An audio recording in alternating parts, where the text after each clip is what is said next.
No more bad government in Nigeria. Nigeria what? The only media that have been consistent speaking against the bad government and for the purpose for reformers. Nigeria what? Yo!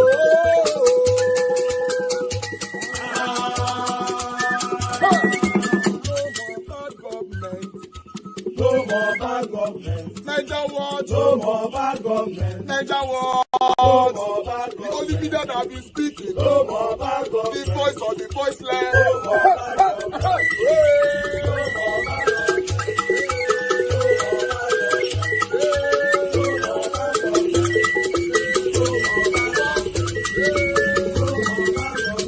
Nigeria what? No more bad government. For the poor. No more bad government. Nigeria what? No more bad government. Nigeria what? Media. No more bad government. No more bad government. No more bad government. In Nigeria. No more bad government. No more bad government. No more bad government. The only media. No more bad government. The number one media in Nigeria. No more bad government. That have been speaking against government. No more bad government. Nigeria what? No more bad government.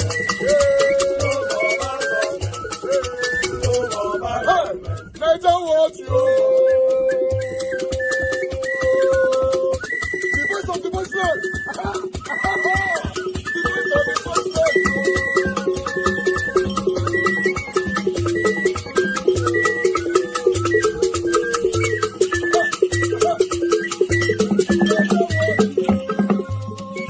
Voice for the voiceless. Voice for the voiceless. Nigeria what? Voice for the voiceless. Nigeria watch media. The only media that have been speaking against bad government. Being consistency since 1944. Voice for the voiceless. Voice for the voiceless. Umuwame. Voice for the voiceless. Umuwame. Voice for the voiceless. Voice for the voiceless. Voice for the voiceless. Voice for the voiceless. Voice for the voiceless. Voice for the voiceless. Nigeria watch you. We have been seeing all you guys have been doing. And the recommendation by them means that you want to use your power, which is military power, as the commander-in-chief of the armed forces. You want to use the armed forces to steal the money of Rivers people and use it and give to your stooges, because there is no law that covers it. Like I said, the Supreme Court is clear. Any act of governance not covered under an enabling law is a nullity.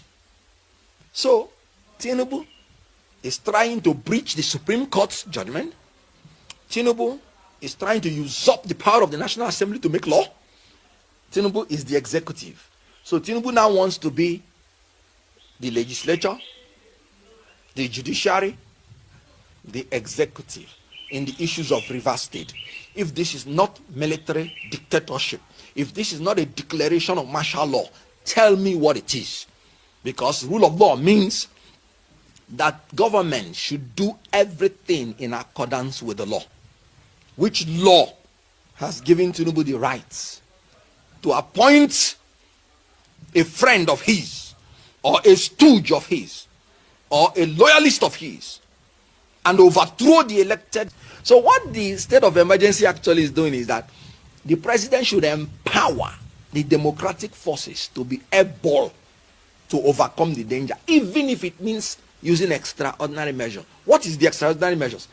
The state of emergency that is talking about that extraordinary measure is that you have the right to restrict the fundamental human rights of Nigerians.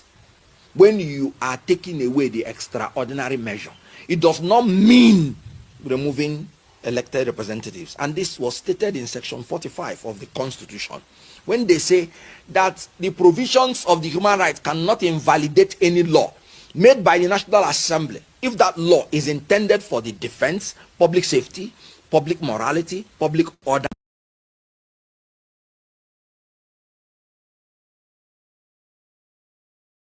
Information. I just say make I remind you now. See, listen to me very well. You know me, I'm like that voice where they cry in the wilderness of Nigeria.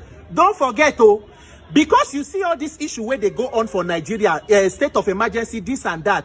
Make I tell you now, it does not mean say INEC no go fit still rig election 2027, no.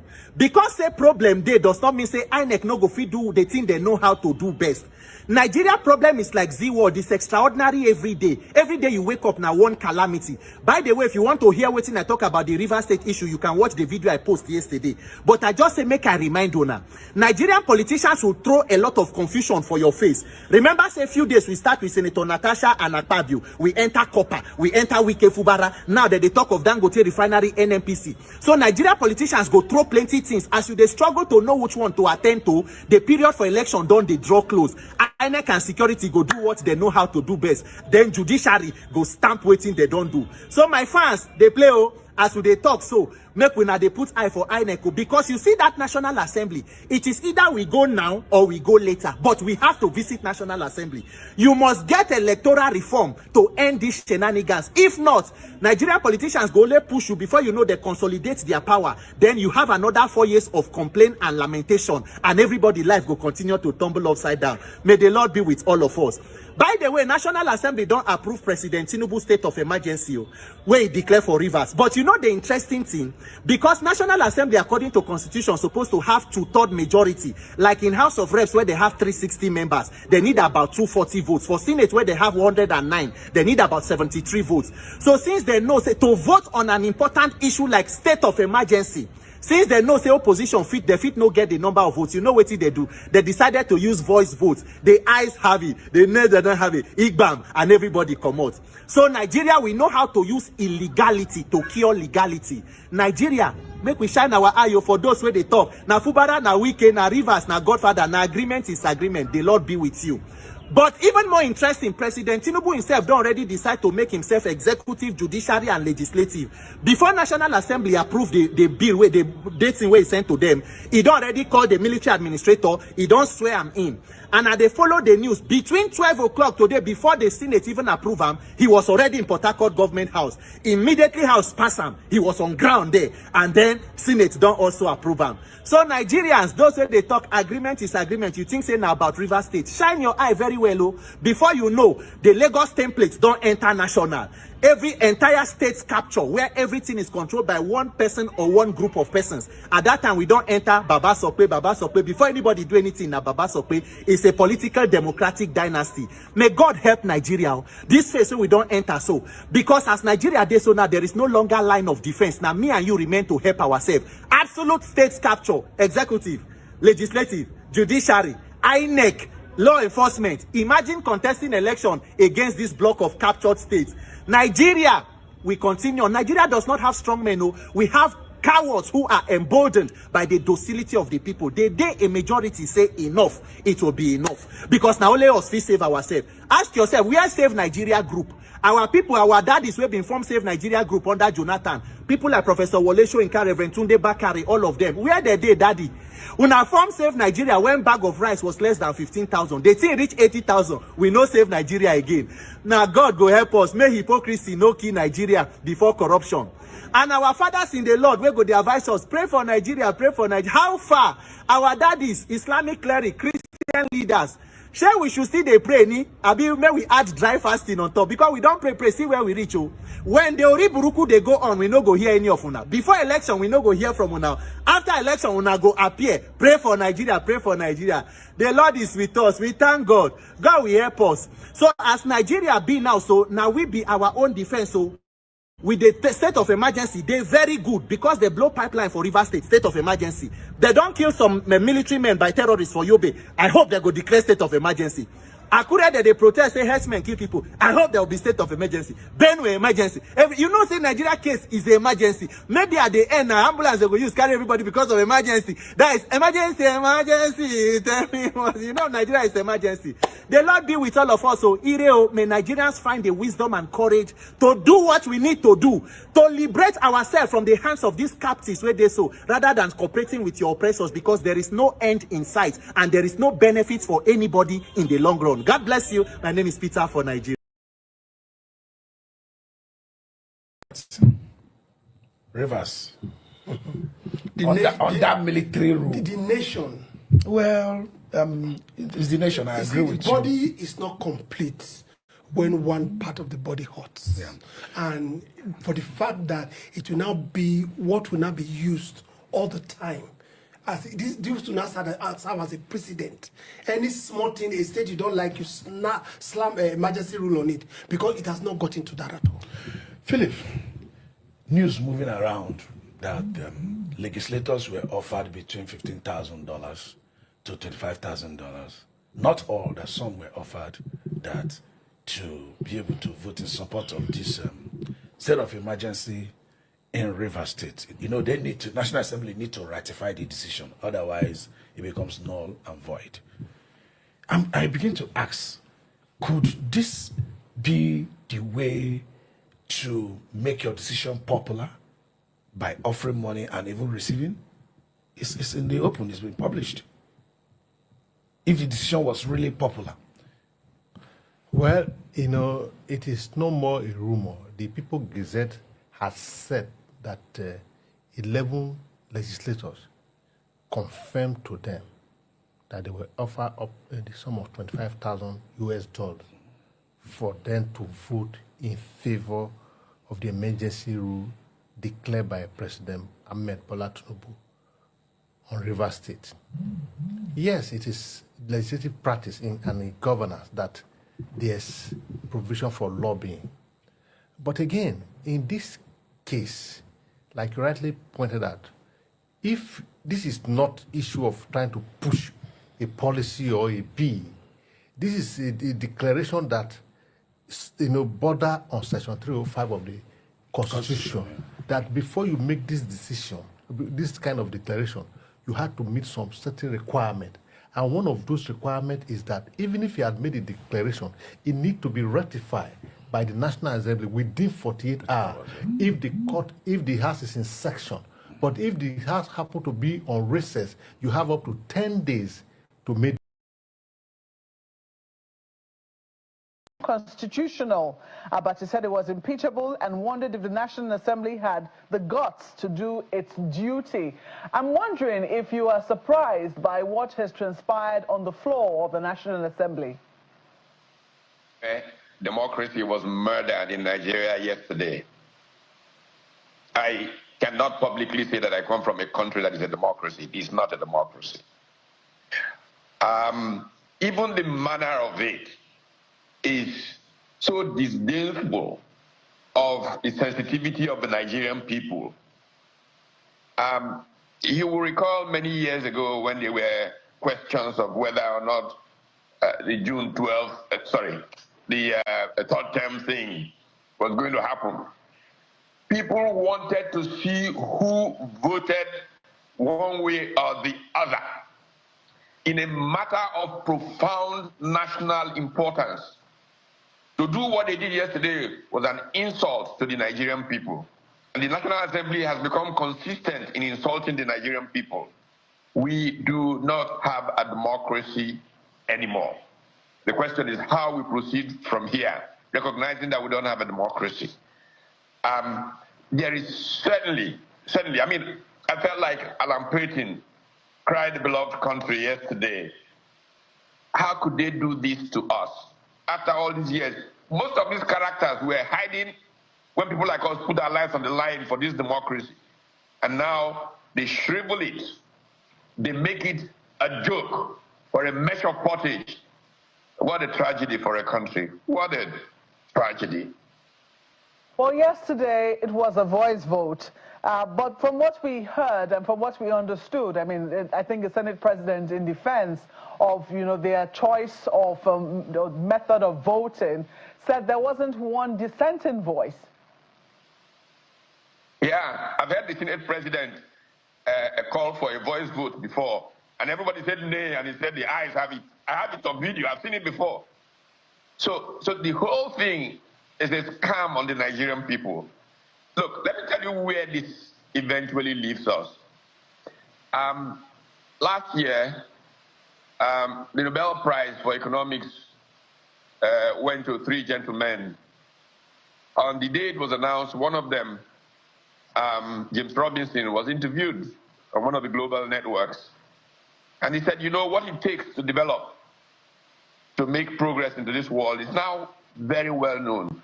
But some countries like Nigeria know, but choose not to do those things. Now, one of the things that make for progress in all of humanity, consensus from economists, sociologists, historians, economic historians have been the most fervent with work in this area, is the role of institutions. And every day, very sadly, I watch the Nigerian political class demolish Nigerian institutions. It may give them warm moments, quote unquote, personal victory, either in their pockets or whatever it is they're doing, but it destroys the future of their children, and I hope they know that. Our institutions they've destroyed the judiciary. The National Assembly does not constitute another realm that has oversight or check or balance to the other. It is just a complete joke. The world laughs at us. And it's a tragedy that we are where we are. Be clear on this, because as much as you have argued that the emergency is unconstitutional, what precisely is unconstitutional about it? Because some people have said the president is empowered in Section 305 to declare a state of emergency. What it would seem a number of people have taken objection to is his suspension of the governor and the House of Assembly. Is that what you take objection to as well? That is not even. What is the problem in Rivers State that warrants a state of emergency? Tell me what it is. When pipelines were going like popcorn in Rivers State, was there a state of emergency? Why did he not declare a state of emergency in Lagos State when the assembly was tossing back and forth? Why Rivers? There is something about fairness, equity, and just pure decency. And I don't see it here. And I think that's a shame that they want to rubbish the democracy that we all fought so hard for. But karma, it comes back to haunt everybody. Unfortunately, we're going to stay in poverty for a long time because of the conduct of these kinds of people in public life. So let's be clear, you are not in support of a declaration of an emergency in Rivers State, because I'm looking at the president's statement here. He says, with the crisis persisting, there is no way democratic governance, which we have all fought and worked for over the years, can thrive. So according to him, he's also defending democracy in Rivers State, and that's why he's declaring this. But you see the need for that. That's not true at all. Obaseki and Edo State faced very similar circumstances. There is nothing that the chap in Port Harcourt has done that Godwin Obaseki did not do. And so why was a state of emergency not declared in Edo State? Look, let's be fair. This is supposed to be a case of two fighting. Who are these two fighting? Let's name them. And over what are they fighting?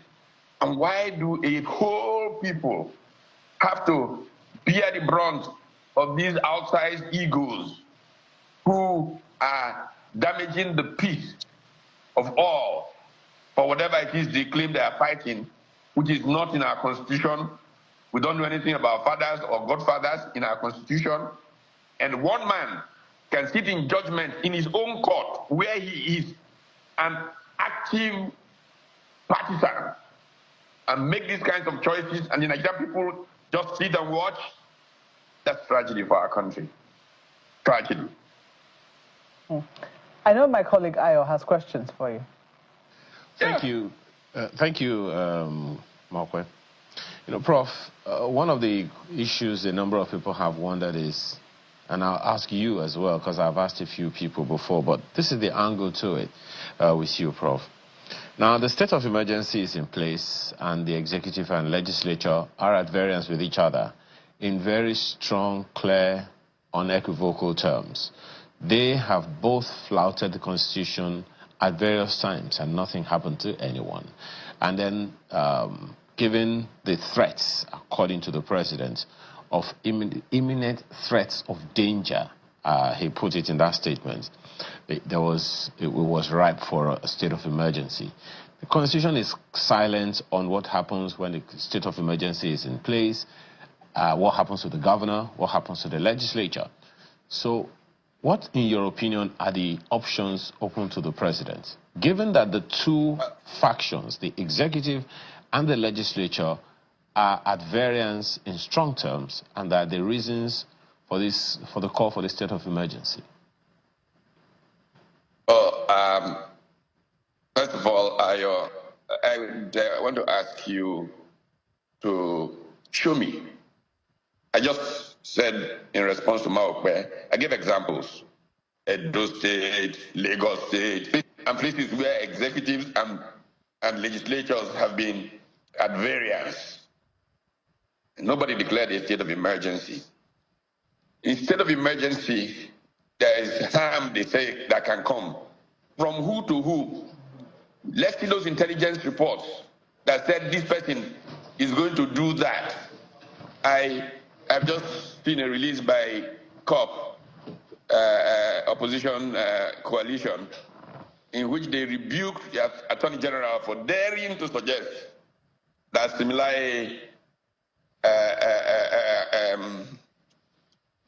the governor of Rivers State was responsible for pipeline explosion. And I've said before on this program, there was a time when Nigeria went into a recession because pipelines were going off like Christmas crackers. And we didn't see a state of emergency declared. Why now? No, it doesn't make sense to me. You don't know that you can go around the world fooling yourself, saying, you're attracting investment. Just a simple decision they made yesterday made Nigeria unattractive for investments. Everybody who is a serious investor picks it off. Serious instability. They've declared martial law in a part of the country. In fact, the part of the country that is most critical for their revenue flows. I don't know how we carry on this kind of masochistic behavior. Load the machine gun, shoot ourselves in the foot because of our egos, because we cannot control ourselves as politicians. Two fighting, as they say, and one person takes sides with the other person, and you bring... Look, I feel very much like Dele Faru to me, who says, commenting on this thing is really annoying because, these are people who are doing these terrible things together, and suddenly one has to take... If you have to take a position, take it in the interest of history, not because this side is better than that side. It's just a shame that the Nigerian people have, inherited this kind of political class. And we're not going anywhere as a country until we get rid of this political class, I assure you. Well, Prof, you cited two states, the examples of two states, and there are those who would draw the differences to you. On the one hand, in Lagos, the executive and the legislature were not the ones at variance.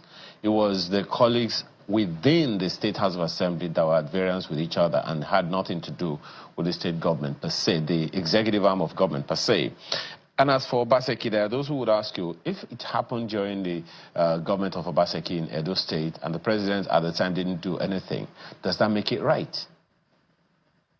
So what piece was damaged enough in Edo State to have warranted that? I'm just giving you one sliver, just a little bit of the consequences for the Nigerian economy of that decision. Because when they get into these political things, they don't think more broadly.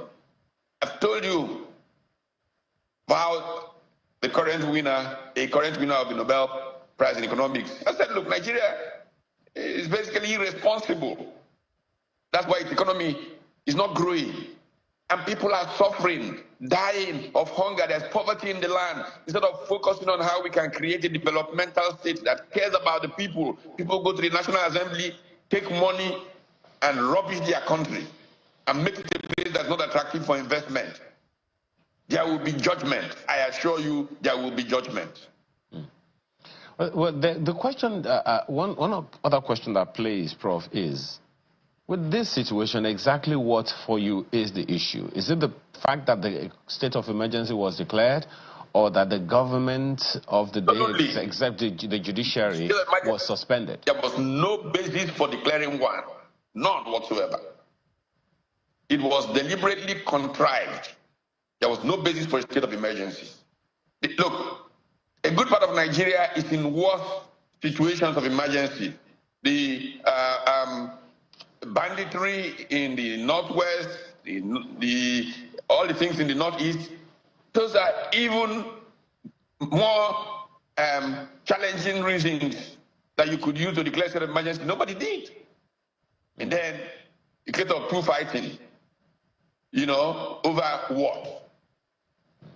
And well, in the same vein, the seal of approval for the Senate's proclamation on Rivers State came via voice vote during plenary in the Green Chamber of the National Assembly on Thursday. However, before the House commenced debate on the President's request, House of Representatives member Obi Agwocha from Abia State raised a point of order, saying the constitutional procedures must be followed as stipulated in Section 305 and that head counts should be taken. Mr. Speaker, may I please ask? We already have our attendance registers, honorable colleague, and we will rely on that to ensure. Mr. Speaker, this is a constitutional. Yes, Can we do a head count, Mr. Speaker? We ascertain that we have a quorum. Yes. We ascertain that we have. Yes, yes. Our attendance register will guide us accordingly, honorable. Please. Sir? Our attendance registers will guide us accordingly. Members are still signing, and at the end of the day, we'll take attendance. Mr. Speaker, can that be made available now for the members to know whether we have formed a quorum? Whether we have formed a quorum, Mr. Speaker, as enshrined in the Constitution, Mr. Speaker, so that our deliberations are not going to be deliberations based on illegality. It is noted, honorable. Please, you can sit down. Sit down, please. Your point of order is noted. Please sit down. Agwocha right there stood for democracy. Let me take Peter Obi's tweet. He wrote, "You cannot determine a two-thirds majority by a voice vote. While a two-thirds majority is crucial, it does not justify bypassing proper procedures and undermining the principles of transparency and accountability. The use of a voice vote in such a significant decision not only disregards constitutional requirements, but also erodes public trust in the democratic process, as well as the transparency and integrity of the National Assembly. Decisions of such magnitude must be made with integrity, following the letter and spirit of the law. It is disheartening that a decision as crucial as approving an emergency proclamation, one that could alter the course of the nation, has been handled with such casual disregard for constitutional standards. The 1999 Constitution of Nigeria, as amended, clearly requires that such a proclamation must be approved by at least two-thirds of all members of each house, the Senate and the House of Representatives. A simple call of aye or nay cannot accurately measure this crucial threshold. When a supermajority is required, it demands a recorded vote, whether by division, roll call, or electronic means. This isn't just a technicality. It is a matter of law and legitimacy. The Senate standing orders and House rules were established to ensure that decisions of this magnitude are made transparently with accountability. Ignoring these procedures is not just an oversight, it is a betrayal of the democratic process. Well, in the meantime, President Bola Ahmed Tinubu on Thursday lauded the National Assembly for the patriotic approval of the emergency rule in Rivers State. In a statement released by Bayo Ononuga, the President's Special Advisor on Information and Strategy, Tinubu commended the lawmakers' decision to prioritize the security and welfare of Rivers above partisan interests and other considerations. Well, let me read a part of Bayo Ononuga's tweet. He wrote on X, "The crisis in Rivers State was at a perilous tipping point, threatening the security of vital oil and gas installations and undermining the national economy and the significant progress we have made in the reforms initiated since our administration commenced in May 2023. As I detailed in my address to the nation on March 18th, the near total collapse of governance, threats to federal economic assets, and the risk of widespread violence left no room for hesitation. This emergency measure is a lifeline to safeguard livelihoods, secure critical infrastructure, and restore democratic accountability. Today's decision exemplifies what our nation can achieve when unity of purpose and patriotism guide the actions of leaders. We remain steadfast in pursuing a safer, more prosperous Nigeria, one where every citizen's potential is safeguarded and nurtured. I mean, Rufai, you can see here, President Bola Ahmed Tinubu in this same tweet re-echoed his decision with regards to the stabilization of River State as it pertains, the infrastructure, oil and gas pipelines. I believe that you have a report, or you saw a report saying that those pipelines that were alluded to had started so quickly. Operations so quickly. I mean, I wanted just your comment on that, because obviously this is a whole topic that we have to discuss really quickly and take more comments on social media. Okay, see, this is my comment on this. Mm-hmm. And for the arguments we're having today, as regards the pretext, and the question I asked is important. What was the pretext for a state of emergency? Mm-hmm. Number one, you said national or the security situation was hampered. I'm still asking them to show me the imminent threat of danger that was happening in the States when that happened. Because, you see, we should not be two-faced. I'm saying this thing because of posterity. When for over a month here, we had two speakers, two factions openly fighting the Lagos State House of Assembly, there was no imminent threat of danger there. Mm-hmm. So what was the imminent threat of danger? Was there a breakdown of law? Because the last thing I remembered was Governor Fubara going there and they locked the door. Exactly. And he left and he still was appealing to them.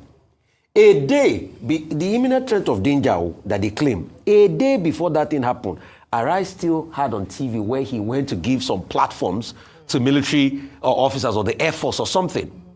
The state was going, what he was trying to do was able to represent the budget. Prior to this time, he has even called for new local government elections. Yeah. And amends were being made. So where is the imminent threat of danger? All of a sudden, we saw one pipeline being blown. And the next thing was working the next day.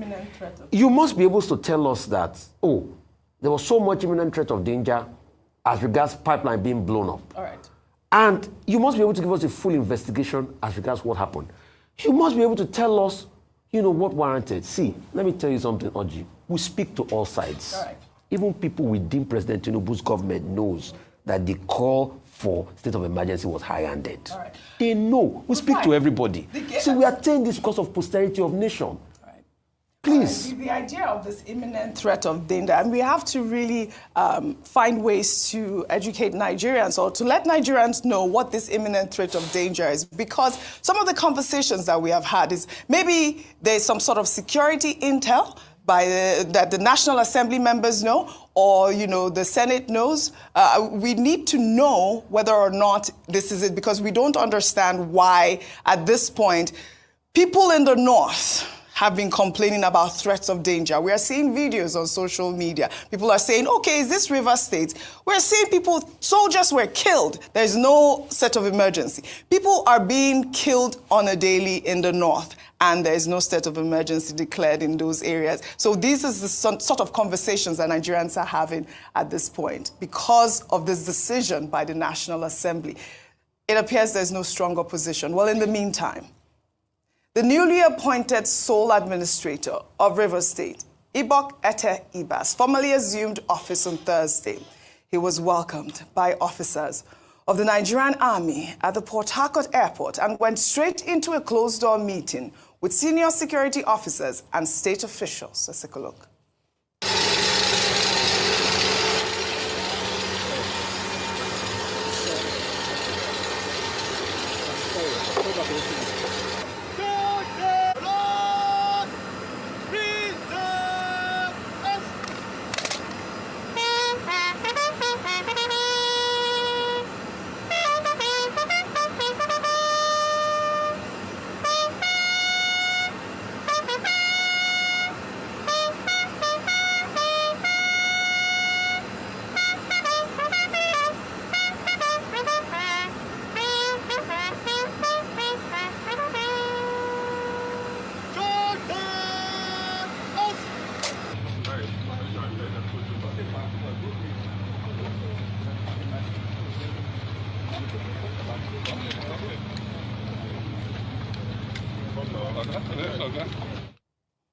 Rivers sole administrator there has assumed office. I'll take Dele Farotimi's tweet.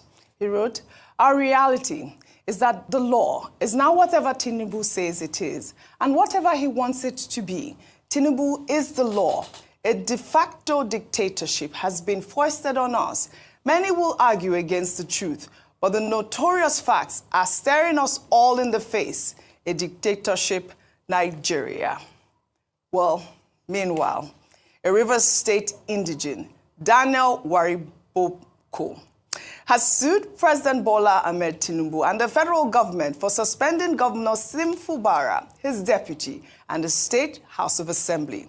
Wariboko instituted the suit at a federal high court in Abuja and prayed the court to nullify the action taken by the president, which he says is contrary to the 1999 Constitution as amended. He posted a copy of the suit on Instagram with the caption, "I have done my part." As Marcus Goldlow, PhD, once said, "Neither silence nor indifference in the face of overt injustice is a virtue to be desired or a discipline to be practiced. I am a Nigerian citizen, a lawyer, and a native of Rivers State. Over the past few days, I have watched as the democratic institution of my state were unlawfully suspended by a man who swore to uphold the Constitution. Today, I have submitted some of the questions weighing on my mind before the Federal High Court in Abuja, challenging the legality of the actions taken by the president." A congressman, John Lewis, of blessed memory, said, "Democracy is not a state, it is an act, and each generation must do his part. I have done my part."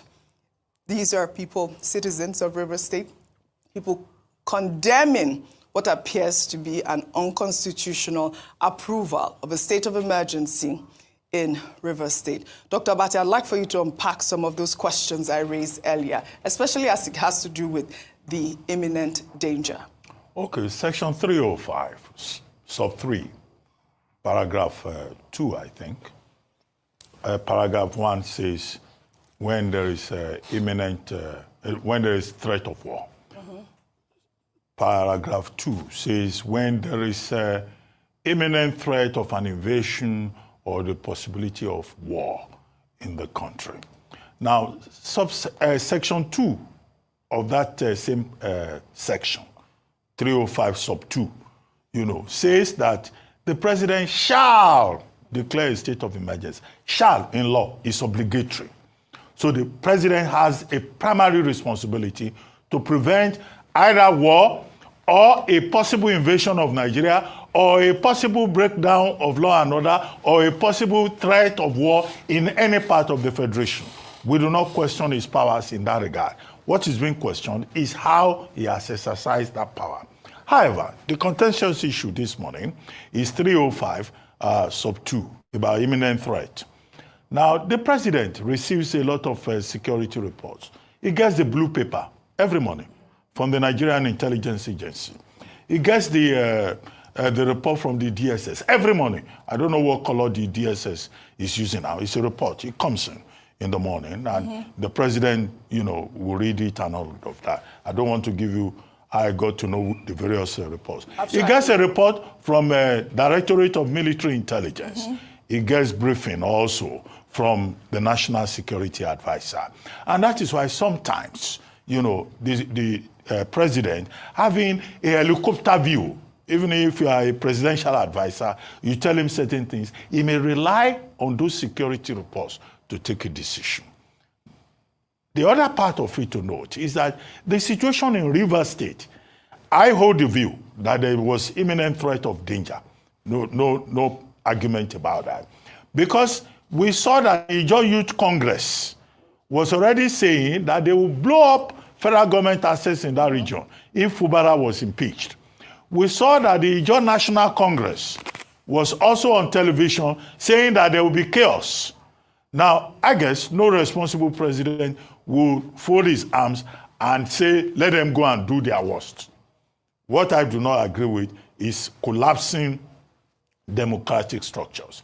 And I go straight to that point. The story you brought about Ibokete Ibas now doing a song and a dance because of an illegal appointment that he has been given. Now, there is no local government structure in place in Rivers State. There is no House of Assembly. The only thing you have is a sole administrator. Who is going to hold Vice Admiral retired Ibokete Ibas accountable? This is the point we're making about transparency and accountability. There is a lacuna there. And I also argue that we also seem to have created an impression that when civilians have problems with our democracy, we go and look for a soldier, a retired soldier, to come and help. Is it that there are no decent civilians who can even help in this kind of situation? So that's also another question about transparency and accountability. And that leads me to the National Assembly. The main question we're raising is about transparency.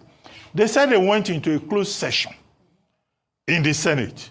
What was that closed session all about? We said yesterday on this program, we want to see it live, because all of us have a stake in this matter, because it's our democracy that is at stake. And that's why I agree with Mr. Peter Obi, who said that the best practice in other places is that they will emphasize transparency and accountability. Absolutely. There will either be a roll call or the voting will be by electronic means. But we're still running the legislature in Nigeria as if we're in antediluvian times, operating democracy as if we're living in the Stone Age. And Senator Seriake Dixon has already issued a statement saying that when they went into that closed session, even before it, there was an attempt to gag him, and at the closed session, there were some senators who disagreed vehemently. But it was clear that those senators would not be allowed to speak in plenary. Now, we cannot have a kangaroo legislature at the national level, because at the end of the day, some people walked out. Senator Tambuwa, according to Senator Seriake Dixon himself walked out of the plenary session because they saw that the outcome had been predetermined, and the National Assembly probably, arguably, lived up to its reputation as a Babasope National Assembly. And that is why the president is praising them for patriotism. The president may praise them for patriotism, but Nigerians are not convinced that the process was transparent. And that, again, is well illustrated by the fact that Obi Agwocha, Honorable, was shouted down by the Speaker of the House of Representatives. We are just saying anything they do should be transparent and accountable. And the people have the right to ask questions. Absolutely. Well said, Dr. Abasi. Ayo, before I come to you, the situation in Rivers State, I mean, we're getting reports some people are out there on the streets while others are just maintaining their lane. Well, the chairman of Obiokpo local government area of Rivers State, Chijioke Ihonwo, was seen in a video singing Governor Fubara's praise during an event. Chijioke posted the video on his X account with a caption, "On Governor Fubara's mandate, we stand." Let's take a look.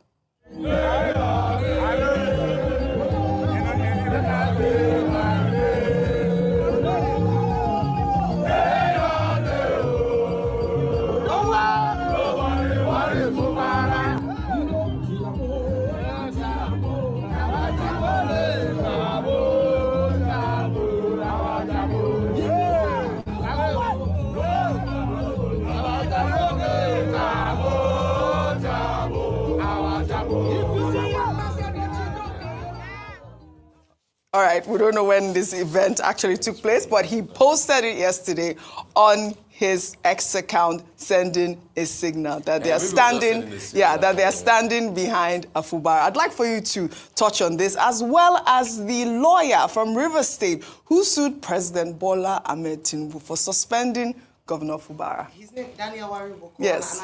And I'd actually taken that spot to touch on. Perfect. In terms of, I have done my part. Earlier on, I'd said that beyond, and I'd said opposition is dead in Nigeria because we had opposition party members in the National Assembly. I don't know whether or not they had information, as Senator Akpabio was saying to us earlier, that perhaps in that closed session, they'd given them some intelligence, security intelligence, which swayed them in terms of the way that they voted. But if they did, then I think they ought to be bold enough to also come out to say it out and defend their vote, saying that they knew something and was in the interest of Nigeria. If it was truly transparent, we won't argue about it so much. One of the biggest things as well is the lack of trust in the people that are there, whether it's from the president, the processes, and why a lot of people are seeing more of a political undertone as opposed to it being in the interest of Nigeria because of critical assets that could be endangered. Now, Daniel has a right. He's gone as he's a major stakeholder, as we've said, because he's a River State man, and he's approached the courts to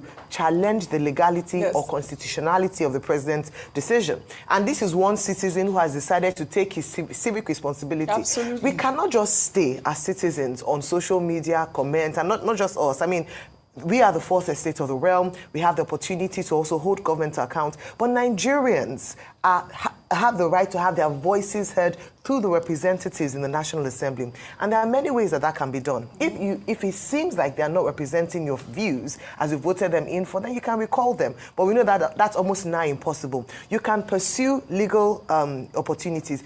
We cannot just sit down and talk, complain. They will move on to the next situation. So many issues happen, and they know the ways of Nigeria. You talk now, tomorrow we forget it. Let them just bring, one of those popular reality shows. Everybody moves on, and we continue to recycle. I even took it back to the cycle of elections. If you are pathetic during elections, you have no right to complain when things like this break down because you are part of the problem.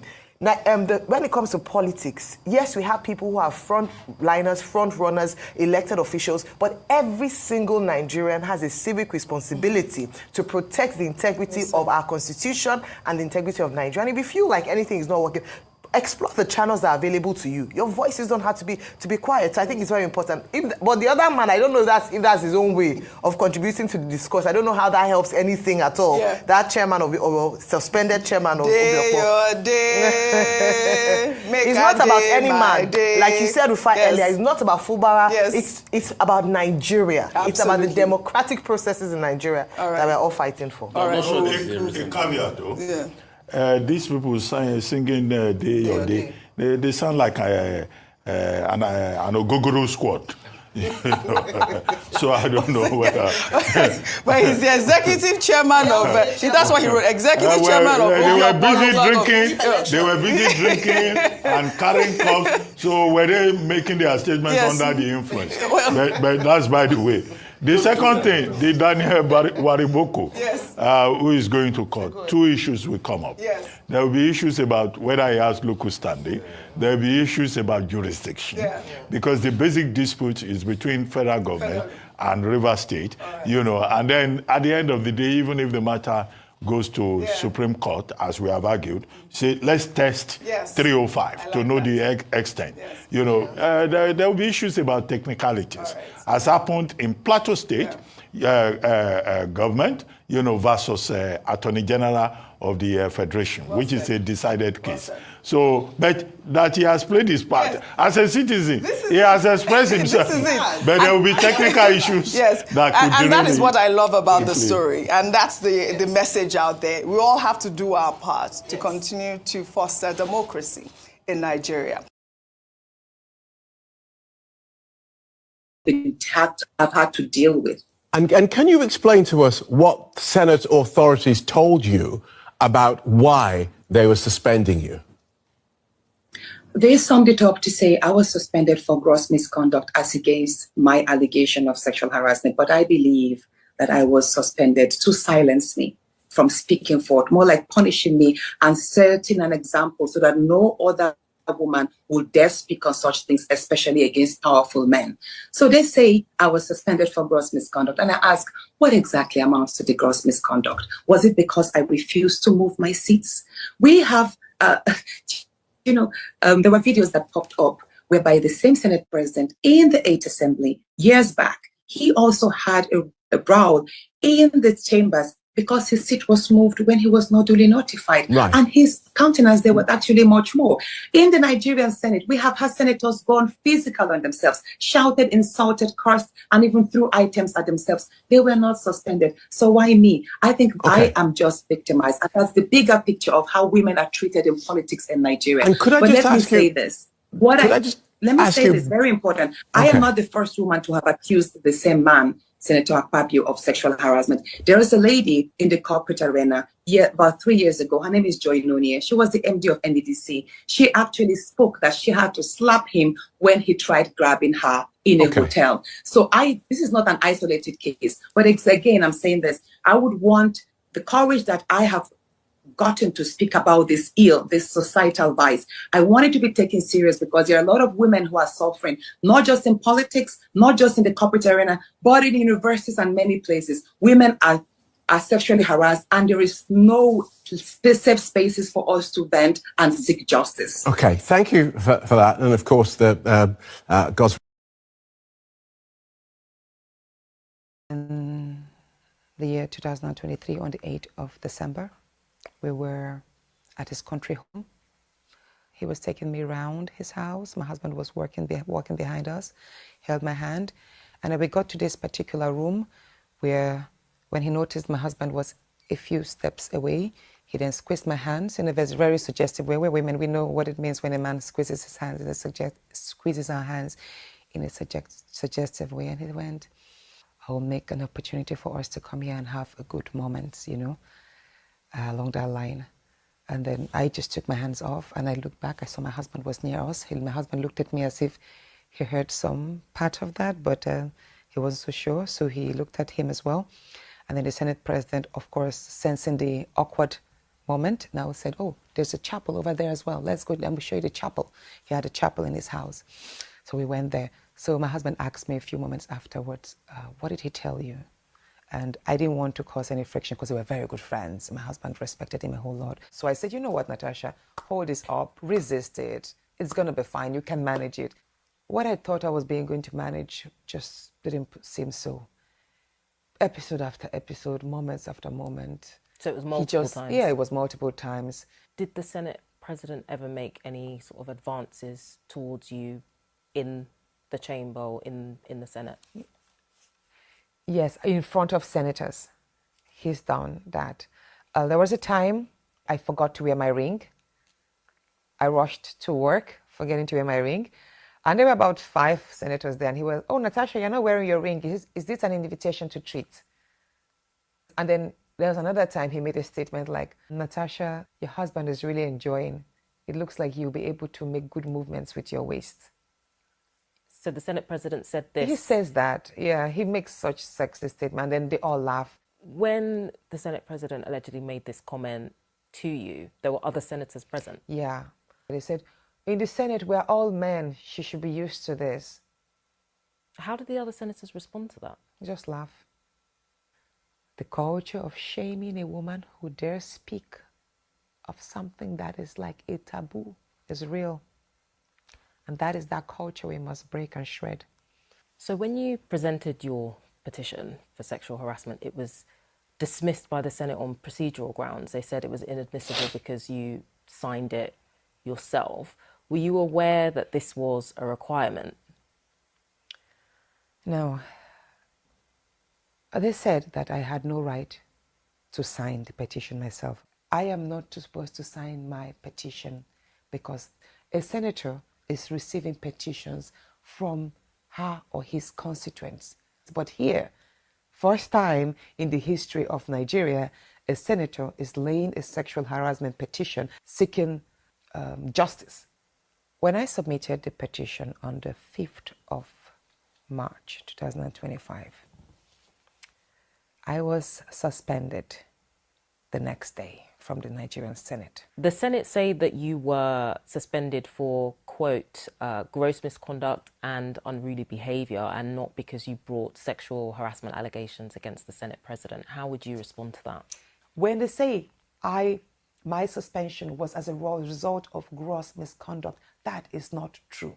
We have seen senators shout, scream, use insultive words, fight, tear each other's clothes. but they were not suspended. So I believe also, again, that I am being victimized. My suspension is a means of silencing me. You see, in the Nigerian Senate, it operates like a court. Even the opposition have been silenced. You wonder, why is the Nigerian Senate not as vibrant as that of South Africa's or Kenyan? I mean, there are other parliaments we see. There is this culture of fear. Fear of who? Fear of the institution, fear of the leadership, fear of the Senate president. I mean, if you confront the Senate president or if you express contrary views, yeah, you risk a chance of being stripped of your privileges. You will not speak. If you are a member of certain committees, like what happened to me, you will be removed. You will be sidelined of very important programs that you think could help project your own expertise. You will be cut off a lot of privileges. And that is undemocratic. You've spoken about the intimidation that you faced and victim shaming. What kind of impact has all of this had on you? People don't understand what it means to carry this. Maybe we don't talk about it enough in Nigeria, maybe in Africa. I just wanted a place where I would just work. I thought the worst was over. I thought the worst was over. But I guess for a woman, it's never really over, right? I should be seen as a colleague, a senator. I should be given my due respect, my rights in that space. But to have to be faced with that, I think it's wrong. But I'm glad, no matter what, I have the courage to speak up. And I believe what I've done will accord more women the courage to speak up. Are you worried about your safety at all? Of course I am. And one of the conditions attached to my suspension is withdrawing my security. If I'm going grocery shopping, if I'm taking my kid on a walk, because I have a 2-year-old, will I be killed? Will I be attacked? I have this just run through my head immediately. I mean, the response to the allegation has been huge. Did you expect this? I mean, it's quite divided what the response has been. Did you foresee this type of outcome? I focus on the positive statements and remarks that have come from the media. I appreciate the support I've gotten from Nigerians within the diaspora and even the international communities. I have gotten on a daily basis calls from fellow parliamentarians of Africa, in Africa, women connecting with me and telling me they are experiencing the same thing in their parliament, even as MPs, but that they can't speak up. And they say, Natasha, do this for us.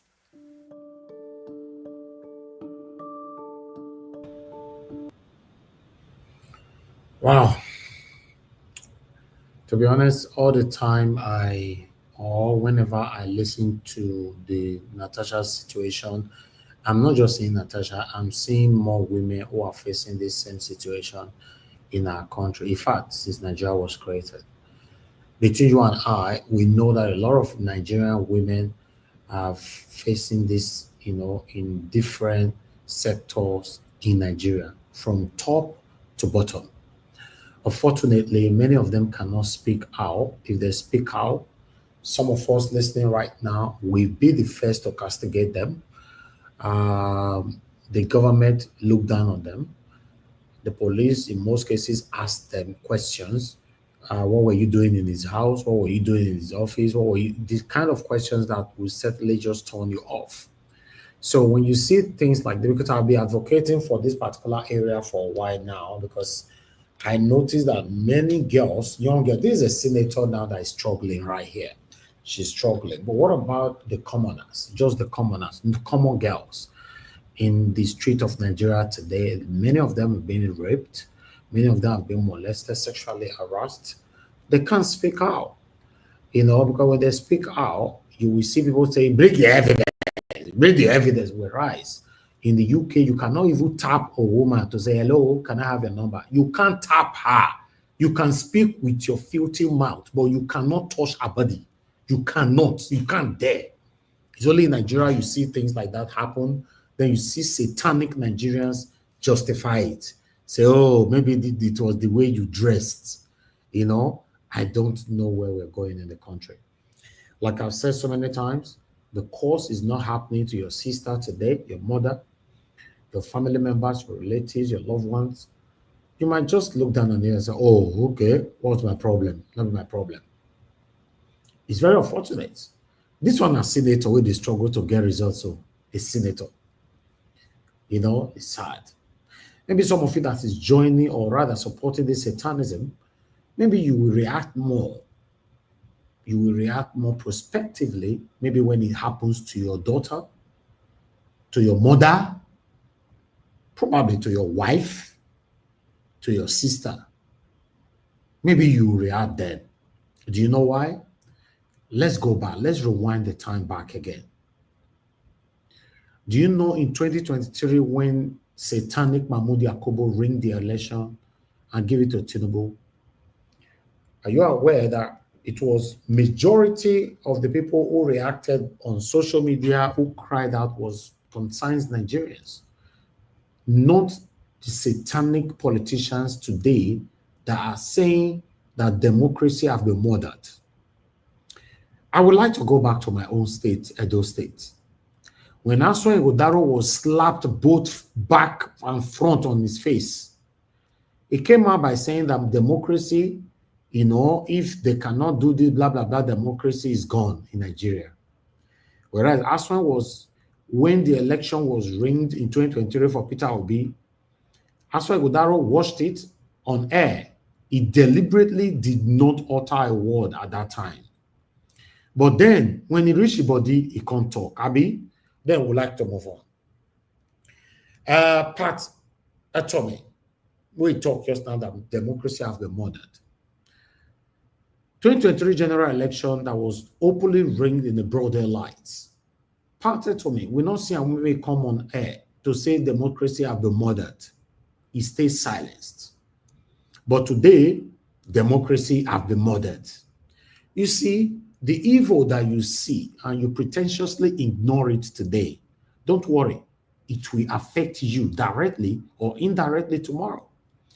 I would like to talk to Nigerians today that prospectively, more satanic leaders or rulers or elders will come out to say democracy has been murdered. The same satanic people refuse to say the same thing in 2023. But because some of you are gullible, you will listen to their words by saying, oh, this is so sad. Oh my God, democracy has really been murdered. Because you are gullible. I am not gullible. I can never be gullible. No, it's not possible. You see all these people crying out because it's affecting them directly or indirectly, or maybe they have one or two affiliation with their satanic victim. They will run to channels arise to say, democracy has been murdered. Just like some people calling for Tinubu to be removed now in the north. You and I know that I'm not a supporter that Tinubu ring himself to become the president of the Federal Republic of Nigeria. But the same way, I will not be in support for any satanic northerners to be using the same avenue to say Tinubu must go. You know, they go anywhere. Because the same satanic northerners that are clamoring today for Tinubu to leave, we don't see them for throughout the satanic 8 years that their satanic brother ruled. Buhari, we don't see them. They don't talk. You see, people like me can only respect you if you are truthful and speaking truth to power. It doesn't matter if you're my mother, you're my father, you're my friend, or whoever you are to me. I will respect you. Because I will carefully study who you are. Yes, I will study who you are, then I will take it from there. Just okay, because of the way I see you, you deserve my respect. But for any reason, I studied you and I get to understand that you are satanically biased. You know what you are doing. You deliberately doing what you are doing. Then at the end of the day, I will speak against you. Unfortunately, I have one-on-one with Pat Atomy. Is someone that I have so much respect with. or rather 4, you know. But unfortunately, again, I have to speak truth to power to say it how it is, regardless of any kind of affiliation or connection or anything. It don't matter. Because he might be watching me now, he might not be happy. Oh, no, why is this young boy talking about me like that? Hey, Pa, your statement full of truth and also the same time full of a lot of satanism. Because the same demonstration, the same plight you poured out today, for example, you poured it out during the time satanic Mahmoud Yakubu puts finger for our eye. Today now would have been singing your praises. Aswe Igodaro, the reason why Aswe Igodaro came to my platform here, you guys were here when he said, oh, Mr. Elvis, yes, I will expose you same way you expose me. Your dad is my leader. That is not the issue. It's not the contention right now. The contention is, where was Aswe Igodaro in 2023 when they put hands for Peter Obi eye? Because you refused to speak at that time because it not concern you. But today, the same satanic people, the same party where you put hands for Peter Obi eye, now you can still put the same hand for your eye. That is what I'm saying. We might be talking about Aswe Igodaro today, talking about Pat Etomi and any other prospective people that will come out to speak satanically and satanically on this particular River State issue. But I want you to know, you that is listening to me right now, what are you doing with the truth that you know, but you pretentiously ignore it just because it's not affecting you directly? But I'd like to read this one again on the screen as usual. A man could become the next victim of the evil he celebrates today. Don't defend evil because it favors you now. He could work against you the next minute. I bet me gonna copy this one, go give us Igodaro. Mona give and tell and say, now wait till he do be this because he pretentiously ignored it in 2023. They can't put one for his eye. But Etomi is someone, like I stated before, that I have so much respect for. I personally interviewed him then in Abuja. Both of us were in Sheraton Hotel in Abuja. So I interviewed him. I asked him some questions and all that. Luckily, we exchanged number and all that. And I kept on with the communication, blah, blah, blah. But is that enough for me to say, oh, because this one is my friend, or I know this one, I don't want to speak? No, I don't want to be truncated. I don't want my speech. I don't want my person to be truncated. Maybe that's why I can never take money from politicians. I don't have to take money from politicians because the only reason why you have to engage in satanism because you are hungry. Yes, politicians don't give you money. They give you 2 million, 4 million, or 5 million, or 10 million. At the end of the day, nasty hunger. Now make you turn your back on truth rather to support satanism. We have a long way to go in Nigeria, my people. I say this all the time here.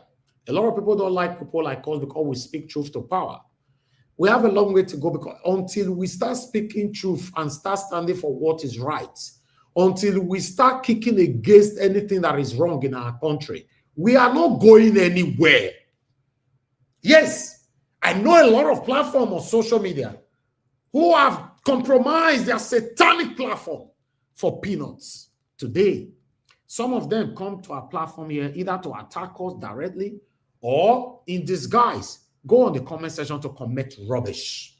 That's why you see, I don't give most people second chance on my comment section. There's a kind of comments you leave on the comment section. If the comment is to criticize me fairly, I don't have an issue with you, but I can digest a satanic comment, a comment that wear agbada of hatred. If I see any comment like that, you will be blocked on earth and heaven. I don't give you second chance. There's no need. I'm not here to make friends. You see, this is my life when me your come, so I don't call my papa life. I don't call my mama life. I don't call anybody life. I don't call my children life. I call my own life. Judge me by my own footstep. I'll be waiting my papa do, you can't use and judge me. Waiting my mama do, you can't use and judge me. What did my children do? No, it's impossible. Let everybody be held accountable for all their footprints. That is how life's supposed to be.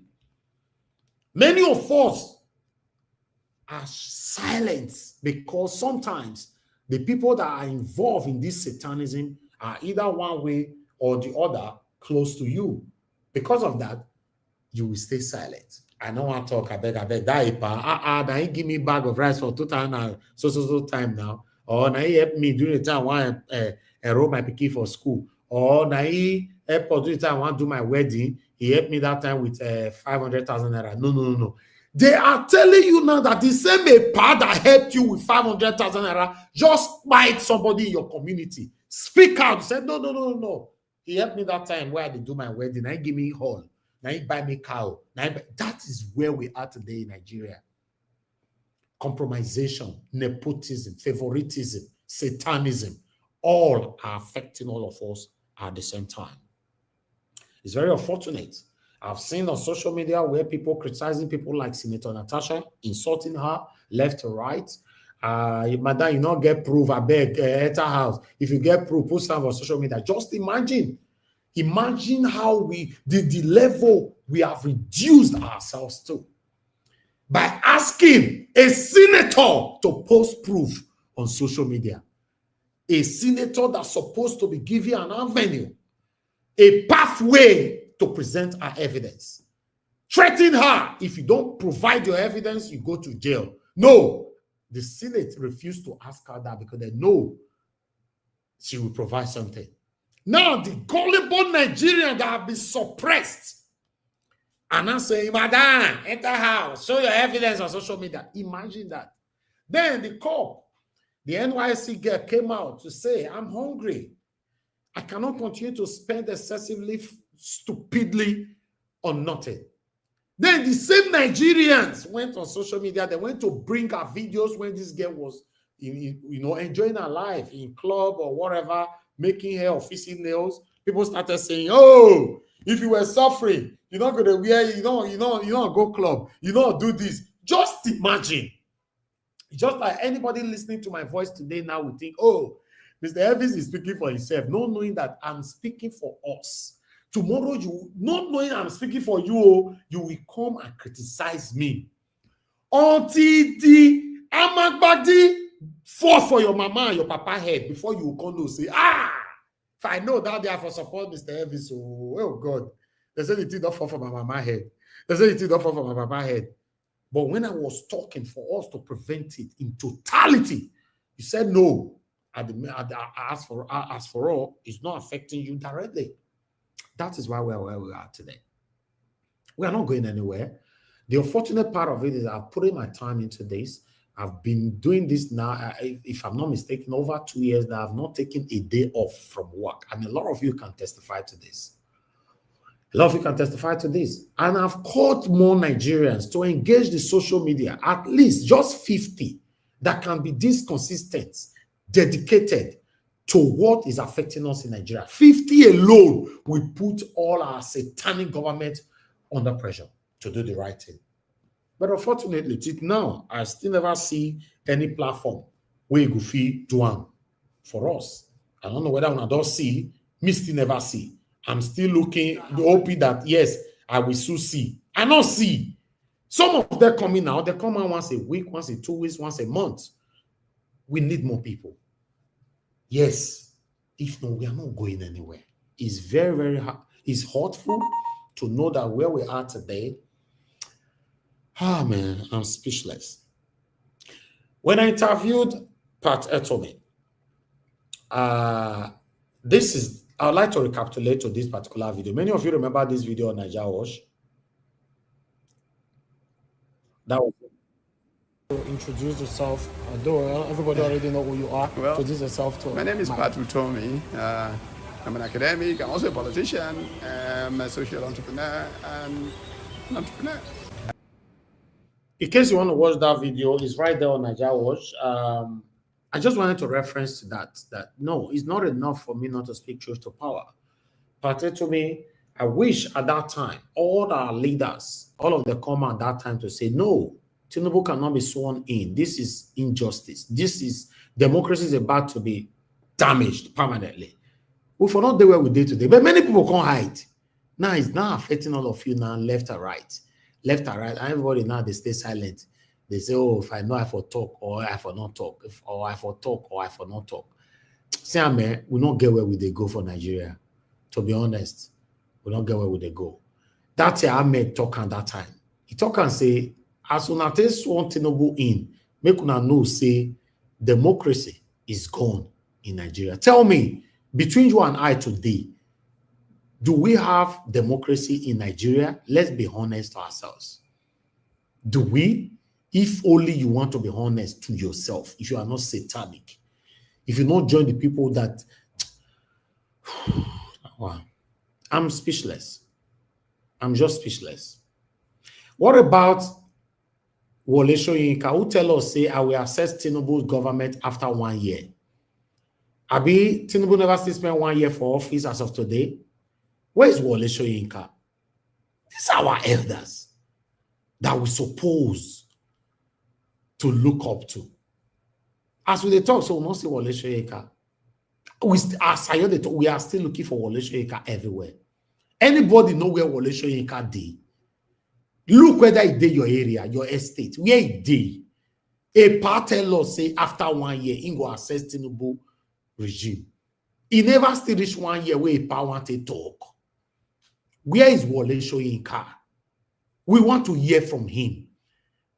All that is happening right now in Nigeria. Where is Wole Soyinka? Where is Adeboye? Adeboye was part of the people that engaged the street to protest against Goodluck Jonathan that time. Where is Epa Adeboye? Epa Adeboye, must we see you all the time when people want to donate 1 billion? We need you now. Epa, where are you? We don't see them. They are all nowhere to be found. When I see where we there, in big trouble. Big trouble. I'd like to tally up with this article concerning Natasha Akpoti. As you can see right there, coming from the cable. Akpabio said my waist would make good movements. Natasha Akpoti alleges furthermore. And I play yours now. I don't want to read. I just want to showcase it there. You can pause later and read by yourself. Although I've showcased the video already. Upon all this, where this woman still they talk, nobody they still never call her and say, okay, don't do it. Stop talking. She don't go BBC. She don't go Sky. She don't go German television. She don't go everywhere. They don't still call her and say, okay, come talk to us. We don't give you the opportunity now to talk to us. No. They dismiss her. We have a long way to go, my people. I would like to quickly move to Nnamdi Kanu. I did a video earlier on. As you all know, Nnamdi Kanu appeared in court today, full of smile, and I like that. You know, Nnamdi Kanu apologized over attack on judges and others. So I'd like to quickly take the leader of the proscribed indigenous people of Biafra, IPOB, Nnamdi Kanu, has tendered an apology over his recent attack on the Federal High Court and Justice Binta Wanko. So anyway, I already presented this earlier on, but at least Nnamdi Kanu, according to the video circulating, I don't want to play that now because I don't have time. You can see Nnamdi Kanu was, for the first time, see this man smiling. So let's keep fingers crossed that, yes, I don't know that Nnamdi Kanu does spend 10 years for there, because according to the article that I read today, let me quickly go back there. You know, he said on here, let me highlight here. Justice Omotosho said the length of trial may have taken a toll on Kanu. He said when he was arraigned in 2015, he was 47. Now he's 57. So now the Kanu today did 10 years. Hey, God. 10 years. And they never still talk about this guy matter. And they look at him like 2 years or 3 years ago. 10 years. Time flies up. Why they do this thing today? I was shocked. Because sometimes we need to be reminded of the things that we don't know, or we are things that we have forgotten. Sad. Anyway, what do I know? That's all I have for you guys today. Good morning, good afternoon, good evening to everyone. From Mother of all Mommy Diaspora, thank you very much for me for all that you do. We appreciate you always. Thanks for always being there. Abo Azi, thank you very much, sir, for all that you do. Ajio Deborah, thank you. Tony Tom, thank you. Thank you, Mr. Geraki, Mr. Johnson Emmanuel, Tony Africa, Moses Moore, and many, many, many more right there. Unfortunately, I can't mention all names anymore because we just need to move on right now. Then I already got one super chat earlier on from Kingsley Ogeraki. Thank you very much. I really do appreciate that. Guys, if you're listening to us, you can do the same. Press on the dollar sign and encourage what we do here. Press on the like button and also share our videos so that our voices can go far. When I see people like us now, we are 100% loyal to you guys. When I'm press on our dollar sign, you know, I see all those satanic people where they work for politicians. Go to their platform, you see people they hate them for there. Some of them they come out for midnight, some of them come out for witches and wizard meetings. Some of them we know them for social media.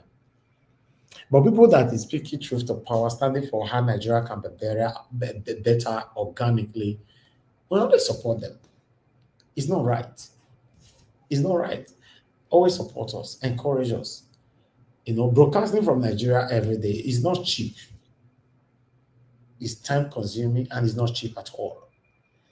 You and I know that it's not cheap. Nothing cheap in Nigeria anyway.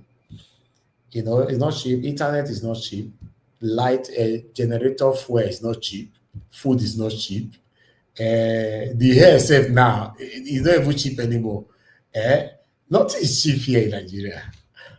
I know some of you now say, what are you doing there? Yes, it's my country. That's why I'm here. Don't ask me what I'm doing here. It's my country. Where you say make I go? Tell me where you say make I go. It's my country. You run, me run, everybody run. Who want day here? So, do you know how many of you that lives abroad today that is suffering? Upon the money you have in your account, you are still suffering. Let's be honest to ourselves. If Nigeria good today, many of you don't move, come back home now. The suffering that we all are suffering abroad, would you like them? You know what I'm saying? The same way would they suffer as smiling for Nigeria. Now, some say they suffer for abroad, they smile. You'll get better car, you park out for house, your garage, you get better house, you get everything. Within you are still suffering. It's not the truth. We don't test all of them. All this life at the top, so we don't pass all of them. We don't leave all of them. Now still suffering. You go see your neighbor. You all right? The weather is nice today. Yeah. All right, man. See you later. That's how they talk and rich. Hypocritical greeting. Nothingness. Everybody's suffering abroad. Let's be honest. Nigeria better today. We'll be here. What do I know? Thank you very much, my people. I appreciate you all. I'd like to take some calls. Those of you that want to call in, please do your part by calling in now so that we can just move on. You know, if not, I'm moving straight to the panelists because you guys like calling in after panelists or they talk. I don't know whether some of them they watch me like 10 minutes before time. Watch me on the live. If some of them will go kitchen, go make coffee, you'll pause up. If you come back, you'll not be watched. There already you are behind. That make us say, wait till me can't talk. Now, you know, they could reach your side. I really do understand. Even me, I pause some kind of interesting broadcast sometimes. I just want to do one or two things quickly. But meanwhile, Madam Origin is already on the phone. Let's talk to her. Madam Origin, good evening to you, man. Thank you very much for joining us today. Thank you. Talk to us. Yes, Mr. Niger Watch. I'm not going to ask how are you today. Hi, sir. Yes, I greet everyone. I greet all the ninjas. I greet all the panelists and the commenters. I greet everyone. Mr. Niger Watch, God bless you. Thank you for this candlelight. Hopefully, we will find a way out of all of this. Hopefully. I just want to talk about Honorable Senator Natasha Akpoti and Mazin Namdekano. Let me start with Mazin Namdekano. I am quite, like yesterday when the argument was going on, I just sat down, I was shaking my head.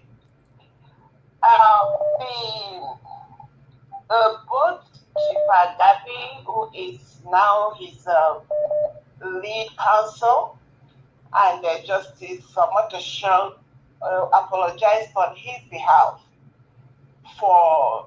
I kind of found that humbling on both both of them are, one is a judge, one is a senior advocate. Having to understand and to appreciate what Mazi Nnamdi Kanu has gone through in this last 10 years. Mazi Nnamdi Kanu is 57 years old. Justice James Omotosho is 58 years old. So all these 10 years, Mazi Nnamdi Kanu is going through this ordeal because he stood for truth and refused to, kiss the ring and abandon his people. Justice Omotosho was building his career. And now he is standing and will be the one to decide the fate of Mazi Nnamdi Kanu. I see that as a twist. As much as I look forward to his judgment, it almost brought tears to my eyes. And Mazi Nnamdi Kanu, when at age 47, he was already a made man. He came from a royal family. He had all it takes to, have his life rosy and flamboyant and all of that. But the fact that he wanted to defend a truth that everybody ignored. He wanted to save lives. He wanted to see how he can change the trajectory that has lasted over 100 years. He remained in the DSS custody dungeon. And fast forward, look at Senator Natasha Akpoti. I want to look back to maybe like 10 years ago, 20 years ago, where she was. And I bring it forward to when she was running for a senator, all she went through. The tears I saw in her eyes were not tears of someone that is broken. No, it is a tear of someone that thought that, with all that I fought, she fought like a lioness to get to where she is.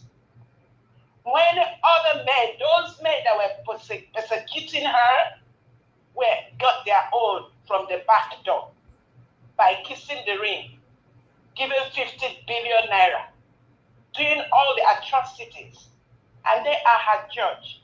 When she got there, she thought maybe now that I have fought this fight to get this place, I'm going to defend my people. And now, nobody is listening. I hope and I pray, just like I pray for Mazi Nnamdi Kanu, that all her efforts will not be in vain. Thank you, ma. Thank you. Thank you very much, ma. Amen for that. Wow. Anyway, I would like to quickly respond to some of the comments that I saw here from I got Grace Home and Properties and Clifford Ezebo. Great Home and Property said Mr. Elvis Patotomi was a dire supporter of Peter Obi during the election. He spoke against the injustice. Of course, we all know Patotomi was on our side, but I'm talking about democracy have been murdered. When I hear that one, people want to speak against these satanic people. They'll be stylish, please giving their submission. It's different from the submission we got today from Patotomi now. Of course, Patotomi was with us all through. I know that. Say, all the children you get, they watch all of them closely. You know everybody character. Yes, he was with us, but I did not hear the word democracy have been murdered. Because at that time, we supposed to know say democracy have been murdered. Not be now. If we speak against the injustice, according to what Clifford still the top for him and say, yes, Mr. Professor Otomi complained. Yeah, he complained as you and I complained. Una hear and talk at that time, say if you swore in fact, make I tell una how you supposed to talk. In case una don't forget, I go like make I tell una now. Oh, just hold on. Now, like this is all of them supposed to talk that time. It has been signed into law by the President, Commander-in-Chief, Federal Republic of Nigeria. I believe in this document. That is why I'm so lawful. That is why I'm so confident. And that is why, however extreme it is, I am saying it on national TV. I'm not taking any risks. Swearing in a ticket that has not met the constitutional requirements of the Constitution is ending democracy. And I'm repeating it. Whoever does not meet the constitutional requirement must never be sworn in. If you like, I can say it again. I'm Betty Baba Ahmed. I'm not taking risks with my safety and with my life. But I'm repeating, swear in anybody who does not meet the constitutional requirements of our country. You are engaging in an unconstitutional act. Mr. President, do not hold that inauguration. CJ and your lordship, do not partake in unconstitutionality. I am taking these risks for the sake of my country. Yes, it is extreme and I'm saying it. It was more extreme for Yakubu to issue that certificate. It was reckless. He is putting all our lives in danger. All of us were already at risk. So what is there again in me taking risks again? What have they not done against Nigeria? What have they not abused in Nigeria? Now they'll take the constitution, they are going to swear this man in, and I should be afraid? I will not be. I'm telling you that on the 29th of May 2023, swear in Tinubu as this result is. You have ended democracy, whoever you are. Now, now they try to defend the party to me. All those hypocrites. Mr. Elvis. Yes, sir. Mr. Elvis. Yes, sir. Thank you. I just want to say thank you. Thank you for bringing that up. Thank you. Thank you. Thank you, sir. I'm really, really grateful. Thank you for bringing that. That's become part of our history. That's how history, comes about. And that's how history is documented, archived. And it's what we are facing today. It be like that may be like person where see future. Yes, exactly. Be like person where see future. Now you people are trying to tell me, say no, it was with us. With us as how? Are you not aware that many of them at that time were very, very hypocritical? They'll go to channels. Oh, this is very wrong. This is very wrong. Anyway, what do we do? What make I don't know what they call say. Make they say I not talk, make I go talk. That Yame submission was made, they say I not talk. He mentioned, he said, I know it's extreme and I'm ready to face it. Our lives are already at risk. If you sworn in Tinubu, you have ended democracy. Now, today, Pate to me can say democracies have been murdered. Pate to me no say democracies have been murdered since 2023. Why is it that today he can't say the murder? You don't know before say it don't happen. I beg, when I don't say when we present something for here, we always have backup. I know that they carry the talk. I'm the person who go they talk. I listen to myself. Yes, I always listen to myself. In case I make mistake, I can make this straight away and all that. So don't get carried away by hypocritical supports. Not say 90% of the people, the leaders that supported Peter Obi were hypocrites. Oh, no. Oh God, I don't understand. And many that will still support him in 2027. I don't want to go there, Sha. Let's leave it the way it is. I appreciate you all, my people. Let's move on. Let me call on Give Us Amanda if you're available. If not, let me just go with Mr. Jonathan. Give Us Amanda, are you there? Okay, I'm certain that you're not there. Mr. Jonathan, please just talk to us, sir. Thank you very much. Good evening to you. It's good to have you on the show. Thank you. Thank you very much, Mr. Elvis. I greet you.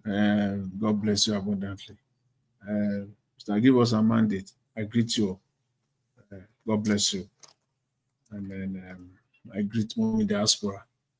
God bless you abundantly, man. And all the commenters, all the callers, God bless you all greatly. And welcome. You see, I just said it, I couldn't say more than that, just to say thank you for bringing that. That has been on my mind Not that specifically, but the fact that it has been the Nigerian standard. People speak when it affects them only, and only when it affects them personally. So when you see and that is the pain we are facing, only when it affects them. Personally, when you see Nigerians speaking out, take a step back. If it is a video or an interview, if you can, I do that. In fact, I won't say I do that sometimes. I do that almost every day, if not 4 or 5 times a week.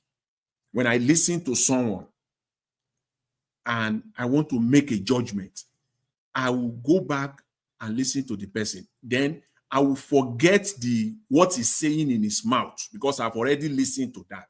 I will now be looking his eyes, his mouth, his head. I'm not perfect, but I'm trying to see whether it's genuine. When I listen to Okonkwo, I will do that. When I listen to Mr. Peter Obi, I will do that. When I see Shehu Okibaloya, when I listen to Rufai on Arise, I will do that. I just want to see. Sometimes when we are on broadcast here, when I'm on Nigeria Watch like this, and you show the comment of Abati, Mr. Ruben Abati. While the broadcast is going on, I will now go back. I want to see before I make my submission. I want to see Abati. And in most of the cases, to a large extent, I've been correct because it's just part of trying to read people, human beings, and especially when it comes to Nigerians. In most cases, people that have this public platform that they can use to speak, they can appear on national TV, they can talk, and they have this megaphone, so to speak. See, they are, in most cases, they speak only when it affects them personally. Personally. That's the only time that they speak. They don't speak when, it has nothing to do with them. They will not. Nigerians will not. I've been thinking about it. In fact, that did not even come to my mind throughout today. And I believe in these present circumstances, he is the perfect fit. And I will not even say any other. He's the one and the only fit. He fits this situation perfectly well. If that comes out today, he can brag about it.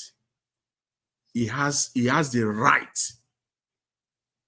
He did it in 2023 at that time. Just as you used to say here on this platform, I believe you still said it today, if I'm correct, if my memory serves me right, that if there are 50 Nigeria Watch across the social media, yes, Nigeria we won't be where we are in Nigeria today. Yes. If at that time, if there are 50 of the vice president to Peter Obi, if there are 50 of them in 2023, 50, Tinubu will not be sworn in. Ahmed Dati. If there are 50 of Dati in 2023, 50 of him that has same or almost equal platform that he had as at that time, that they can appear on TV, it will go far. When they speak, everybody listen. As at that time, if 50 of them did that in 2023, that period, I think he made that statement some few days to the inauguration, the last week of May 2023. If 50 of that, and we have them in Nigeria, and among that 50 will be the likes of Prof. Utomi. 50 of them that cut across all spheres of life. Academicians, politicians, religious leaders, traditional leaders. Tinubu will not be sworn in. That is why it is dangerous for people to be silent. Very, very dangerous. We have to speak out. So yesterday, I made a note. What is making rounds? When I was listening to the news today all over the space, I made a note here yesterday. I'm not sure whether I mentioned it, but because of time. And what I wrote yesterday was that on the issue of this national significance, their sense, referring to the National Assembly members now, I said on the issue of this national significance, their sense still could not tell them that this is not to be done by nay or I, but by an affirmative voting, by raising their hands or by head count. I wrote it here. I'm quoting myself here. This is issue of national significance. You can't do that. And still their sense. And I always say, these are men, 40s, 50s, 60s, 70s, some of them late 70s. This, if you combine it together, you are talking of thousands of heads put together, and they still cannot. I say, no, we can't do it this way. It is not right. You will have to come out openly. If you have to stage a walkout of the National Assembly so that Nigerians will know. That is how we will know.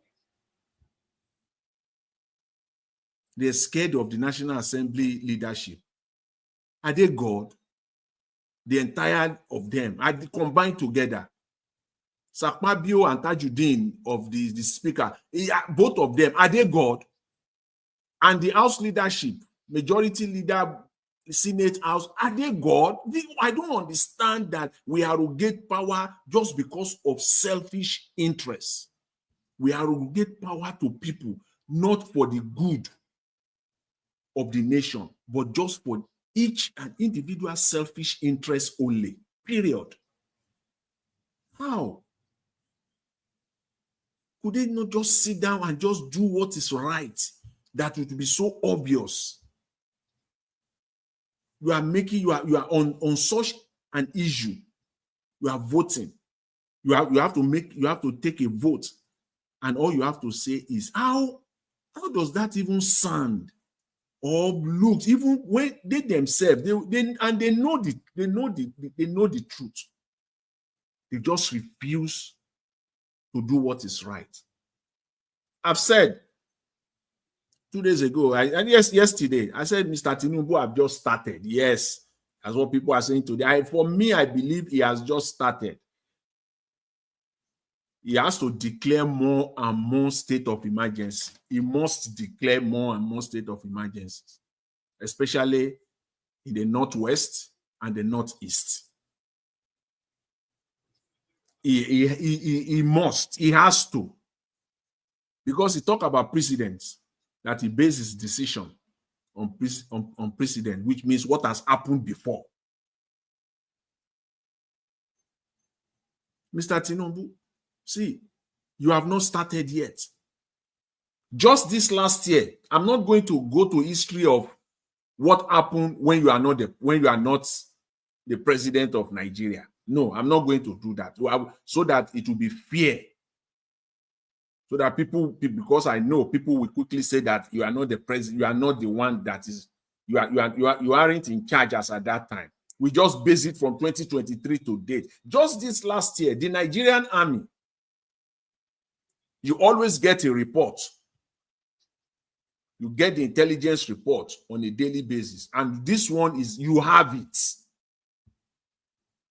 Because your decision was based on reports that you received. That was one of the reasons why you took the decision to declare a state of emergency in Rivers State. Just this past year, the Nigerian army intelligence, you have the report, Mr. Tinubu. They labeled this terrorist group called Lakurawa. as a new terror group ravaging the northwestern part of Nigeria. The Nigerian army said in that report, and I state, I quote, he said the Lakurawa has been operating in several communities along the Nigerian-Niger border since 1999. That was what they said in their report. The Nigerian army labeled them. That was the Nigerian army has labeled them as a new terror group. They buy many people. Many Nigerians buy in Kaduna State, to be precise, and in Zamfara, as a result of the activities of this Lakurawa. Many. Mr. Tinubu did not declare state of emergency at that time. And because they are crooked, they are crooked, clueless, they cannot think beyond their selfish interests. And they don't even, they don't even think. Their selfishness has taken their brain off their head. They can't even think. Because in one breath, Mr. Tinubu, through his spokesman, Ononuga, today came out and said in his statement that it is to protect the economy of Nigeria and the assets of Nigeria, to protect the economy and the asset of Nigeria.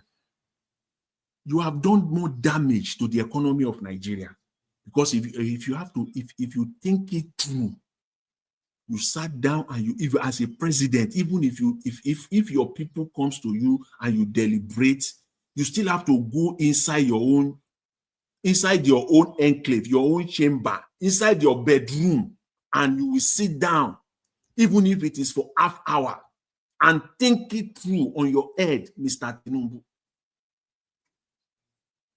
If you say it is about the economy of Nigeria, you have done more damage to the economy of Nigeria by this action. Because, come to think of it, you know that Rivers State is one of the centerpiece of the Nigerian economy because of the crude oil.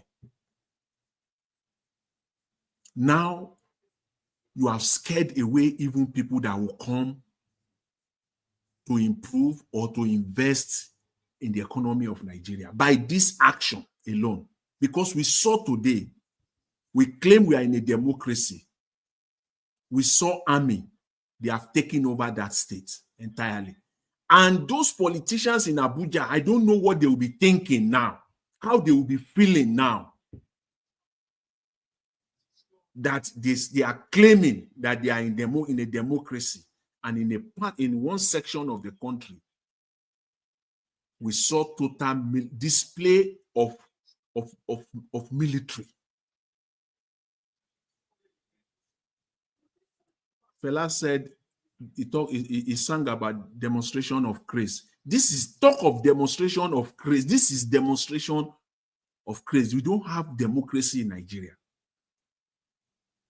You can't be, unless they are deceiving themselves, because I know, and millions of Nigerians, when we don't have they know that there's no democracy. Millions of Nigerians know that we don't know. We already know, even before today, before this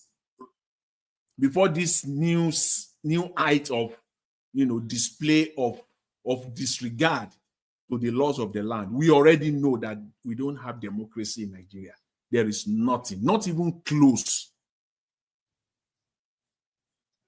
There's no democracy in Nigeria. We're just deceiving ourselves. And somebody said on the platform yesterday, I believe 2 days ago, and how correct could that be? He said he will not like to see the people of Rivers State coming out to start singing. That they will come out to start singing. That's what we are going to see. Lo and behold, yet it happened. These people should be ashamed of themselves. All they can do is singing and dancing. That's all they can do at this time. Rather than to resist, you are dancing, you are singing. Is that how to resist? They are singing, they are dancing. Somebody said it, and in less than 48 hours, it came to pass. They know how to sing. They come up with a song now for Fubara. And yes, lo and behold, we see it, we are seeing it unfolding because it is not over. It is still ongoing. We are going to see more of that. And I also said that we should just wait for the next 24, 48 to 72 hours. You will see them with the so-called administrator, sole administrator in Rivers State. You will see their leaders. You will see them. You will all see them there. They will make, in fact, they will make it so easy for him. They will give him all the support that is needed. And when they want to speak, you can easily preempt them. You know what they are going to say. Selfish people, wicked people. You know what you can close your eyes, go to, and you can predict them. Just the way somebody predicted just 2 days ago that you will see them, they will start singing. It is song that they will come up with rather than to resist. And it happened. It happened. It's still happening. Same way you will see them, they will be romancing with these sole administrators. And I preempt them. It's going to happen. They will come up with their stupid, flimsy excuses. It is for the peace of Rivers State. It is for the people of Rivers State. We have to work together. Those stupid statements, they know how to say it in Nigeria. We don't have to bring the house down. We have to work together. The people that are ruining Nigerians don't care about all of this. It is you that is giving them the space to do it. Claiming that you care, but those people don't care about all of this. It is you, the people of Rivers State, you people of Rivers State, and I will say this unapologetically, you, the people of Rivers State, you are the enablers. You are the chief enablers of the criminality that is unfolding in your state. It is you, the people. You are the chief enabler. You are enabling them. You are chief in all that is happening there. Again, because of what? Individual, personal interests. That's all. And it is so sad. Let me quickly end on this. I know you said earlier, you said the people, they are gullible. Nigerian people are gullible. They are not only gullible. Yes, of course, they are gullible. Not only that. Worse than that, they don't even want to know history. They refuse to learn from history. That is part of our problem in Nigeria. They refuse to learn from history. And it is dangerous when a man does not know his history. He will continue to live in error. He will continue to commit the same error over and over and over again. And the people that are manipulating you will continue to manipulate you. They will manipulate you. They will manipulate your children. They will manipulate your children yet unborn, combined together. That is if a man refuses to learn from history. All right, Mr. Jonathan, round up in 2 minutes so we can close the show on time today. Yeah. Thank you, sir. Yeah, I just want to, that's pretty much what I just want to say today. You've said it all, and it is important that we highlight this. Again, yes, democracy has been murdered in Nigeria. We don't have democracy in Nigeria. I think that is very, very.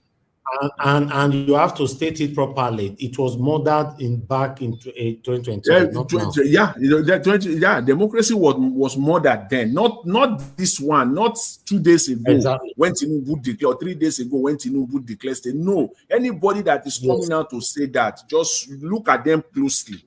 You will know who they are. What happened in May? That May 29, swearing in Tinubu, is what is giving birth to what we are seeing today. Exactly. But that he mentioned it now, that he said it there. Hey now, Mr. Give us a mandate. You are just coming. Did you see the video that Mr. Elvis showed earlier? Yeah, I saw it. I mean, I was just waiting for him to call me. Yeah. That is, he said it. It's like what he said then. Now it's like a prophecy being fulfilled. Right before our eyes.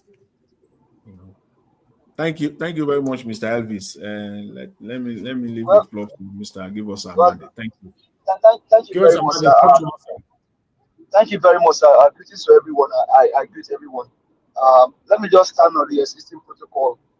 Once again, we'll just continue to pray for you that God continue to strengthen you and then give you more wisdom to do this. Well, on the issue of democracy being murdered, it wasn't just murdered yesterday or day before yesterday. Dati Baba Ahmed said it, and he said it emphatically. I wish we can probably look for that video where he said it in Arise TV, and they were trying to gag him. Most especially, even on Channels TV, where Sheung was trying to, the right will say, Sheung was trying to quiz him, and he told Sheung, "Hey, Oga, will you listen? Let me tell you and tell you again." And he looked at the camera. Dati Baba Ahmed looked at the camera and told Nigerians, if you swore in Tinubu, he even called it, he called the CGN, he called Ariwola, he said CGN, if you swore in Tinubu on May 29, 2023, you have ended democracy. You have murdered democracy. And they said, are you not afraid of the consequences? He said, he re-echoed it again. He said it and said all over again. So democracy was not just murdered yesterday or day before yesterday. And I mean, we keep saying it here. Dr. CM said that full-blown criminals are in charge of Nigeria. I said it in 2023 that these guys, we have to criminalize the country for them to be able to govern the country. Where have you seen all over the world where there is a tired issue? Because the case of River was the president in quotes, the druggy criminal president in quotes by Mahmoud Yakub said that they want to rescue River State from maybe becoming ungovernable. But what they end up doing was to now destroy everything that the state stands for. By themselves, they destroyed everything. They ruined everything because they are ruiners. They criminalize the system. They destroy the system. They disrupt everything just for them to be able to lay hold. Now imagine where there's a critical situation and then you have your senators, your member of the House of Rep to determine on this issue. You know what they did? Allegedly, they were giving them money to instigate them. They were giving them money to buy them. Some got as much as 10,000 US dollars.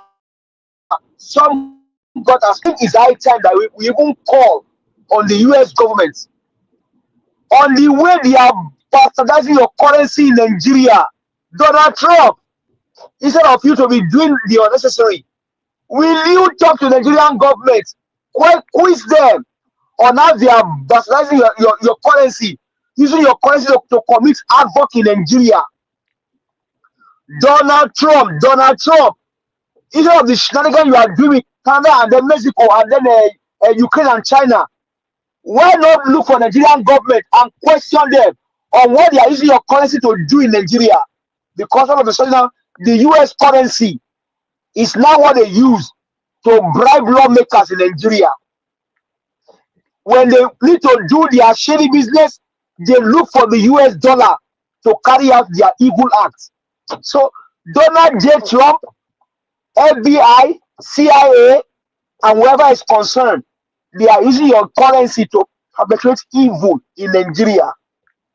Your currency is being used to commit crime of the highest order in Nigeria. You can even go as far as saying that they are using the money to commit to even commit crime people. Because what they have done in Rivers today, some people are going to cry in Rivers State. People are going to cry regardless in Rivers State because of this act. And what they use?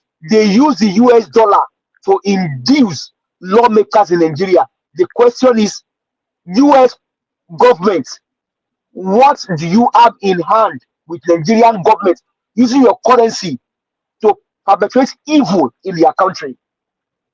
So maybe Nigerians, maybe we can even look in that at that, because this money is just supposed to mean that if these guys will do their evil business, they are looking for dollar. They don't look for euro, they don't look for yen, they don't look for cedis, or even their own naira. They look for the US dollar to commit their evil. These guys are demonic and satanic. And like you said, Mr. Elvis, although Pastor Tommy was behind Peter Obi solidly, but did he even speak the way that he spoke? Did he speak that same way? I mean, he said it's more enlightening. He has written several books. You're able to interview him. All I know that he was saying, he was just speaking to the election. Did he make any comments that you can say, oh God, you are going beyond your limits? Peter said, Ateno said, he brought out different results. And he said, if they don't do the right thing, he will join Nigerians in the protest. They used to Peter waterside on the road. So for me, and the person you also mentioned, Aswe, that was trying to gaslight you when they came here, was Aswe was not in Nigeria when they repeat. And I keep telling people that you are just wasting your time. I told you here, Aswe, the money you are going to spend in the court, give it to me. I will spend it for you and then bring the receipt here. Mr. Jonathan, re-echo my word. You have just wasted your money. It's so shameful that you just went ahead and wasted that money. Give it to me. I'll go and spend that money and I'll bring you receipts. Today, Waik is being sold for over 100 to register for Waik in Nigeria now over 150,000 naira. If you have given me your money that you want to spend in the court, I would have used it to take your people and come and give you receipts here. You just wasted your time, wasted energy, because nothing good was going to come out of the tribunal. I keep telling you guys here, nothing good. If they read Peter Obi, who is Aswe, if they successfully read Peter Obi, where we have evidences, we have everything, they knew. See, no one today know that he didn't win the election. Only maybe in 50 years he will now tell us, like Bangla did, that the election of 2023, he didn't win it. Nigerians should forgive him. Forgive you this wicked human being. Tinubu knows that he didn't win the election. He knows. He has said by himself. He bought his way there. He knows he didn't win the election. Akpabio knows that he's not fit for he's not qualified to be Senate president. These guys are criminals. And for them to be able to govern the country, they have to criminalize everything. That is what you are seeing playing out in Rivers State. In Edo State, I don't know whether neither Aswe nor Okolo, none of them won the election because they both gave money, they both got votes. So on that one, I don't have anything to say on that one. Neither Aswe nor Okolo won the election in Edo State. It is just that the highest bidder got it all. Nigeria is already in the hole. But it's so painful that the likes of Pastor Adeboye, the likes of Oyedepo, Elenchel, and even Ibiyomi. Shebi now he has all of a sudden he has entered into River State. When Tonyeko was speaking, he called Ibiyomi's name. Where is Ibiyomi today? See, Tinumbu, this guy should not be allowed in the first place. The mind of a criminal drug baron.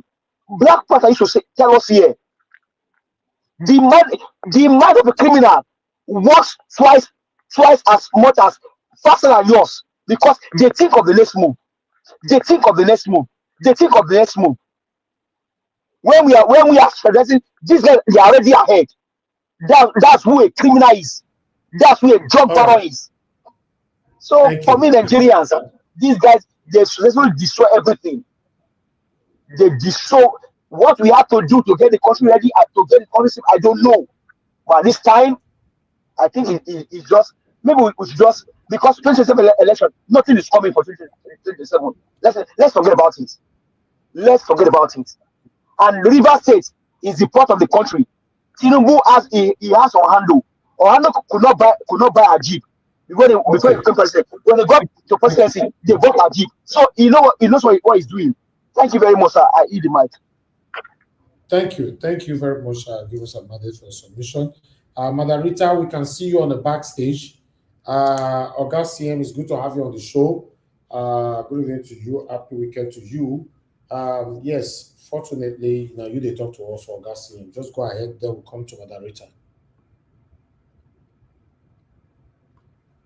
August CM, are you there?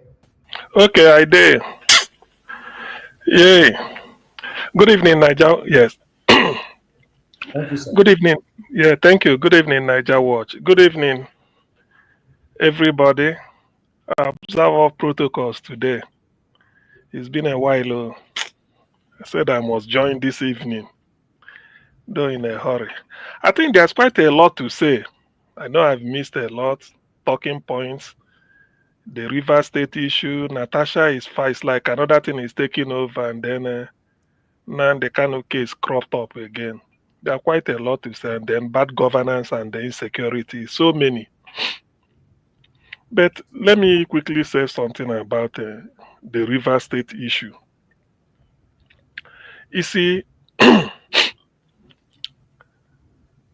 sometimes I listen to the analysis given by Ruben Abati and the role the National Assembly they are playing just to make nonsense of our democracy, which to me anyway, the democracy does not exist in Nigeria.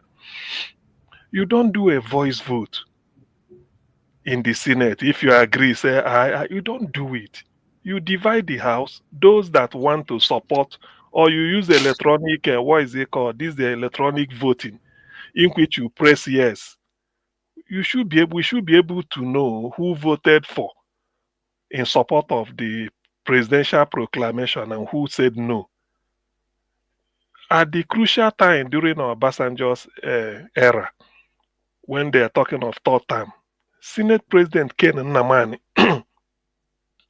cleared the aisle, told every senator, vote your conscience. It wasn't a case of the ayes have it. You stand up, you address the Senate, you say you support this third term bill, or you do not. And the clerk of the House, they are recording it. In the end, they tallied it. Those that said no, almost overwhelmingly, won. And the man said, well, the Senate, you've decided. I think it was shown live on TV. It was shown live. No, they cleared, but it was shown live. That is the type of thing that was needed, that is needed now. But you see the type of Akpabio Senate we are having, or whatever the House of say aye, and then everything ended.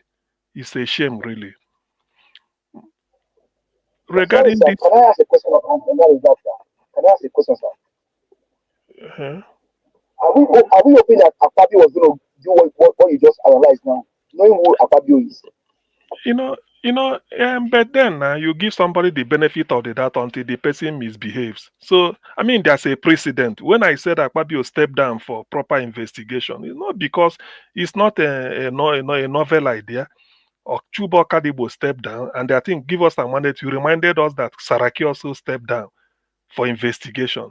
So why did it, when it comes to your own, you want to hold the gavel and be presiding over your own case? In fact, I don't know. I just feel there's something I say somebody is ashamed of all these things happening. I'm not alone, but it pains. Look at the mess people are doing, as if you are ruling. I mean, you are leading people a country that not even that are a country of morons. It's a terrible shame. Now look at what is happening in River State. Why this issue of rivers? I know Fubara and Wike, they were once friends. Maybe they're enemies now. They colluded because Fubara has to do what Wike wants so that he can get his governorship seat.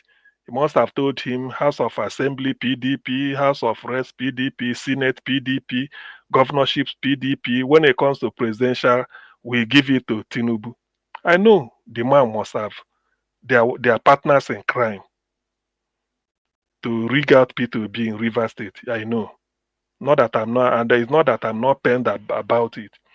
But that one, we said it has gone. Like we used to say, you are now in charge. What have you done? Even when you steal the mandate, what are you able to do with it? When we cite the governor of Enugu State, his NYC certificate is still forged. But the people of Enugu are saying he's giving them pipe-borne water they've not gotten. That is by the way. At least these are now exercising the mandate, though you came there illegally because of Nigerian system. So in that of River State, look at where we are now with Fubara and Wike. You don't do that. My own perception, and I stand by it, is that I don't discuss Nigeria as a country. I don't discuss it as an abstract, as if you talk about France or Germany. No, Nigerians are people.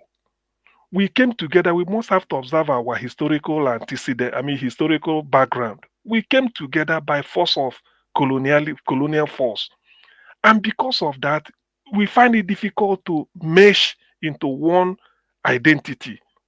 I remember in 1992, June 92, I read in Time magazine a headline say Americans debate their identity. They are just a melting pot of the whole world. Nigeria is like a melting pot of different people. So when you get to River State, let me not stretch it too much.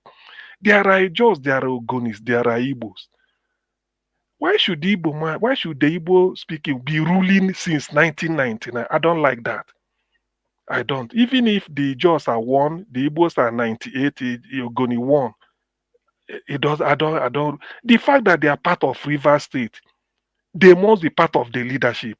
Why must it be every 4 years you come back and be telling them, hey, just vote for me? They vote every 4 years since 1999 because Fubara entered and they start to talk about structure. Yesterday I wasn't here, but I listened to what somebody, I think it was Psoft, he came and was saying Fubara should concentrate on leadership and forget about structure. How daft can somebody be? With all due respect, what is structure? Are we talking of the structure of a pillar that is holding a house? A structural engineer will tell, a civil engineer will say the structure, it's talking of rod, concrete, cement. In politics, politics Nigeriana, when they talk of structure, what they are talking about is human being. Executive committee, executive council at the ward level, local government level, and then at a state level. When Wike was the governor, was he not in charge of everything? It is the rule in PDP states that anywhere you have a PDP governor, that governor is the leader of the party in that state. That is to say, Seyi Makinde in Oyo, Adeleke in Osun, Bala Mohammed in Bauchi, Sheriff Oborowori, if I get the name right, in a Delta. Wike was in charge of River State during his 8 years. So why is it that during Fubara's time, Fubara should be able to, run the party in the state in the way so that he can achieve his aim? Wike said no. There was a Wike, because of this problem, people don't seem to understand where these things are coming from, and it's brewing now. I will run with something. There's a guy called Dr. Chidi Lloyd, say he was a former lecturer of law at UNN, see Nigeria. They were asking him on our channels. He said, Wike, who is the leader of PDP in River State? He says it's Wike in Abuja. He said, but you know that this is the rule. He said, why? He said, no. He said he doesn't want to know. He said, now Wike, they know. You see, this is the problem. Why can't Fubara be in charge? And we not do it like this because he's a Joe. That I don't care what people say. I believe in equity, fairness, and justice. I believe the first time a German is becoming governor of River State, the Ogonis are complaining, not even a chief judge, not even a governor, not even a speaker. Since they created River State, the Igbo speaking area has been dominated. I don't like that. I'm Igbo myself, 1,000,000%. But I don't believe in cheating. I believe in live and let live. So to that extent, I only stand with Fubara. For what it is worth, let him handle it. If he fails 4 years, let him go. Then another person will come. And I believe he will do 8 years. So why is this old Wike want to dominate and then do it? People are clapping for him. I don't like it. Like Pisot was saying, Fubara should concentrate on leadership. Let him forget. How can you forget structure? Why should the law change? You see, this is the problem with Nigeria. We don't believe in fairness. We don't believe in level playing field. Different law for different people. At the age of 10, we start to discriminate. If you are from Ondo State, you have a cutoff mark. If you are from Anambra, you have your own. If you are from Bauchi, you have for 10-year-old kids or 11 years. Why should it be? Then 20 years later or 10 years later, they will become 20 or maybe 20-something. And they start to query, say, these people are fomenting trouble. So to that extent, I so much support Fubara to the hilt. I wish I have resources to place at his service. I will do that because I hate injustice. You can't try that to a people. As long as Ijaw people are still part of River State, they deserve to have a say in leadership. The same thing after Ijaw should be Ogoni. Why shouldn't Igbo be ruling for the past 24 years before they come in? Why? If Ijaw is not part of Rivers, carve them out, put them in Bayelsa or give them a different state, then they know that when they are that there, all they do is just to fetch water and they fetch firewood. You will not be the king. It doesn't work that way. Which brings me to what Ijaw people are now doing. Because I read somewhere Ijaw National Congress worldwide are now debating self-determination out of Nigeria. This is how it starts. But when they will now start to ratchet it up, people will say, hey, if you divide Nigeria, you won't have you will take all these people will come and tell you when we are small. But why not arrest it at the root? Why should Wike be disturbing? What is structure? You are in Abuja, we are talking of structure. Did not delete disturb Amwechi? Did Amwechi disturb you? You are talking of structure. You want to be in Abuja, you want to be controlling PDP. Who are you? Who are you? So you see, this is where the problem lies, and people are not seeing it. Now, Tinubu, the trap they are setting for him, he has fallen into it. To get out now is a problem. He had messed his presidency up. I was giving him, we are saying that you rigged yourself. I used to give example that some people said they can't get a job because they are very terrible at interview.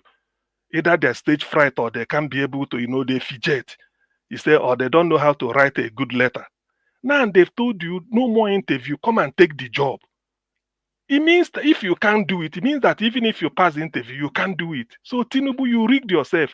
That apart. We were waiting. I said here, Tinubu, end the refugee camp in Benue. I will come here and clap for you. Everything cannot be word contract, a tar road, build railway, build airport. It is good. But end that. Use your presidential proclamation. Go to Benue, stand there and say, you declare this refugee camp closed. Go back to your various houses. Give them money to rehabilitate them. I'm not from Benue, but you say things that, that is progress. Now look at where he is now in his presidency, now doing on democracy. Even people are saying that Abacha is even better.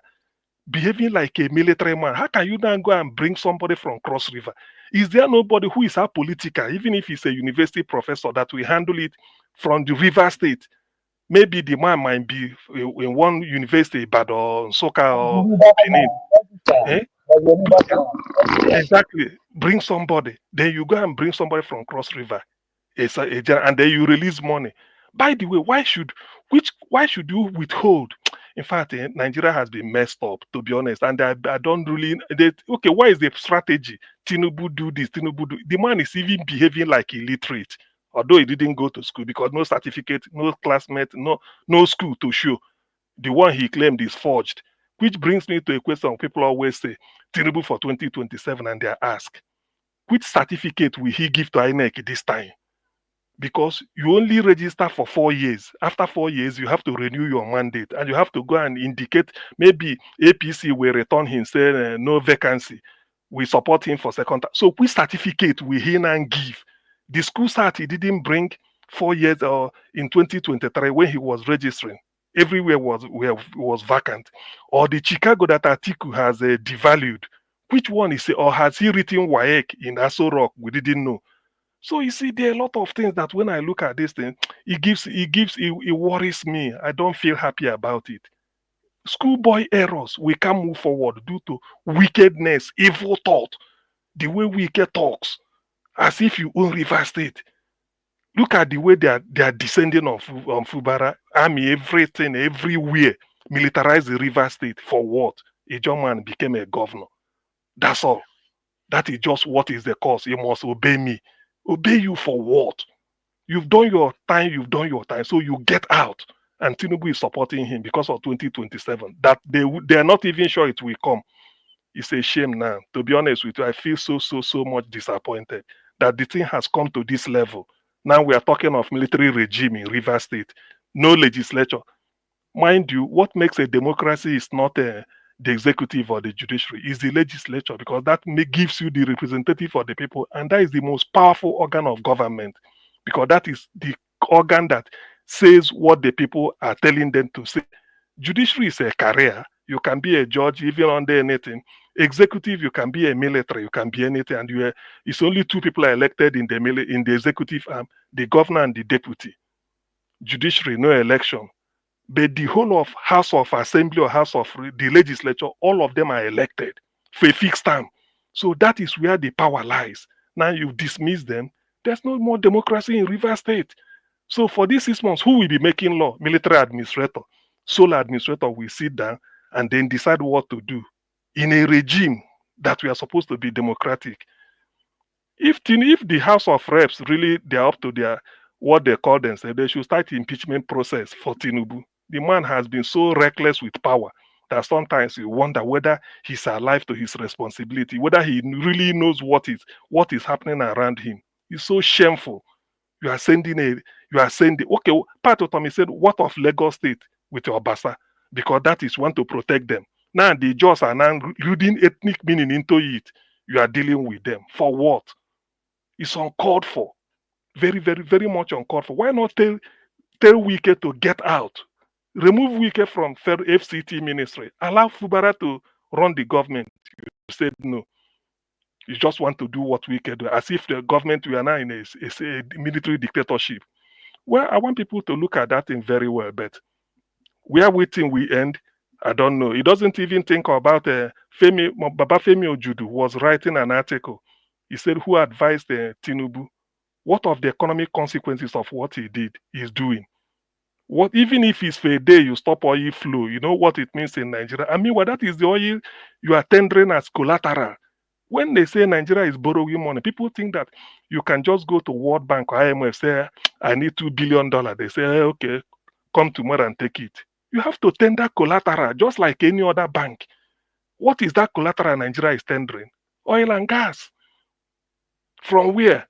From maybe rivers or delta, all those places.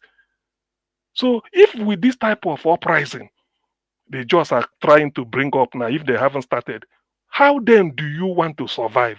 Can you cut your nose to spite your face?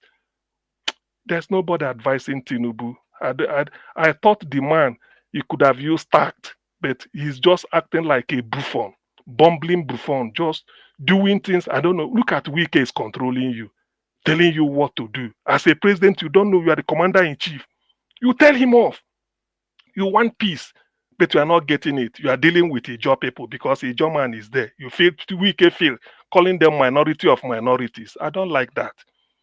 I don't believe in that, whether minority or whether small or big. Let everybody be. Let the rainbow take. Let every flower bloom so that the rainbow can take shape. I don't believe in that. By the way, they didn't make themselves. Somebody must be higher than somebody, but then you have to accord them the regard. Now you are talking. By the way, who is weak SF?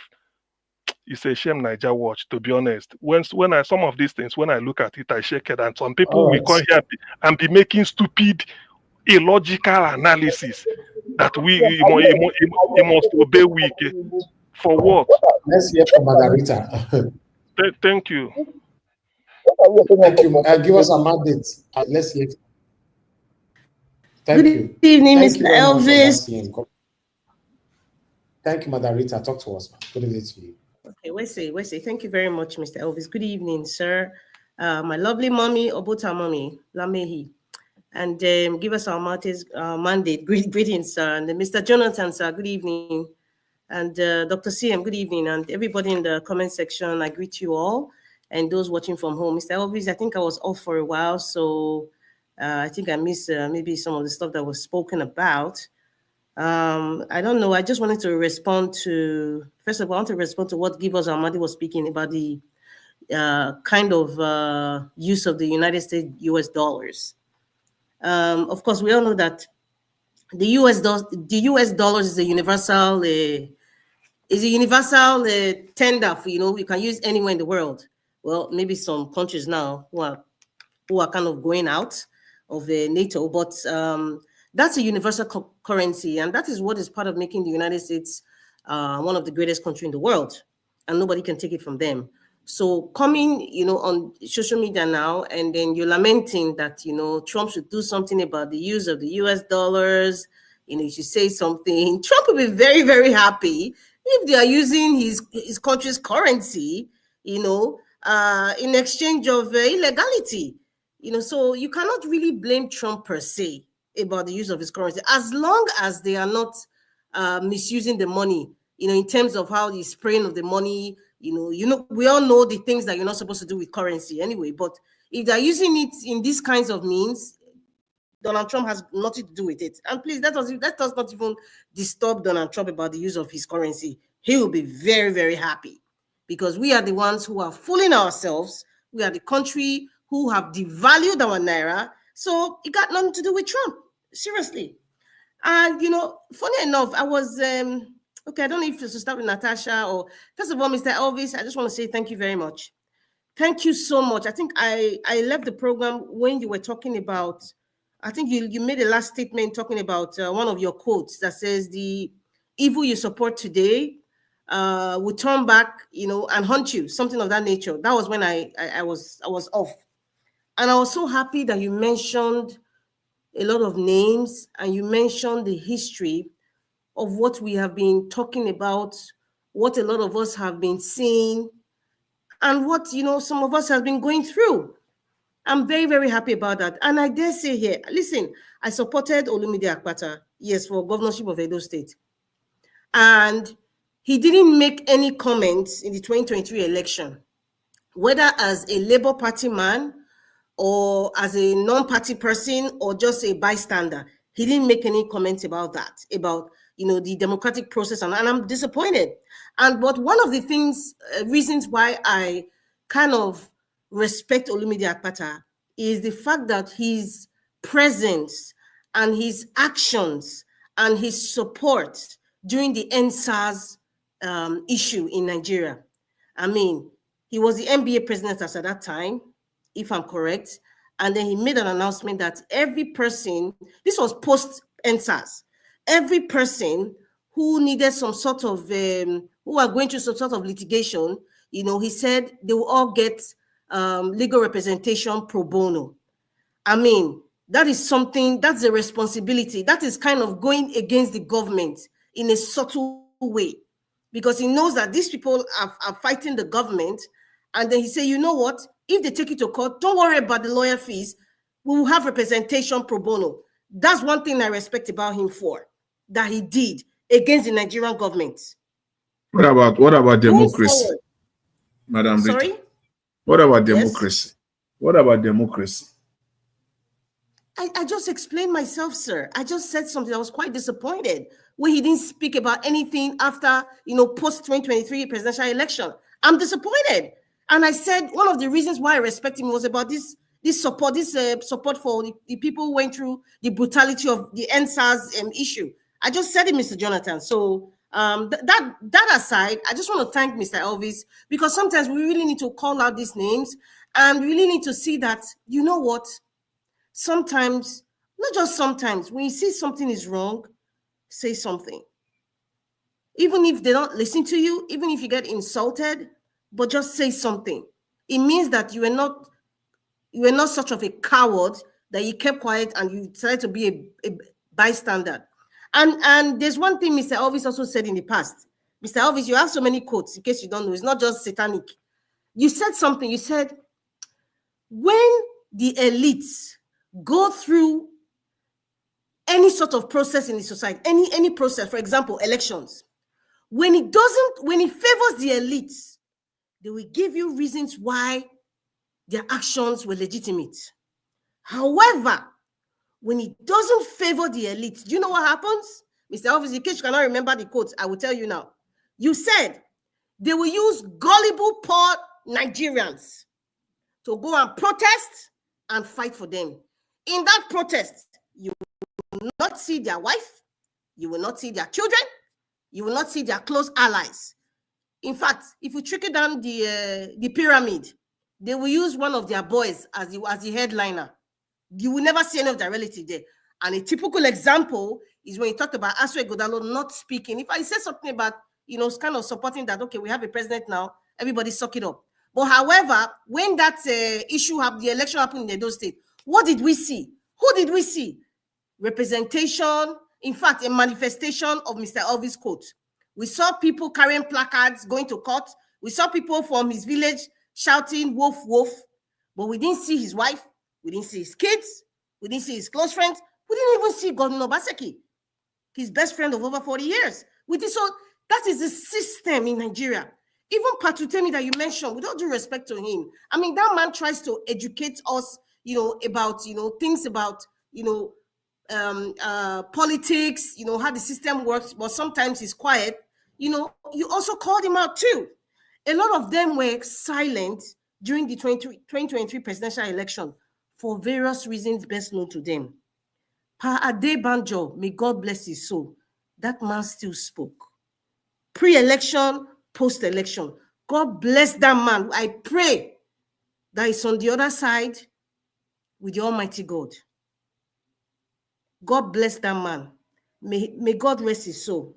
Moving along, going forward, I was watching something yesterday. It's a documentary about great women in politics, or great women who have kind of like changed the world. And there was one particular one that, was kind of very interesting to me. Her name was a Chinese woman, Su Meiling. They call her Madam Chiang. Dr. CM, I don't know if you know about her. She was the wife of, Chiang Kai-shek. That was the president of China at that time. And she wasn't just a bystander wife. There are some comments or quotes that she said. Was a particular one that kind of touched me. She said, if you're not sure, I think she was talking to the Congress, or the United States Congress, to support them, against the fight with Japan and Germany at that time. China was like on the brink of collapse. And so this woman took it upon herself, because she was a child of the elite. She grew up in the United States, basically, and she knew everything. Her husband didn't speak any form of English. So she took it upon herself and said, I'm not just going to be a wife. I'm going to be somebody that will support my country, because she loved China. She loved the Chinese people, and she sacrificed a lot. And she lived up to 105 years old. Funny enough. Yes. There's one thing she said, and that kind of caught my eye. She said, if you are not, you cannot be, if you are not morally right, you cannot be politically correct. If you're not morally right, you cannot be politically correct. And she was speaking to the Congress of the United States. I mean, they said that was one of the greatest speeches ever. A foreign person, in fact, that was the first time a foreigner would come to the United States Congress to speak. And I saw the video, and every single person was clapping for them. I think that time it was Roosevelt that was the president as at that time. And the reason why I say this is it all goes back to speaking up when you're supposed to speak up. We cannot shy away. Nigeria is our country. I don't know about you, but I still love Nigeria. I complain about Nigeria. I get frustrated about the leadership. But however, I think we should, really sit down now and really like, what are we going to do? What are we going to do? Those people in diaspora and those in Nigeria, what are we going to do to really change 2 minutes more? School? Yes, and there's something Patutomi said when you were speaking. Patutomi said something. There is no way Nigeria is going to change unless we take out these people in the corridors of power. That is so true. I don't know what he means by take out. I'm quoting him. That's what he said, on the channels. Those were his quotes. And he said, everybody, they're gonna pay. Everybody's gonna pay for this debauchery, this horribleness that we're experiencing. Everybody's gonna pay. But the people who are causing it, they're gonna pay more. Nobody should quote me or say, what do you mean by they will pay more? They will pay more by maybe divine immaculate conception of some form. And that goes back to Natasha in the Senate. Any man or woman that is saying Natasha should step aside, Natasha is talking, they should bring proof. In fact, my prayer is those of you who have daughters, sisters, nieces, even wives, you will face worse than what Natasha faced. And when they cry out, there will be nobody to help them. Bill Cosby, we all know Bill Cosby, the popular comedian. He went to jail. And, at the age of what, 80-something? Or in the early 80s, he went to jail. Why? They started bringing crimes he committed 30 years ago, 30 years back. So if you're committing a crime today, because Nigeria is a cartel, is run like a cartel. Nobody talks or want to refer back. They say, leave him. That one is in the past. The same way they're telling me, I shouldn't talk about former Governor Obaseki. He's in the past. He's no longer the governor. Whose side? I will never stop talking about past leaders. From Oshomole to Adam, even up to Lucky Binejo or Saremo Osumbo. We must talk about them. We Your must time talk is about up. them. Mr. Alvis, my time is up. Ha! Yes. Wow. Tell This us your all. clock is different from my own, though. Yeah, you don't talk for 12 minutes, Mr. madam. Lewis was here now. Mr. Lewis will dash me at least 4 minutes. Nobody here will dash me, especially to Nigeria. Nobody will Never. dash you. Don't worry. I know. To It's Nigeria, okay. To Nigeria, you will not Thank you position very much, use. Mr. Elvis. Thank you, Madam Rita. God bless you. Thank you. To Nigeria, I beg talk to us. It's good to have you on the show. Good evening to you. Yeah, thank you, Nigeria Watch, for having me. Thank you very much, and good to see Madam Rita around. And greetings to all the panelists, the comment session, and the viewers, especially the viewers. Yes, this matter of Rivers State, there is a little bit of insinuation that certain ethnic groups make up the majority of the state. Some ethnic groups are the largest, doesn't make them the majority of the state. The majority of the state is actually non-Igbo speaking people. And how the reason why a certain group have been dominating the stage is many other reasons you can attribute it to. It's the same effects that you are seeing in Edo State and in all the other states that are of the south. Apart from, you can say that Akwa Ibom and Cross River has been kind of insulated from these negative effects of the Nigerian politics. It's funny because under military regimes, these areas tend to do better. When politics come in, you see this nonsense that goes on to the point whereby you see this state of emergency being declared because somebody wants to leverage the resources of a state to for their own interest. These people are so greedy and also dangerous at the same time. They are also ready to do anything to maintain their office. And the reason why they are able to stay in that office is because somebody told them, as long as you do as you are told, you're going to. I will empower you to do whatever you like with your people, and that's what they are doing. They don't care what happens to Nigeria, these people. Because if the Tinubu cares, by now, Nigeria will be heading towards a $1 trillion economy. There was no reason that it shouldn't have been like that. This was something I've been talking about for over 2 years now. When I observe the state that Nigeria is in, it could have been heading towards a $1 trillion economy, but everything he has been doing is to make sure it doesn't get there. They pretend as if they want to help you. All they care about is destroying the country.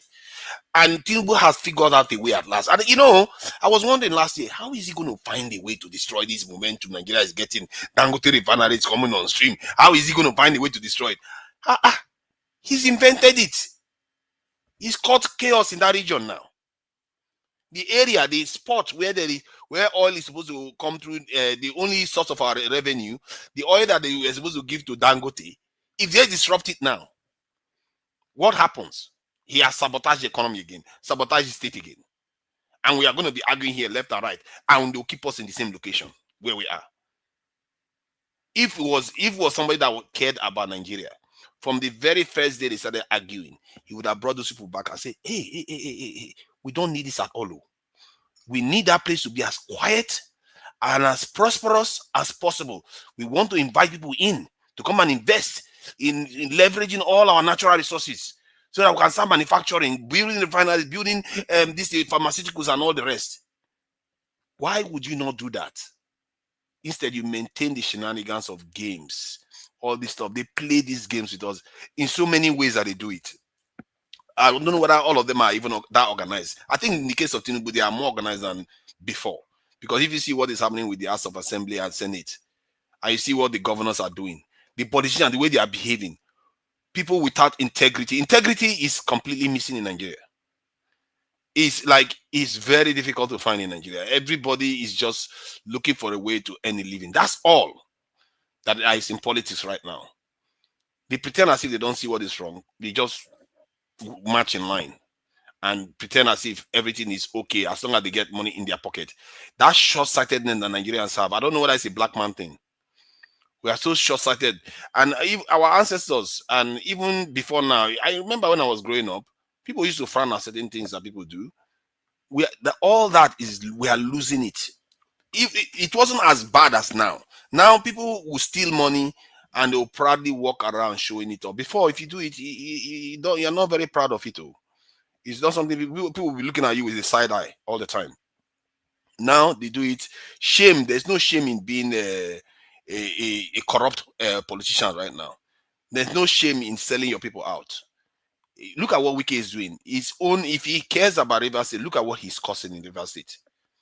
If he cares about the people of Rivers State, look at what he's doing. If there have been, let's say, he's arguing with Fubara because Fubara is trying to destroy some investment or some contract. Let's say if Wike wanted to build an underground train system in Rivers State, and Fubara came and wants to destroy it. You can understand that this is because of the greater good of the people. That's why he's fighting Fubara. All this one is for political reasons. That's all you hear. All I see is a mixture of different interests coming together to keep Nigeria where it is so that we don't progress. And that's why I say plague on all of them. Tinubu, Wike, all the politicians, all the people that are aiding them, plague on all of you. Because in the day, when the time comes, there will be no mercy for any of you. And that day, when the events start unfolding, they will be showing people like you on TV when terrible things are being done to you. And people will be wondering, how did people get to this point where they are doing these terrible things to their fellow citizens? This is the kind of stuff that creates that situation. People just enable bad behavior one after the other. If you hear some Nigerians talking about this, somebody will be like, oh, Tinubu is justified to do it. You don't know what he saw. You don't know what evidence. What evidence? I just heard that a lot of militants executed Nigerian soldiers. Is he declaring a state of emergency in the north? Our gold is being stolen. People are flying aircraft into the country and flying it out. Have they declared state of emergency in that region?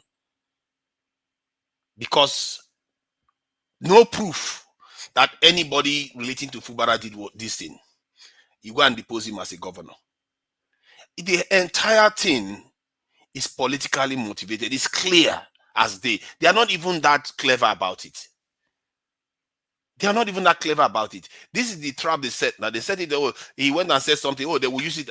Except they bring incontrovertible evidence that Fubara ordered people to go and destroy those pipelines, they are not justified to do what they did. And even when he did that, they could arrest him. I don't remember them declaring anything in the southeast, state of emergency in the southeast, because of people that are agitating there. So why declare state of emergency in River State? And suddenly you release 400 billion naira, if I'm not mistaken, to the administrator that is not elected. Who is going to hold him accountable?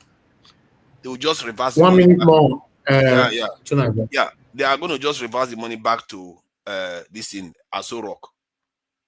And half of it, anyway, or a quarter, I don't know what quarter it is. In the end, one way or the other is going to serve the purpose of people in Aso Rock. One way or the other to serve their purpose. And we can pretend as if we don't know what is going on in that country.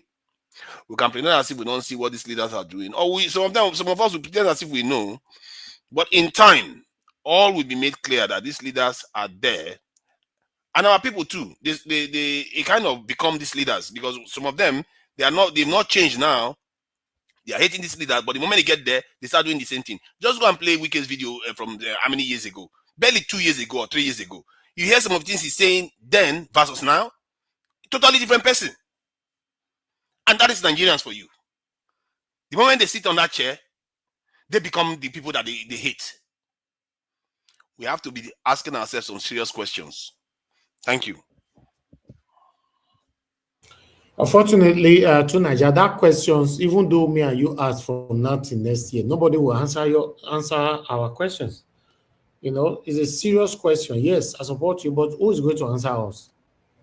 But what do I know? The last person on the panel is Sir Louis. You know, thank you very much, Sir Louis, for coming in now. Once you finish, Margarita, are you still there with us? I'm here. River. I beg. Okay, Margarita, when you finish, I beg you take final submission amongst yourselves, you know, at least for the next 30, 40 minutes. I don't know how long you guys want to stay. Okay, am I moderating? Yes, am I please. Moderating? Yes. Thank you. To Nigeria, you're not going to talk. Since I'm moderating, sure you know. Look at that. Look at that. I'm going to talk. You can't stop me. This is Chagaban, this is panel. You see now, tell me now, Jagaban, Margarita, who was passed? I don't care what you want to call it.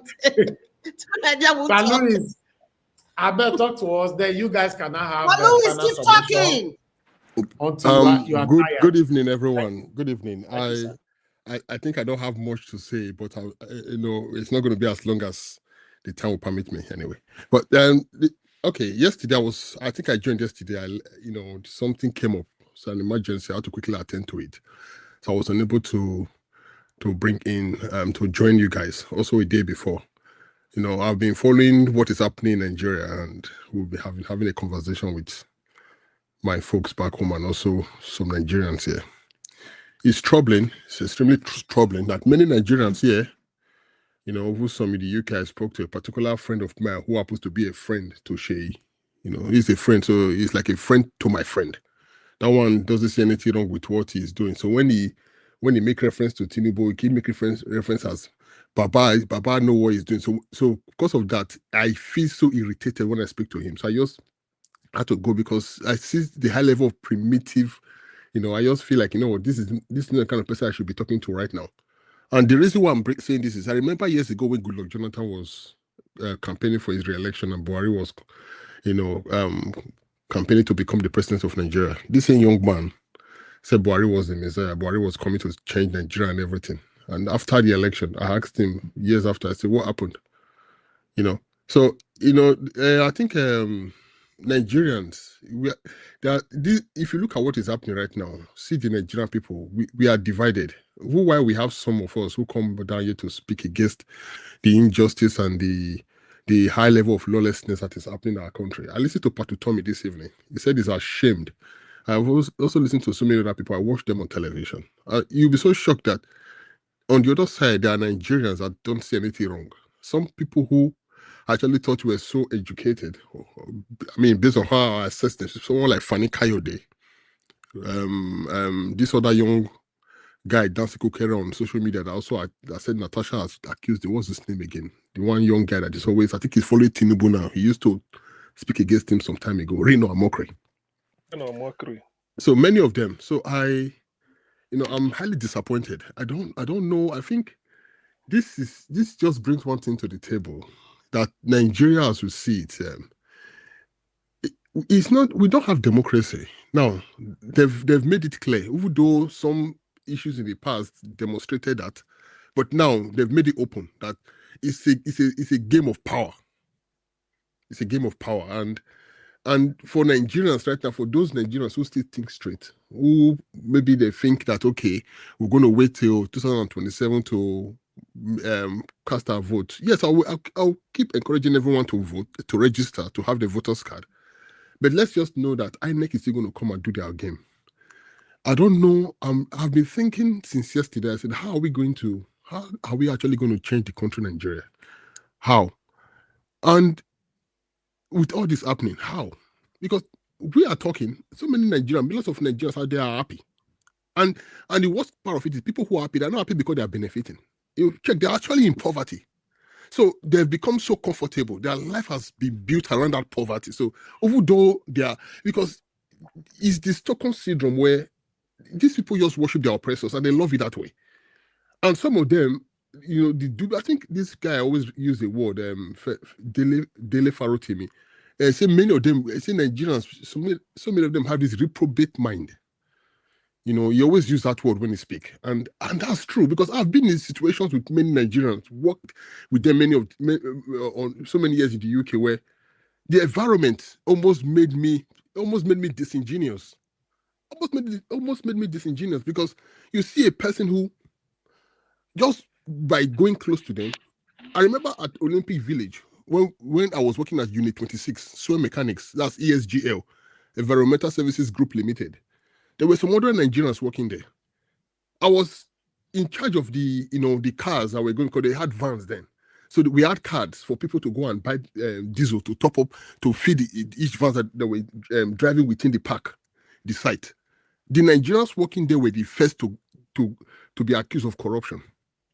They would take the card. They're supposed to feed the company van. They would go and feed their own cars, feed their wife cars. And they didn't know that this whole thing had a record. We're seeing it on the system. And they will come out, they will deny, they will tell you, I'm a Christian, I cannot lie, and they are lying. So when you deal with people like that, you begin to see that how, for a country to change, the mind of the people must change. For you to have democracy, the people must be mentally democratic. Democracy is not like something that we just open one day, the evil will open, angels will come and say, this is democracy. No, if the people are not mentally democratic, there's no way you can have it. There's no way you can have it.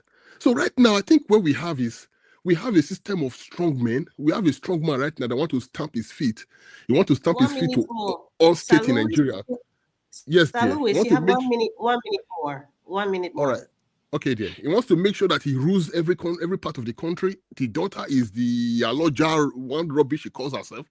The son, that one is dancing around trying to act like he's some, I don't know. So at the end of the day, you have a bunch of educated illiterates, bunch of buffoons, bunch of, nitwits, called all simpletons, all names you want to call them.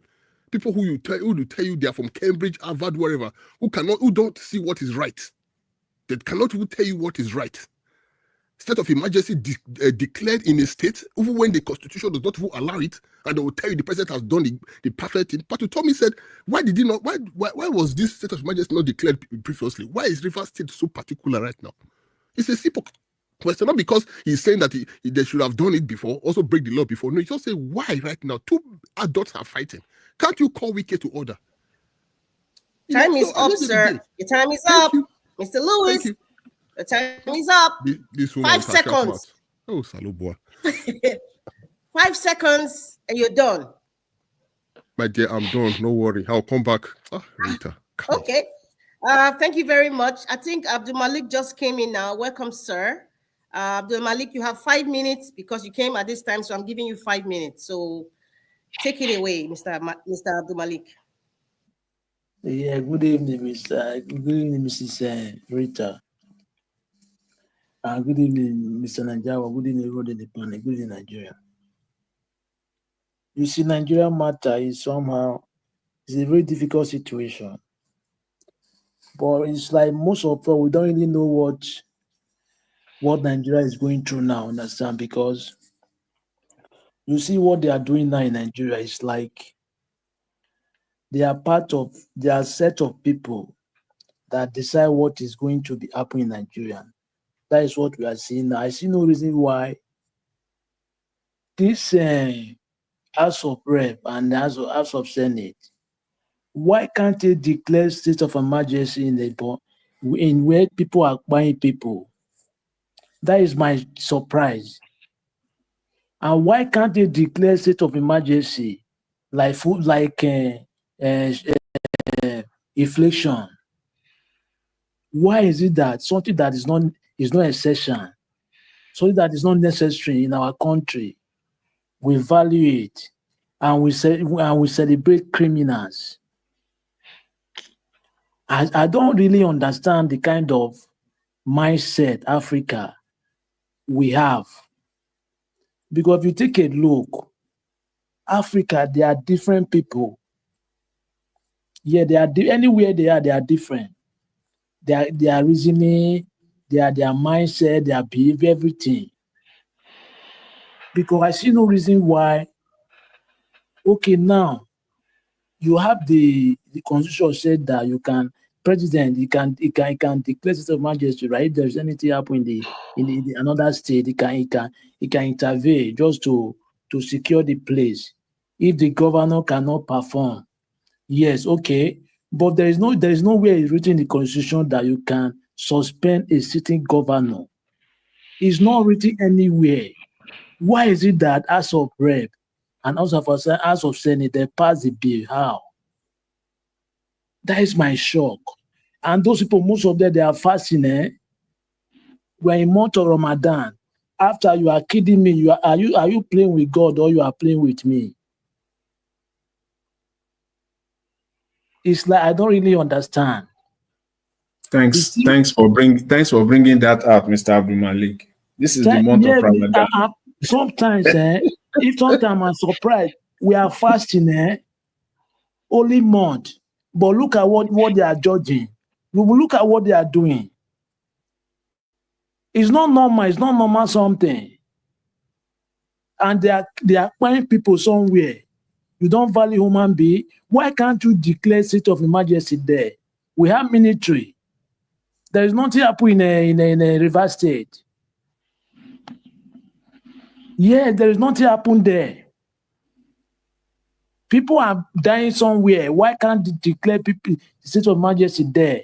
We have Air Force. We have battle soldier on ground. You see, if we don't stand up, the youth, this thing will continue going like this. There is nothing will change. Unless we complex, we agree on one thing. Because those people, they are the same recycling of people that since 1960, they are the same set of people. That's why the continent is not moving forward. Mr. We are Malik, the backward continent in the world, the backward. Mr. Malik, you have like 40 seconds left. Just okay, thank you very much. We are the backward continent in the world. You will sit down and reason way back.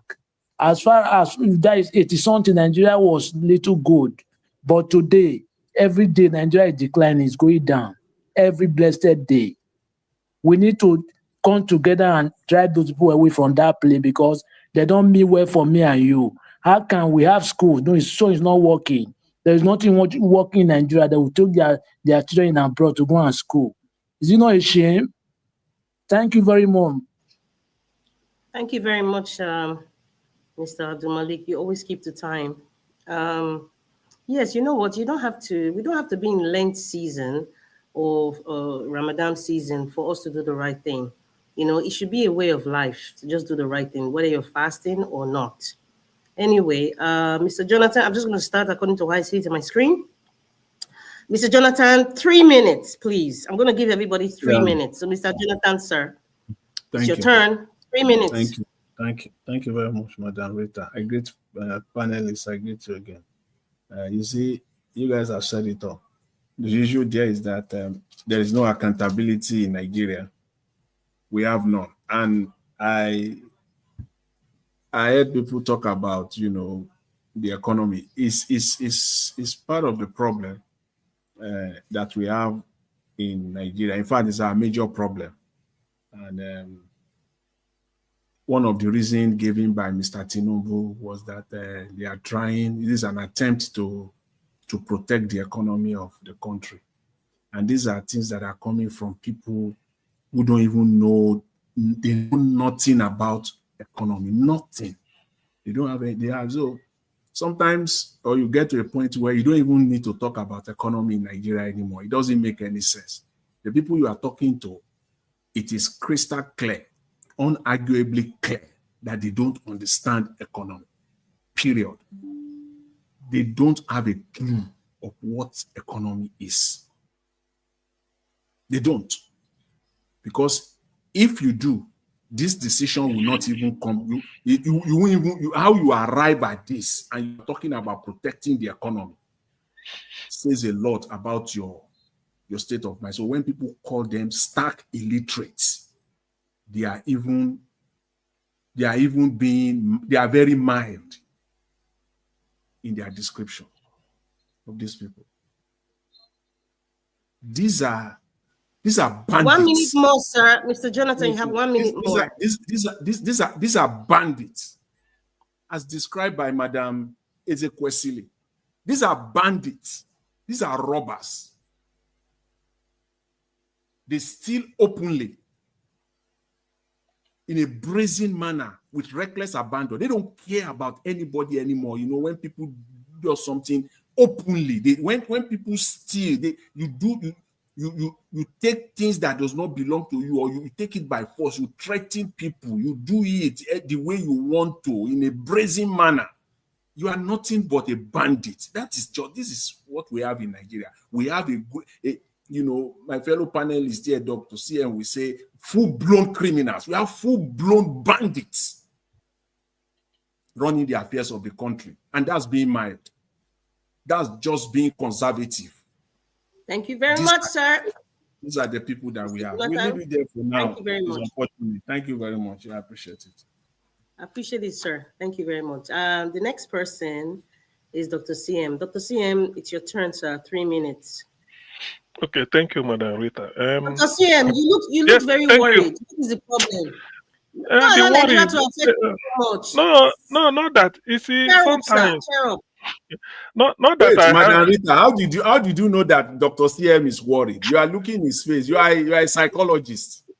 The thing is, when you and he's very sad about the situation. She did say the same thing to me. She did say the same thing to me. She said it to him. So I'm jealous right now. And I'm gonna on my camera. Did you show your face? Okay. Off it. Off the mic. Okay, the thing why I'm particularly disappointed is that Tinubu has a golden chance to write his name in gold. Even when he came through the back door. My concern is, why should Wike be manipulating a whole executive president? The whole thing that happened in Rivers State is just to please one man, Wike. That's all. Just to please Wike. Why? Why? You've been 8 years. For 8 years, you've been a governor. You've done your time. You get out. Why? What is it that?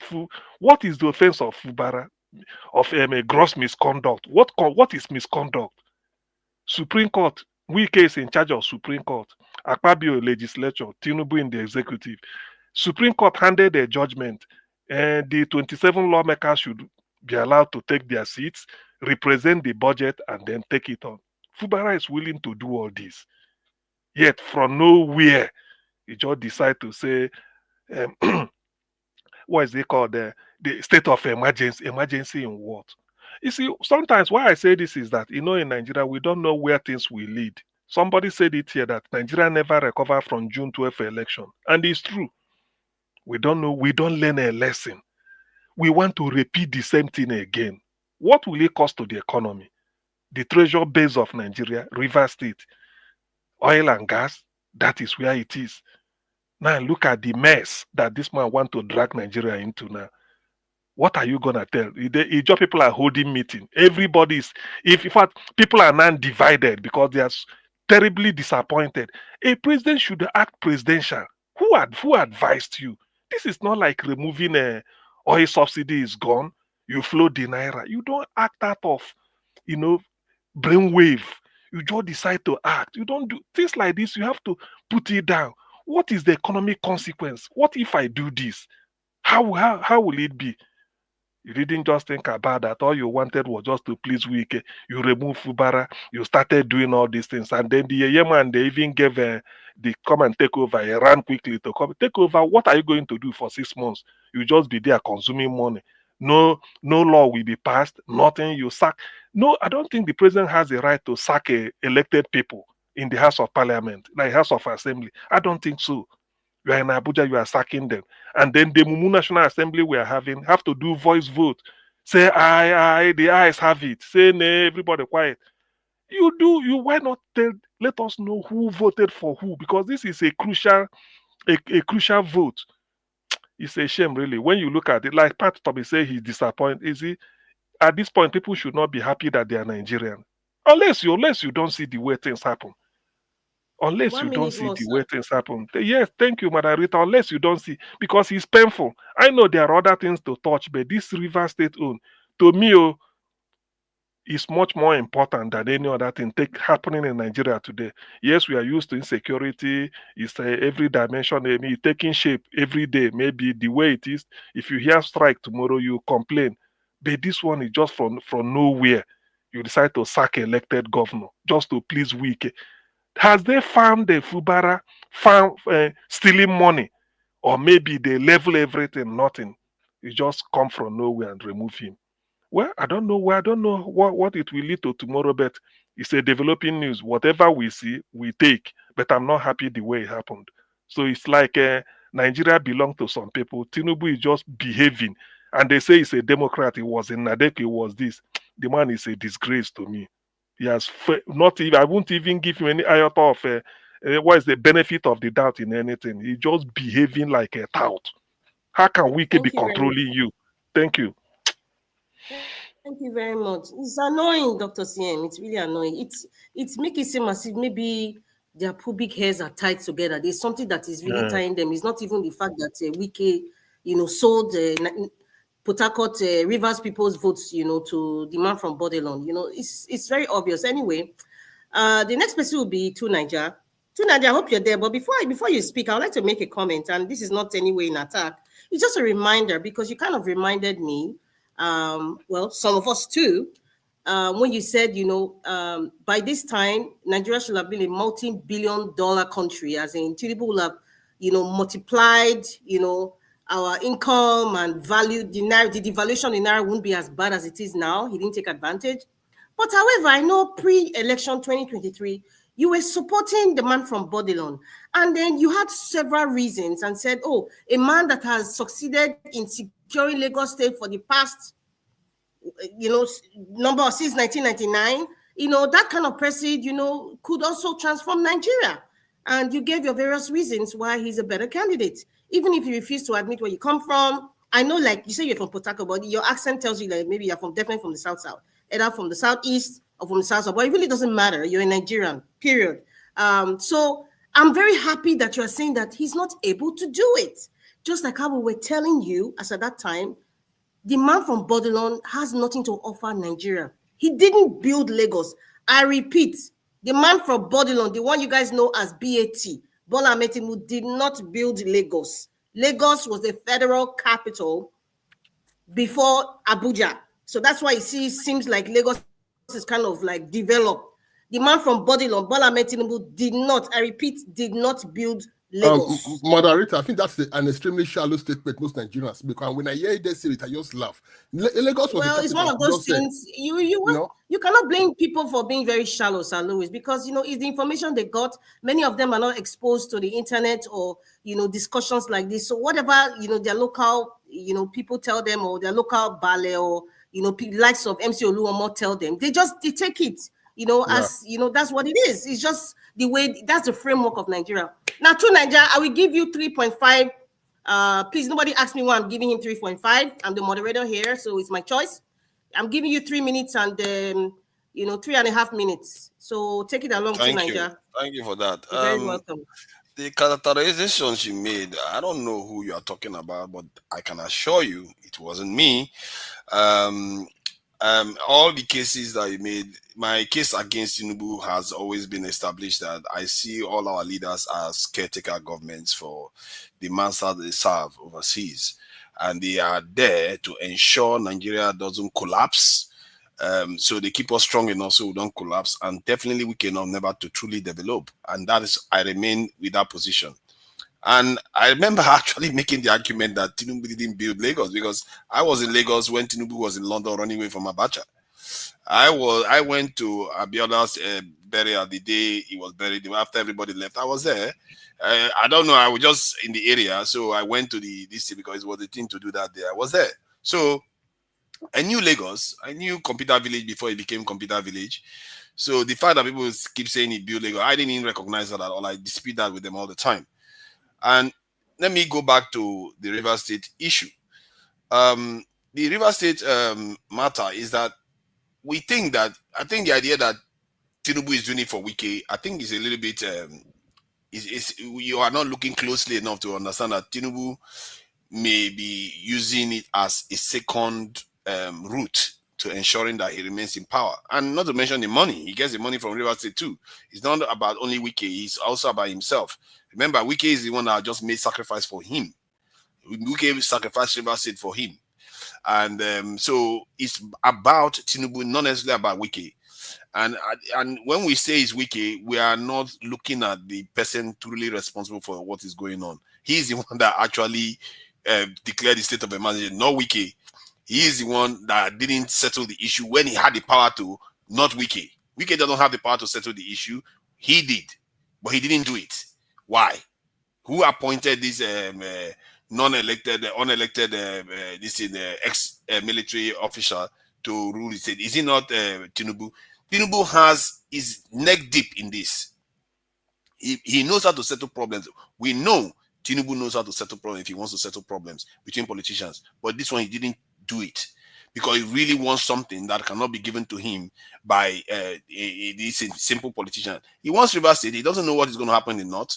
So because some of the northerners are turning on him now. You can see that El-Rufai, who is quite influential, is turning on him. If El-Rufai on the west, Kwangwaso is there in the northwest, and Atiku is in the northeast, and I will be in the southwest, southeast, and there's no River State. Where is the route? He didn't even get 40% of the vote this time when he got into office.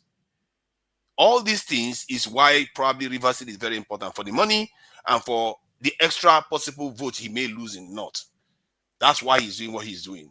And for whatever other reason, that involves making sure that Nigeria doesn't develop, because that part of it, there's another aspect of Nigeria that is very, very ugly. They try to destroy certain areas of the country to make sure that area doesn't develop. Especially if you look at the South and the Southeast, there's no reason why they should be the way they are today. They are the ones that have lost out the most. If you assume that the South has lost out the most in Nigeria, because if they were on their own, we all know where they would be instead. So they've lost out the most, and they are barely developed. Every time there is always one fight. There is one fight in the Southeast, there was one fight in the South. Constantly, they keep introducing trouble in that area. So there's a lot that is going on there that we don't understand in terms of the details. But in the end, let's look at the result. The result is creating chaos, and our leaders are the ones doing it. And if we want to deal with this problem, Nigeria doesn't have ideology. We don't have any focus that the people can follow. And it's a shame, because all our so-called leaders, all our big pontificators, including Showori, all of them, they don't create an ideology that is coherent, that the people can sign on to, that tells the people this is the future if you follow this path. They don't give them that. And I really wish I had the power to do that myself. I really wish I had the time. And if I have the time, how hard can it be to release a manifesto that the people can follow in terms of the vision that they should be following? Politicians don't have ideology in Nigeria. Nobody has ideology in Nigeria. All they worry about is what they're going to eat. That's all. Nigeria, you have Believe 40 seconds. Sir. Yes, there are nations in this world. Thank you. I know you gave me more than the time you allocated. I really appreciate it. I thought you said you're not going to let me talk. But point is that there are nations in this world that were a lot poorer than we were, and yet they had very, very, very strong ideology. You can also argue that it's the experience that forced them to think that way. We have to start creating an ideology that spells out a bright future for Nigerians if they do away with these people. And I think that is the concrete part that can fix Nigeria. Because if they know that there is a way to get rid of these people, and if they get rid of these people, something good is going to be in the future, they will do it. Thank you. Thank you very much, to Nigeria. Madam Rita. Thank you very much. Yes, sir. Can I get just maybe some few seconds here? 20 seconds. 10 seconds, sir. Thank you. Thank you. You see, I agree with Tunaya, the fact that there's no coherent ideology. But there is one that we can lay claim to in Nigeria, and that is Mr. Peter Obi when it comes to ideology. I agree that Nigerian politicians don't have. Mr. Peter Obi set up an ideology, and the one that I can relate to specifically without, going around the bush is that Nigeria must become a productive country. Amen. Thank you very much, Mr. Jonathan. That is it. That's an ideology that the whole country must coalesce to. We must all rally behind it. All of us. Yeah. We must all rally behind but it. That is not necessarily an ideology. What I mean by the kind of ideology, it has to spell out what it is going to exactly. You see, if you don't pass, because in our final submission, that I will is not an give you guys 1 minute. Yeah, that is. You see, when we say consumption, if you talk about manifesto, that will be Mr. the Jonathan. Okay. Mr. Sorry. Jonathan. All right. I gave you more than 2 minutes. I'm trying to be benevolent today. Thank you very much. The next person is give us a mandate. Give us a mandate. The fact that you even interrupted Mr. Jonathan, I'm supposed to give you like 2 minutes, but I'll give you 3. So give us a mandate. Let me come last. Let me come last, please. Oh, okay, that's fine. That's fine. You're not gonna come last. I'm gonna come last, by the way.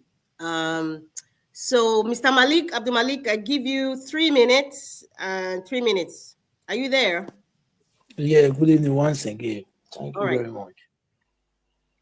You see, people like Wiki, you remember, you guys should go back when there was campaigning, this presidential election, 2023, right? When Tinubu visiting when he was in governor in a Rivers State, what did he say? He said whether Tinubu want to continue where Buhari stopped, what is the good where Buhari stopped for the dollar increment or for Boko for buying people? Is it for the good? You understand what I'm saying? Those kind of people, you don't need to, because if you see those kind of people in society, you need to fear them because they can be able to betray their mother, their father. They can betray them anytime. Today now he's working as a appointee, as a minister in a FCT, right? And in other hand is in a PDP. Can't you fear those kind of people in your life? If Asari, look at what Asari said. I watched a video today. He denied Fubara, right? Okay, somebody that you don't know before, why do you support him? You don't even know his background before. Just because now there is one or two things has happened, you have denied him. Imagine those kind of people. You want to, you see, I don't really understand. You see, there is some people in life, they can never be trusted. They can betray you anytime. And those kind of people in life, in society, you should fear those kind of people because they are very dangerous. They are dangerous, extremely dangerous. The country we are living today in Nigeria is only yourself you can trust, because everybody see what is happening and what is going on in the country, right? Okay, now how can we get it right? You guys are I don't really understand how the country is going. How will we get this country right? It's very simple something. It's not even hard. But it's just because of we youth, we don't even trust ourselves. That is the problem too. We don't even trust and believe ourselves. We betray ourselves too. That's why the thing is not going well for us. 2023, I wish those 1 million march after judiciary announced that 10 seconds, sir. Tinubu win the election. How will they come out? Who born there? They will give Obi that presidency by force. It's just because of the reluctance. That's the reason why Tinubu is in the office today. Thank you very much. Thank you, Abdul Malik. Thank you very much. It's the whole system is just messed up. Give us our mandate. Are you there? 3 minutes. And before our final submission, it's going to be 30 seconds. Mr. Elvis, by the way, Mr. Elvis, are you there? If you're not there, if we're ending this program, we're just going to end it by, everybody Sir Louis. No, you don't end, though. You don't end. Mr. Louis, I think you've spoken. Okay. Oh, Mr. Louis, you haven't spoken? No, that was my first submission, though. Oh, okay, no problem. Okay, Sir Louis, 3 minutes. 3 minutes, please. Yeah, Starting now. you. And the next person will be give us our mandate. So give us a mandate, please get ready. Right. What I'll quickly say is, yes, a bad example has been laid down. They say when the foundation is faulty, what can the righteous do? The young Gen Zs and the young kids growing up right now, they are growing up in a dysfunctional society, and that is actually going to, that will then give them a triangle of direction. When they grow up, they're probably going to become like what they are seeing today. And that is where that's the saddest part of this whole thing. Because the people we have today, they are not leaders, they are rulers. We don't have leaders in Nigeria right now. We don't have leaders, we only have rulers. We have political rulers, traditional rulers. Many of them are good, some of them are not. We have religious rulers, we have economic rulers. So just rulers, people who love to rule. I mean, leadership is service. If you truly understand that you are serving, I just pray that we get to a point when Nigeria will have presidents, governors like what President Nelson Mandela exhibited.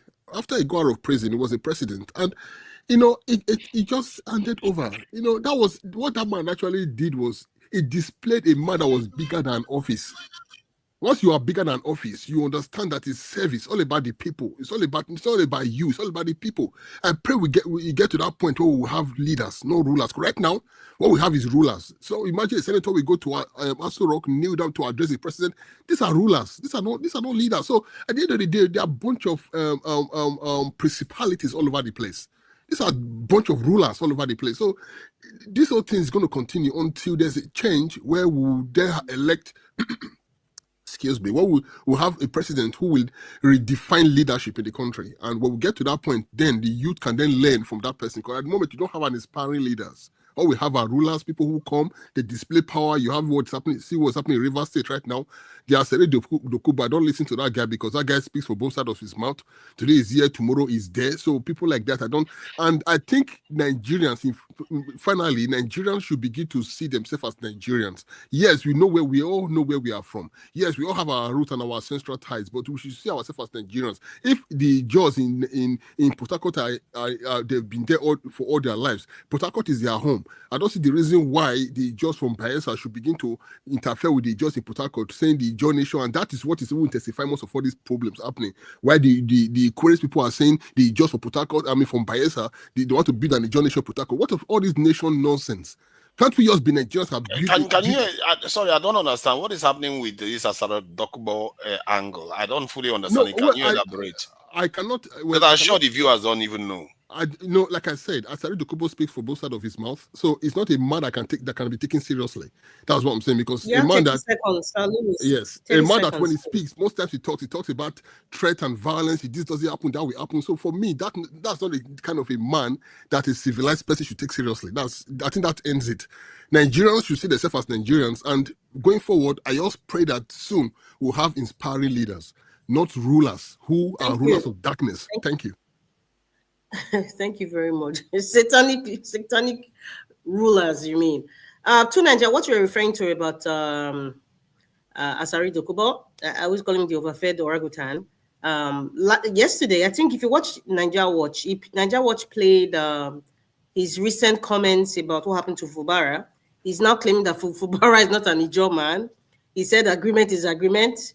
Fubara is an evil man. It's just disgusting. Well, it's not surprising because we all know that he has. To be fair, I would like to watch the video.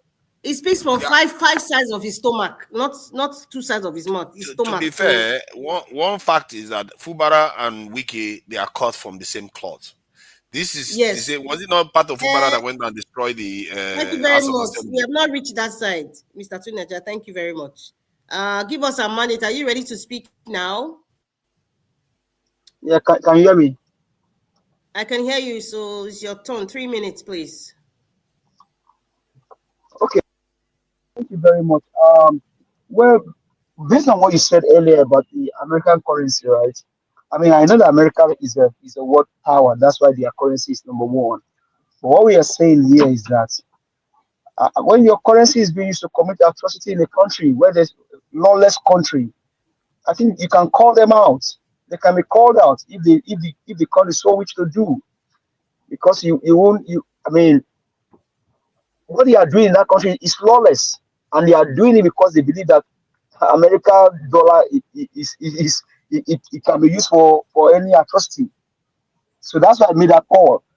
So then on the issue of Asari Dokubo, and then he said, I'm saying that give us a mandate. Give us a mandate. Yeah, I understand what you're talking about now, but to be honest, Donald Trump has kind of made like a general move by trying to scrap up the USAID, because the USAID is being run by US dollars. So therefore, if he's starting that now on a national level, he can go piece by piece. But calling out Donald Trump, really, I mean, these are grown adult men, and you choose how you want to spend your money, regardless of the currency. So if it's that part, I don't think Donald Trump has the power to like influence or tell Nigerians how to spend, his currency. If they're sharing United States dollars, it means that they're sharing it because it has value. That's the point I'm trying to tell you. I think my point is the American government, because honestly, this guy. Mr. Emmanuel, hold on, Mr. Frank Emmanuel. I have no power about the link.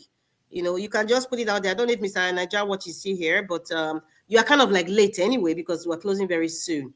And Black Panther, you said because Mr. Elvis is not here, we should just talk all day. I think some people in Europe or Britain, like Dr. CM, would like to have a rest.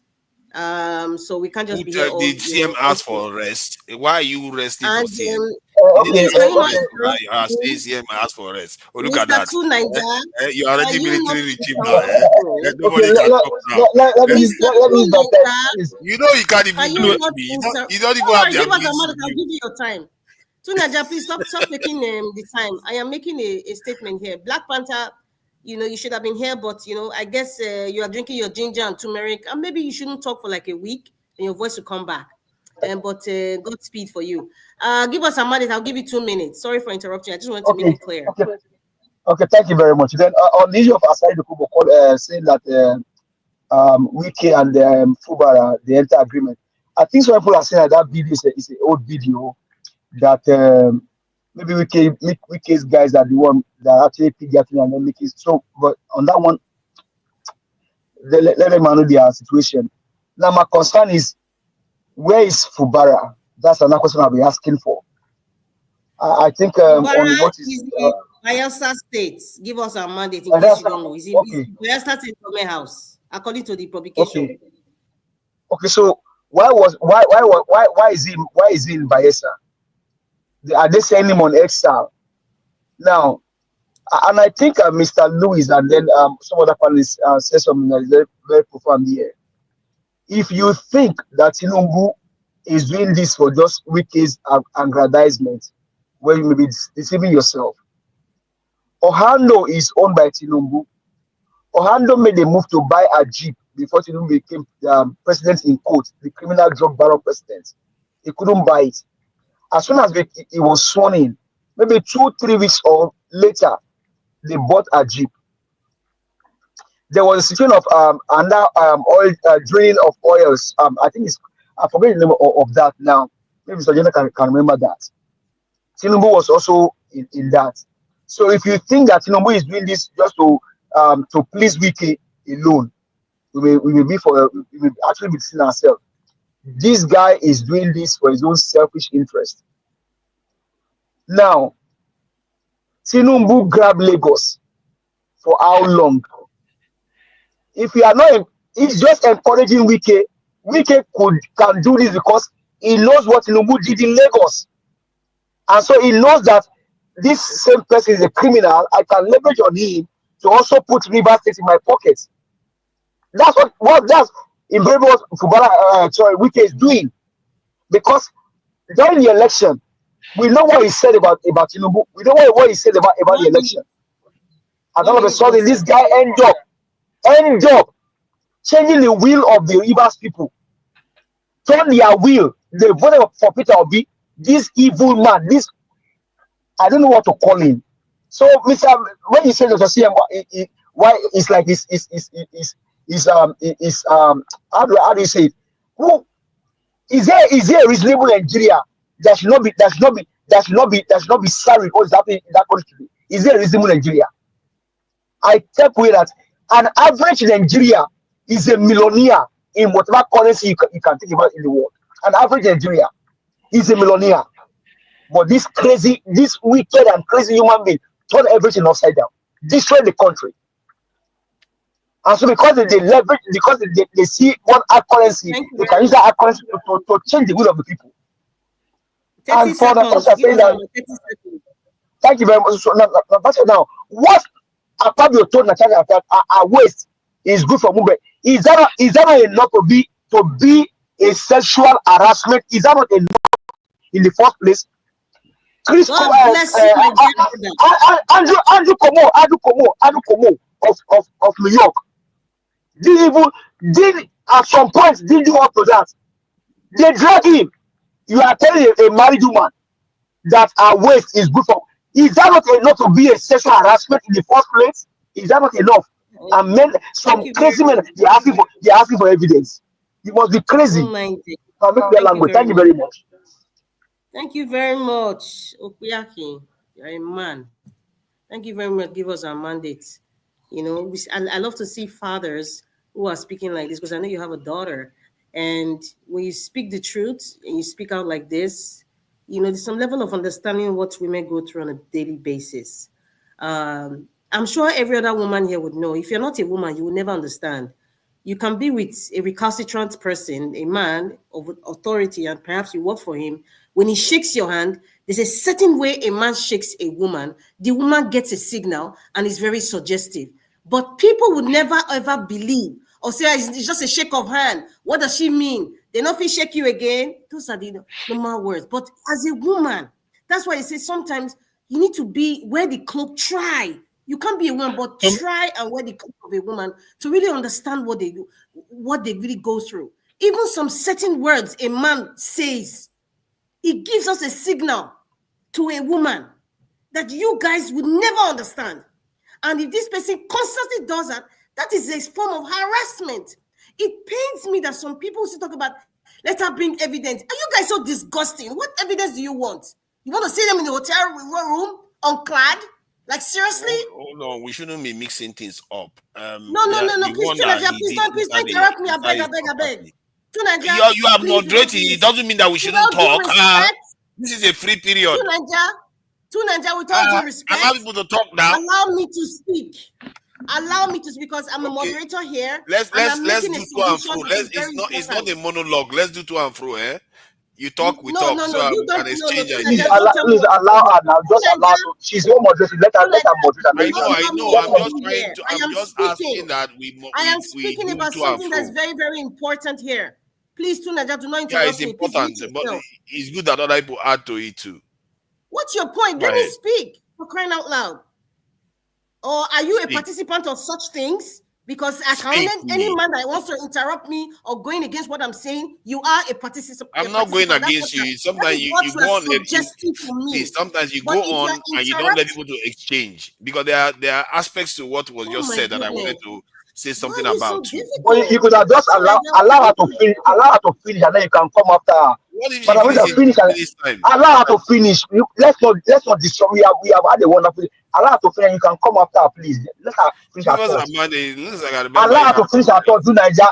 Let her finish her thought, please. I beg you. I beg you. Let her finish her thought. Go ahead. You done? I'm not done. You want me to be done? Okay, let me just say what I wanted to say then. Please go ahead. You cannot say what you want to say because it's not your turn. That's why I said you go ahead now. And anyway, the thing is that you see this Natasha matter. Akpabio should step down because I know Natasha has a lot to say. All these ones are just introduction she's giving the world. When Akpabio step down for proper investigation, a lot of things will come out. That is just my conviction. So that's why I insist that Akpabio must step down for investigation. Everything will be revealed. So much will come up. I know. That's just what I'm saying. Thank you very much, Dr. CM. You see, when a woman is speaking in Nigeria, just like somebody is making a comment, I don't even care anyway. They will say she talks too much. She's too harsh. She sounds too radical. What is her own? Let her stay behind the backseat. I have said it. Start on learning some certain behavior. Nigerian men, start on learning it because sometimes you even do it unconsciously. You don't even know that you are doing something that's not right. And that's why we have this culture of how Nigerian men treat their women, what Natasha is going through. She said something in the presence of other men. This man is saying some salacious things to her, and they're laughing because they don't see anything wrong because they do the same thing. But if a man is saying that to their daughter, they will turn to a mighty ego. But somebody is doing it to another person's daughter, somebody's wife. The men are laughing, and they see nothing wrong. And that also applies even in this program. I have seen it. Some men, if a woman is speaking up, you have some suggestive language you speak about women. And that's why I'm here to always counteract you guys. I will not disrespect you, but I will try to educate you. I will not disrespect you because I will never go that low. Because anybody who thinks that, oh, a woman should stay behind, your sense of reason is kind of obtuse to me. I'm sorry, it's not an insult, but that's just how it seems like. Because everybody has a role to play. Mr. Tunaja, please can you not interrupt me? I'm trying to land somewhere so that I can give Mr. Jonathan at least make his final submission. So please do not interrupt me. Please. Now you have kind of disrupted my train of thoughts. But anyway, in general, what I see is our Nigerian system is designed for us to separate ourselves, especially by tribe. That's how our system is designed, from primary school to secondary school to tertiary institutions and even during NYSC. So we have been indoctrinated. We don't even know it. Tribally, to say this is my tribesman, even religiously. If you go to an NYSC camp, the way a Muslim woman is treated is different from a Christian woman. Don't tell me how I know because I've experienced it. If you are filling your jam form, that indoctrination is there. It's just like what we talk about this, what Donald Trump is trying to cancel now. You go to the hospital, identify your baby that you just gave birth to. The forms are boy, girl, other, or something. That is what happens in our Nigerian system. When you fill a form, they will tell you what state do you come from, what is your religion. All those things are used to vet you, whether you are qualified or not. So see, the indoctrination is there. So when we come into politics, if you are looking to come into politics now, and because of that unconscious indoctrination, you start to practice it without even realizing until people start screaming, oh, you're being tribalistic. It started from, in fact, since Nigeria was, in fact, from independence, I would just say, maybe I would say 1956, because I always like to start from when oil was discovered in Nigeria, from 1956. These things have been designed that way. Educational system has been designed that way. Employment system has been designed that way. Moderator. Every area of, in fact, fact, politically, it has been designed that way too. Look at what APC and PDP, what is their, you say is by zone. It has been designed that way. And that is why you see when Black Panther says, we are not a nation yet. Because if we are a nation, we start with our educational system. How do we want to change it? Just like what Burkina Faso is doing. How do we identify ourselves proudly? First as a human being, or from where you're coming from, and as a nation. We don't have that. We don't. And that's why we're seeing this ripple effect in our political system, in our judiciary system, even in the Nigerian army, in the NYSC, in the university, in employment. Just name it. Just name it. I remember one of my cousins, this was like maybe the early 90s or 80s. I remember I heard that, like, I was quite little, but I heard something like that. And I was like, that is impossible. I just couldn't understand it. She was wanting to fill a form, and she was from Edo State, but because of her JAMB score, they said, okay, if your JAMB score gets, I mean, she didn't get the JAMB score to enter University of Benin, but her JAMB score was high enough to enter a Northern University. But guess what? There was a snag. What was the snag? Oh, okay, your second choice. Okay, yes, but you are not a Northerner. I'm not going to mention the state, but it's in the north. You are not a Northerner. Okay, if you want to claim a Northerner, you have to now go to your local government chairman and not claim that maybe one of your relatives is a Northerner and show proof that maybe you stayed there for a significant number of years, and they have to take that, form, stamp with affidavit back to the university to get admission. I was like I was so little then, but I remember my cousin was bawling. She just couldn't, and she said, you know what?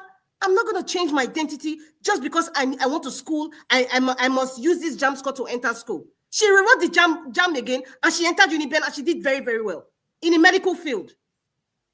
So I say this indoctrination, it didn't start from politics. In fact, all of us, everybody listens to the sound of my voice. Check yourself. Check yourself on how you have judged people based on where they come from. You think if you are under hypnosis now, and you're not a psychologist, they will trace it back to how you grew up. That's where you know where this problem is coming from. Indoctrination started from when we were born in Nigeria. Our system has been embedded in every strata of our system. And so when money and power comes into play, that human side of being weak and greedy, it combines with it, and you now become a tazar in wickedness. That is what is playing out. So no matter what we do now, whether you want to change the constitution, whether you want to separate, you want to be Biafra, or what they call this nation, Ijaw nation, or Midwestern region, or whatever, we have been indoctrinated. We have to exercise. Let me use the word exercise now. Exercise that from us by changing who we are, by knowing who we are, coming together and say, what do we want as a nation? How do we want to identify ourselves? Is it Nigeria or another name? And they will not start from brick by brick by brick. The educational system, how is it mapped? Because if in the United States, a typical American kid is indoctrinated from when they were little, from kindergarten, that they come from a great nation and they're Americans and nothing will harm them, and their government is always going to stand by them. And that's why we see an American kid can go to Nigeria and speak boldly. They have indoctrinated them from the time they were young of who they really are as Americans. We don't have that in Nigeria, do we? We don't. And that's why you see a lot of people, they seem kind of comatose, they seem kind of this lackluster attitude, even to speak up to their leaders. They can't, because something has been indoctrinated from them from the time they were born. Cultural aspect is even that subservient nature is part of it. And then this tribal thing. And that is why even when they get to a certain stage, just because now my brother, he's doing something bad, I go quiet. They have been indoctrinated. Tribal separation. These are one of the things that we need to work on as a nation. It's not about quoting what section of the Constitution or who is doing right. See, Nigeria as a nation, we are damaged people. Listen, I always talk about post-traumatic stress disorder. That's what's happened to a lot of us, a lot of Nigerians, and that's why we cannot cope. We don't know what to do. It seems as if we are cowards. We don't know. We are careful what we say. We don't want to offend somebody. Oh, this person is from my village. You don't want to offend. Okay, the person might block my political ambition if I talk the truth. All those kinds of things. We have a very long way to go. Let us start with ourselves. I think Mr. Lewis was saying that we need to change our political mindset. It's not just our political mindset. We need to start unlearning a lot of things as human beings. We need to start unlearning some behavioral patterns towards women, towards children, even how we dress, how we pick our political leaders, the standards that we set for ourselves or for our political leaders, the people that we chose to lead us. We need to start trying to unlearn certain things. We need to start unlearning it. And we are so stubborn as a nation. We are so stubborn. We have so much pride. The Bible says pride goeth before a fall. And that's why we are falling. No matter what we do, no matter the English we speak, whatever dictionary word we use, it's not going to change what we are experiencing right now. And according to Pat Utomi said, I quote, Nigeria will not get better. I'm repeating, Nigeria will not get better until we get rid of these satanic people in the corridors of power. And it is the truth. Dr. CM, whether you want to quote what they should have done according to the Constitution, the man from Bodilon cheated, what they did to Fubara was wrong, they are all product of the corrupt system, the products of the corrupt educational indoctrination.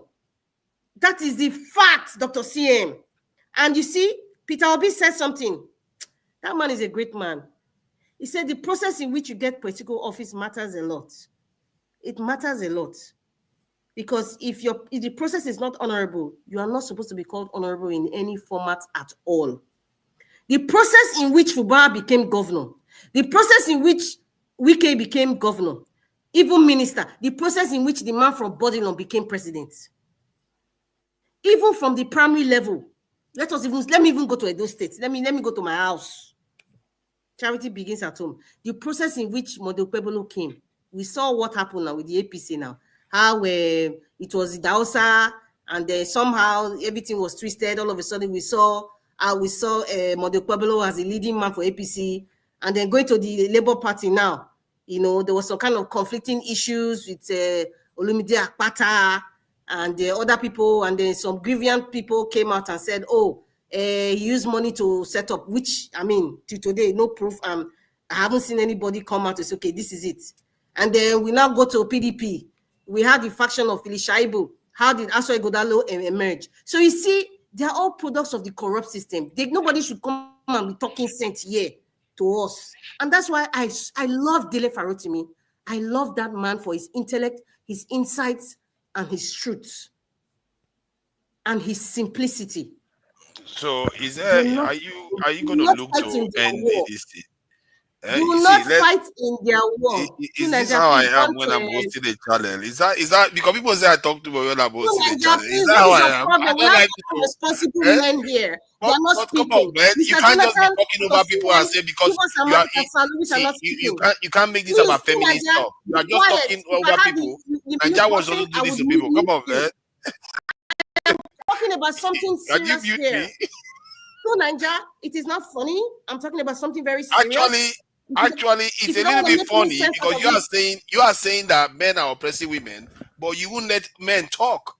It's like you've been talking for how long now? That is a very shallow statement too, Nanja. You're not bringing the man and woman facts here. That's so shallow. You started I'm not it going to now say by without putting due it that respect. way. That's such a shallow comment to make. You should allow people to speak. My point is that, you see, if you want I would to have allow a monologue, people to speak. I didn't say I wouldn't allow anybody to speak. But I'm speaking and I'm the moderator here. Have some sense of respect at least. I do respect moderators, but try to keep it moderate too. You don't have to listen. Stop being like a class monitor here. Nobody appointed, but you just mute yourself because there are other respectable people here. Take it easy. We are just here. We are here to see this. The main session is over. We should be having conversation amongst ourselves. You're not going to speak. Tunanja, you're not going to speak. I was about to end before you rudely interrupted me. You said that the last time. Anyway. You said that the last time. And you went on for another 5 minutes. But what I'm saying is factual. What I'm saying is it's factual. That's why I want to exchange with you. It's factual. Yeah, but it's good we talk to each other. It is not about winning this argument or anything. It's not winning. It's exchanging knowledge. But you listen. You always like to be like, what they call the monitor lizard. You always feel like, oh, I need to speak for everybody. Please, to Nigeria. What I was just saying is, you know what, we need to start on learning things, and you know, it's our problems is deeper than politics. It's very, very deep. Very deep, and unfortunately, many people don't have the opportunity to have these kinds of information or this kind of lecture from, you know, great men and women of this panel, and even Mr. Nigeria Watch that even sacrificing. Many people don't have electricity, or they can't even afford the internet. Look at Shehu Kuti was complaining that at the time we come, people cannot afford for data, and it's true. Anyways, Mr. Jonathan, if you are still there, this is your final submission. 1 minute. Jonathan talking there. Let's not keep it organized. Let's just free flow for a while. Let's keep it easy for a while. You know, this is not your program. I'm not dictating what should happen. Yes, sir. Sorry, Madam Rita, thank you for what you said, but you know, in terms of Nigeria diffusing tribalism and then being sort of seeing the merit of every side or whatever we are doing, we had that opportunity twice, and that we just for the interest of those listening. In 1993, there was nothing like zoning. Option A4, which I explained here one day, was what threw up Abiola. For the first time, we conducted the election till today, which is a standard, because INEC then was quite fair. They meant business. When IBB said with Aton Zeriba and the ABN that they want to stop election through court injunction, Humphrey wants to say election must go on. And for the first time in Nigeria, they were releasing an election result as if you are playing football in a national stadium. You see it in a scoreboard. We all saw it in a scoreboard. In the end, it was annulled. Look at where Nigeria. We've been in the wilderness since 1993. Then 2023, 30 years later, Peter Obi came in. Very, very clean. Maybe we have to atone for it and look at where we are again. So where do you think we are going to be? So that's why this thing, when you look at Nigerian issue, we had opportunity. It's not that we had opportunity to, you know, melt all this nonsense that is holding us. Peter Obi never campaigned on religion or ethnicity. Tinubu said they're Miloko, Yoruba local, and they voted and they rigged him in. Atiku said at Arewa House that nobody should vote for Igbo president or Yoruba president, that the North will vote for them. In the end, what happened? So look at where we are. We had opportunity. When NKO came up 1993, option A4, so many people were eliminated. Naturally, nothing like zoning. Yes, no, but every state must produce a presidential candidate. It's just like the way they play football, the World Cup. There may be 48 that enter in the group. In the end, it will be 2 from 2 to 1. So that's what happened, and it was quite open. You don't bribe anybody. And there was no internet then. And there was no internet. Results were released for the first time in Nigeria. People stood in front of INEC office looking at electronic. The man mounted it. Any state that is ready, you will see it there. So you don't need to collate. It comes in and he releases it like that. Very clean. We lost that opportunity. We wasted 30 years to begin again and look at where we are. So just to put it there so that people will remember where we are coming from and why Nigeria will continue. Yes. We be in this mess because we had the opportunity to correct it and then look at where we are. Since then, no way. Thank you. You are very right, Dr. Sien. Can I just quickly say something? Okay, go ahead, Mr. Lewis. Thank you. I think what Dr. Siem said is absolutely right. What our leaders ought to have done in the beginning, they didn't do it. So, we have a problem. The problem we have right now is the younger people don't even know the history of Nigeria, and they don't know the history, so they're actually going to repeat the same mistakes. So the country has never been properly organized. You look at that from day one. The educational curriculum is faulty. There's no history there. The children they don't even know if they go to school. They just come out like Professor Lishika said, it's a bunch of educated illiterates. Every year you keep seeing graduates. They don't even know why they went to school. Some people went to university. What they study is not exactly what they actually wanted to study. But maybe they were actually forced into a course that they never wanted to study in the first place. And then they graduated, just having the papers in their hands. They're not passionate about it. They have to go into another field again. So see, the system there's so much wrong everywhere. I don't know. It's hard. That sounds very There's so much specific. wrong because criminals have taken over. They've taken over the system. That's why. I've said this earlier on. I think where we are missing the game is that we have not been organized in a kind of ideological manner, and even all our thought leaders, they have ideas like Shewore wants to bury all the corrupt politicians. P2B is consumption to production, but all this stuff has not fully come together to create a vision for people to follow. I was here before when I said it, that there is a reason why people fight for churches, because they want to go to heaven. There's a reason why Muslims fight for Islam, because they want to go to heaven. Why? Because there's an image of heaven that has been painted for them. Have any of them been there and back? No, nobody has been there. Not one person in this life has been there. But at least we know what it's like to live a good life. People have seen it all around the world. They can see it. How hard can it be to paint an ideology to people to see vividly what their future will be like if they get rid of certain bad habits and bad people without integrity from their system? And it bothers me that all our thought leaders in Nigeria have not gotten to that point yet. Maybe they will in time, but I think that if they don't, it's all incumbent on all of us to figure out the way to come together and start coalescing around a vision for our people. Because if you carry on like this, we are going to keep getting the same thing every cycle. Sooner or later, something has to break it. That's how I see it. You see, good evening once again, everybody.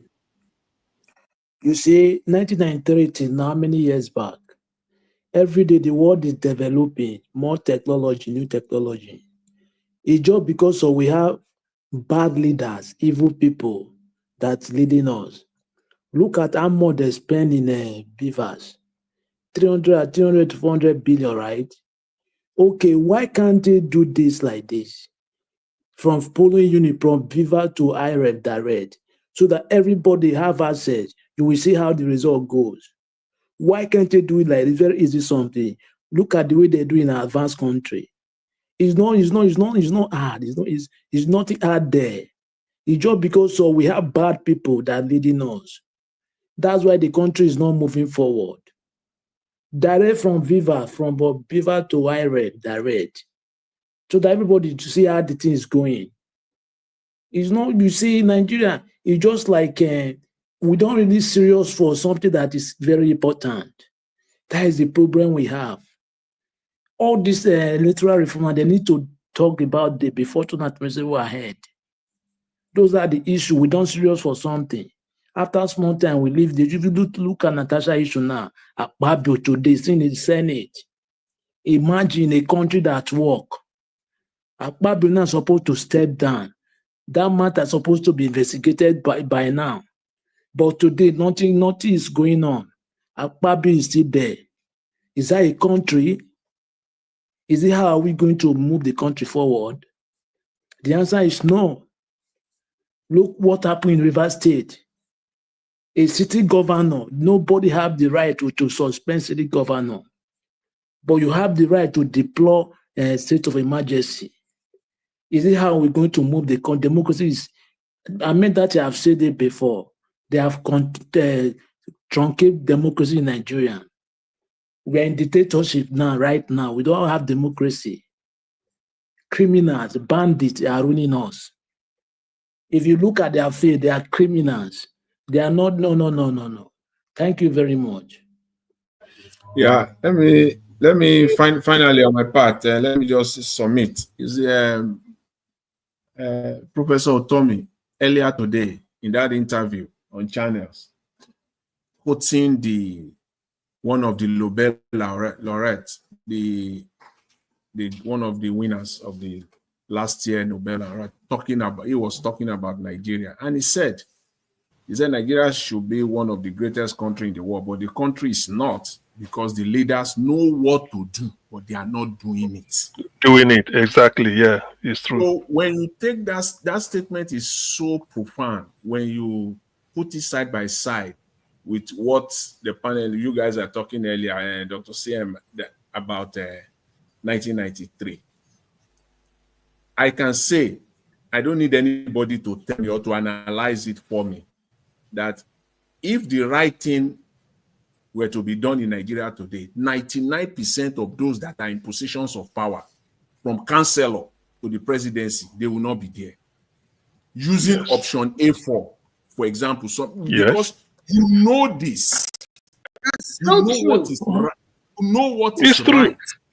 You know what is right. You refuse to do it. Even if you have to make some changes here and there, refine it, restructure it here and there, but you have to toe that line. You know the right thing.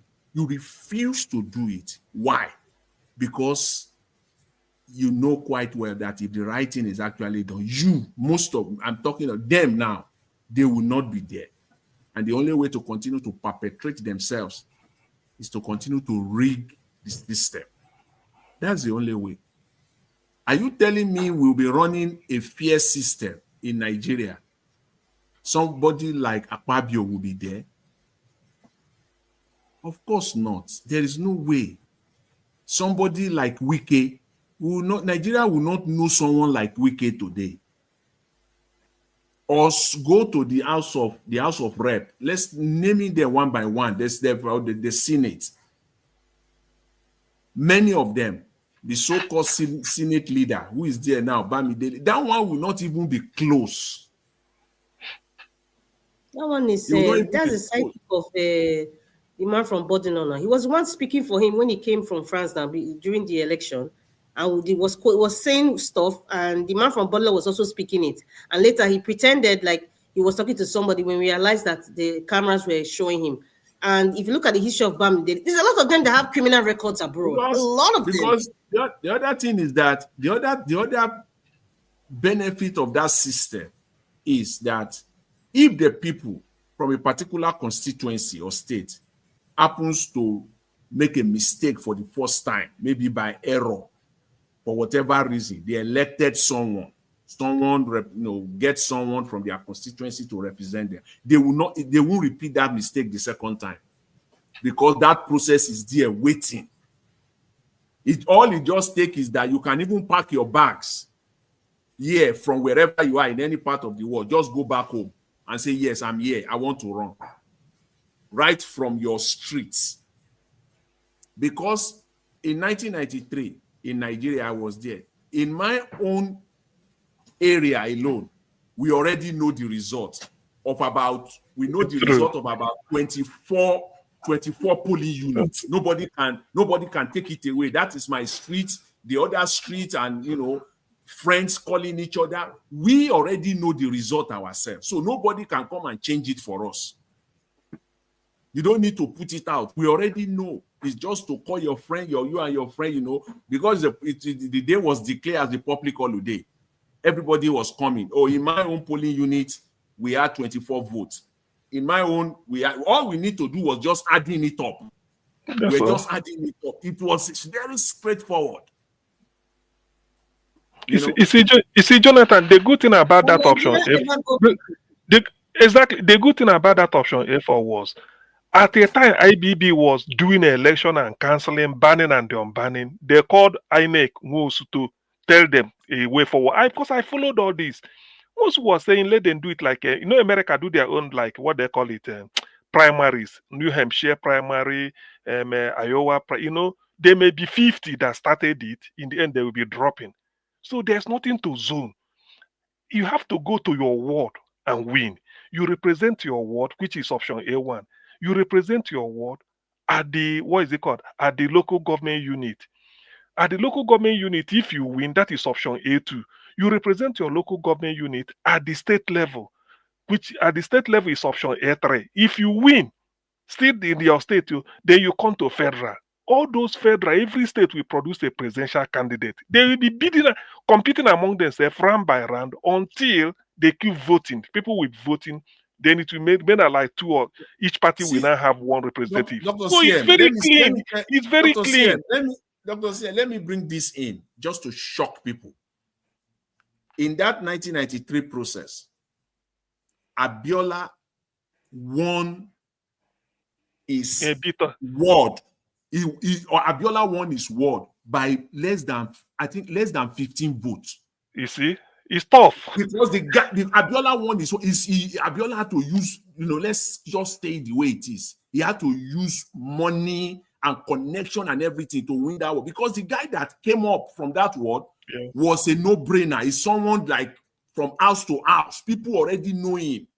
All those people, all the people selling gari, selling amala, the buka women, all of them. That is the guy that they know, the man that they know. So the man himself it's not that the man was actually poor, but he's a man of the town. He lives there. He didn't go anywhere. He speaks the language. That was he the was man. well known. Exactly. Man. Abiola won with less than 15 votes. It was very, very close. He almost lost it there. That would have been the end. It's true. It's that true. Was when people voted for good because leaders. you don't people had standards. The standard is money. The bigger the money, that's the standard they pick. That is it. So when you're doing this type of see the way you have to come up before you get to federal to contest, people must have known you even from your ward. So why didn't they use it? That is the thing Nigeria needs, because you don't need all this. I zone this. You thought everybody can because every state produce your own. Every party produce. By the time you're eliminating series, that's why when you win the World Cup, they congratulate you because you started with 48 teams. Before you know it, you are now 16. From 16, it continues going down until you win. So that is the type of, it's very transparent. And you people will see it. If you are not known, you are not known. If people you don't go to your ward to win. Because now, look at Akpabio didn't buy form and he's Senate president. Akpabio never bought. Akpabio didn't buy form for Senate for this time. He did not. He did not. No. It's true. Me, CM, I'm not a senator because I didn't buy form. Akpabio didn't buy form. Yet he invited him, come and be in the Senate and become a president. Are you now surprised why Senate? You see, there's something like God, what they call nature's has aspect of quality control. If you did not, without what's they called, there is no crown without how do they say it? If there is no something, no crown, no cross. And if there's no cross, you can't have a crown. You should be able. So Akpabio didn't even indicate interest. He want to be president, he bought form. Forget about Senate. He lost out, they bring him. Or you come and represent your community. Now he's Senate president, and you see the way things are going. So what Abiola election taught Nigeria in 1993, if they adopt that system, there are a lot of things it will checkmate. A lot. And it will be so open. It will be so, because you are likely to lose the next round. You are like, it's round by round. You don't get to the you see the other part of it, the final analysis of that system. Yeah. See, in the final analysis of that system, when you now get to the national convention, final, yes. it will be fight to finish. Because everybody has been carrying their candidate along. So they are not ready to now come to the final stage and come and sell out. No.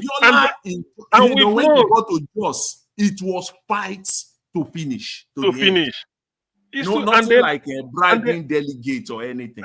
And because you win it, you have to continue from ward to local government to this.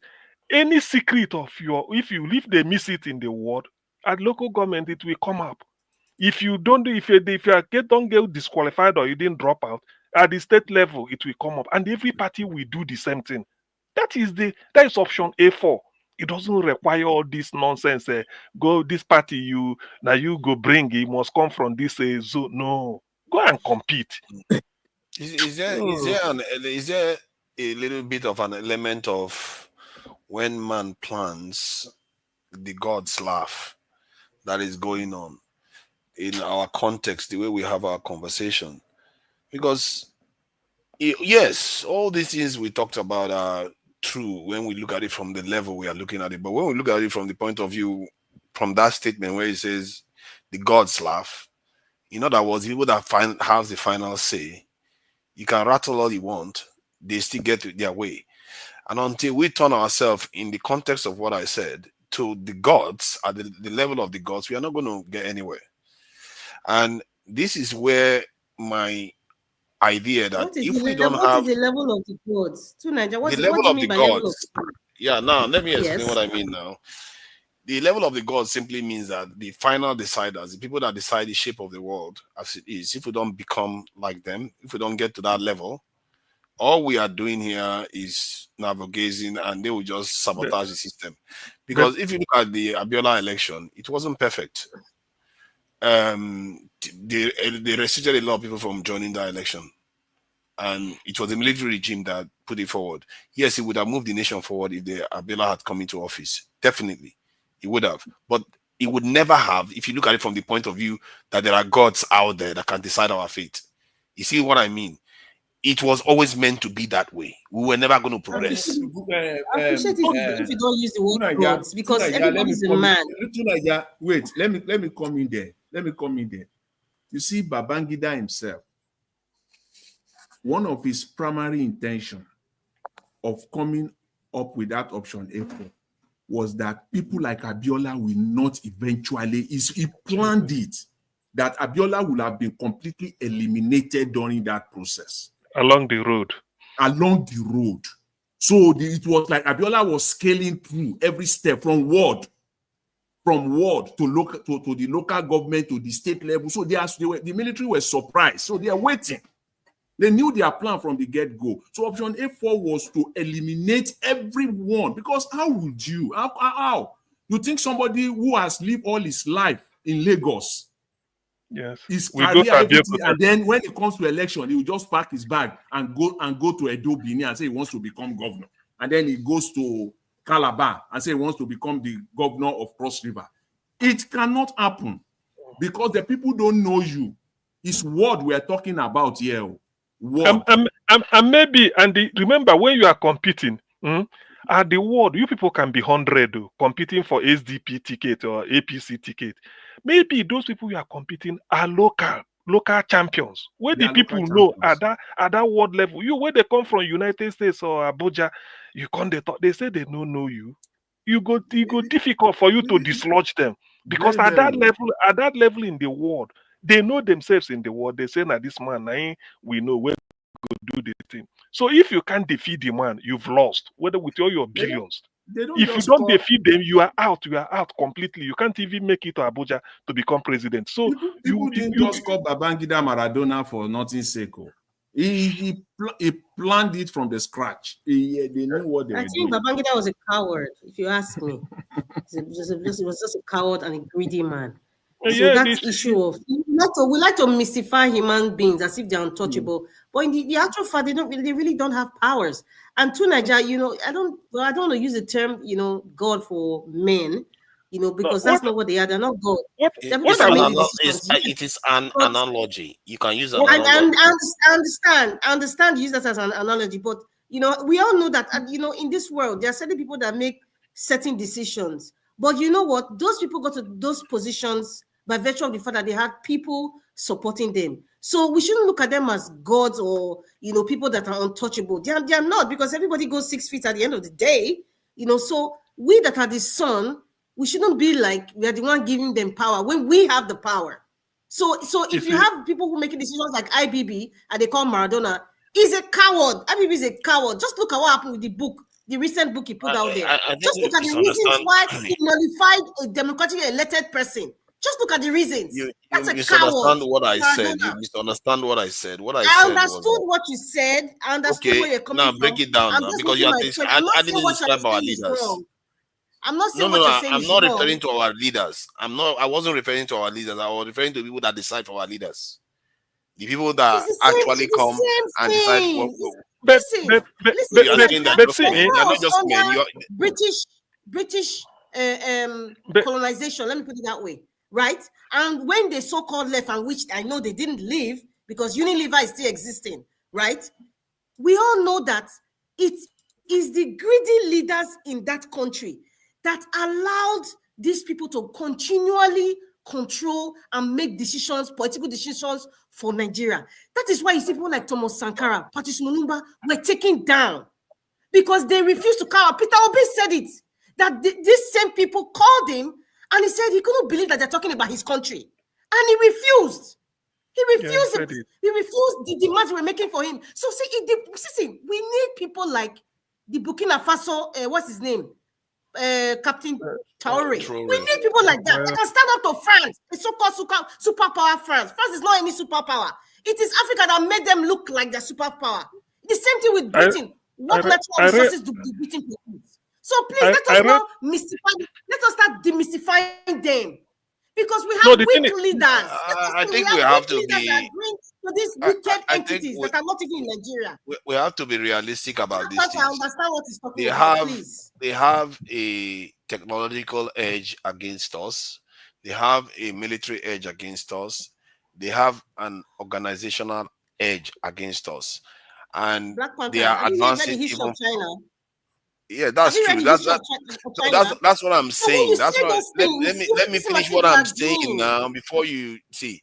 The reason why I'm saying that you have to be real about the challenge you are up against, then work against it. Because if you are not real about the challenges, you are going to miss the mark. And if you miss the mark, here we are. People missed the mark in the past. That's why we are here today. If they didn't, we wouldn't be here. So I don't want my generation to be the ones that miss that kind of this thing. Okay. That they go and miss the mark when it comes to doing the right things against these people. See, I'm particular about June 12, 1993. I use it as a yardstick or a reference point. See, June 12 wasn't only for Abiola. It was used to elect governors. That option A4. Every state used it to elect their governor. And it was okay. Why did we now come to federal? Babangida with all the reason. Now, 30 years later or 32 years later, he's coming to thought of say, although he thought that it was right, I mean, it was wrong. In reality, it was okay that they shouldn't have, all those regrets. I do not think that the white man held a gun to our head and tell us to be electing thieves. I don't think so. I do not think so. God bless they literally you, did. Dr. I do. You see, why I say this is that. Why I say this is that. One, you set out to elect a leader that will lead you. At what point do you now think that the white people will tell you it is this crook we want? I don't think so. The thing is, Nigerians can use, corrupt leaders can use any phenomena, any situation to rationalize, the sort of, their, what they called, their hidden agenda, like IBB did in 1993. When the results are coming out and he's talking of rigging, everybody knows it's 30-something years later because he's going to the grave. He now felt that let me come and tell the truth because there's what they call the burden of history. I don't think so. It is even it is even in the interest of the Western nation that Africa we should get a good leader so that they can now deal with us at the level of equal. They can still beat us with all their this thing. But for us, because we're even giving them a problem, one, migration, two, even some certain crimes that we use transborder terror, all these things, they are not they don't. They don't. So wow, you really believe that? Are you serious? See, listen, because do you know why I have to believe it? Why I have to say this is that there are a situation that a country that used to be a basket case can now turn around at least to feed their are they responsible that why we can't give ourselves electricity? No. Do they actually they are? No. You know how I know they are? You know how I know they are? Apart from the fact that they say themselves, that is what I would do. Let me finish what I'm saying. Let me you just said it. I'm not going to go longer. It's just 30 seconds. If it was me, I had power, I would do the same thing to us. And if it was, apart from the fact that they themselves say what they are doing to Africa, they know what they are doing. And the idea that we Africans are pretending as if we don't know, it's like, man, incredible. That is incredible. See, at the level of bread and butter, we have cowards. Dr. CM, please wait. Black Panther, we have cowards. Captain Traore of Mali, Burkina Faso. That man stood up to France. Do you know how powerful France is? He stood up to France. What did they do to France? What did they do to Burkina Faso when they were leaving? Did you see the nonsense that they were doing? Until the people said, you know what? Those people in the embassy should leave their country. And then guess what happened? They started putting sanctions. Thank God, at least Russia now said, listen, let me show you the way. Look at, go to Burkina Faso today. So don't give me that excuse like, oh, Obama is the one that forced Jonathan. This one forced Jonathan. Peter Obi said they were making deal with it. Peter Obi said no. We need leaders that are not cowards and greedy people. Black people, that's what you should be saying.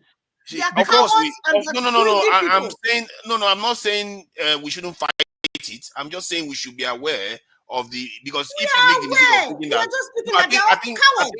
I think from where CM is coming from, he's almost saying that they actually want us to do well. It's just because they haven't found good leaders amongst us. They don't want us to do well. That is a mistake. That's how CM is coming across. See, I said it is even in their interest that we should do well. Actually, it's not. No, listen. No. It should because they don't like that. Why would they like that? Why do you think they hate China right now? China has to get war against them. Mr. CM, wait, Mr. CM, I have something to say. You see, it's like you don't really understand those white people. Listen. Well, let me tell you. I know. I understand the way. Let me tell you at the level, because people, I don't want you to stretch it. There are what they call bread and butter issue, and that is what we are battling till 1960 to today. Electricity, good road, pipe-borne water. Is it the white man that say we shouldn't have it? Tell me. Let us forget. Huh? This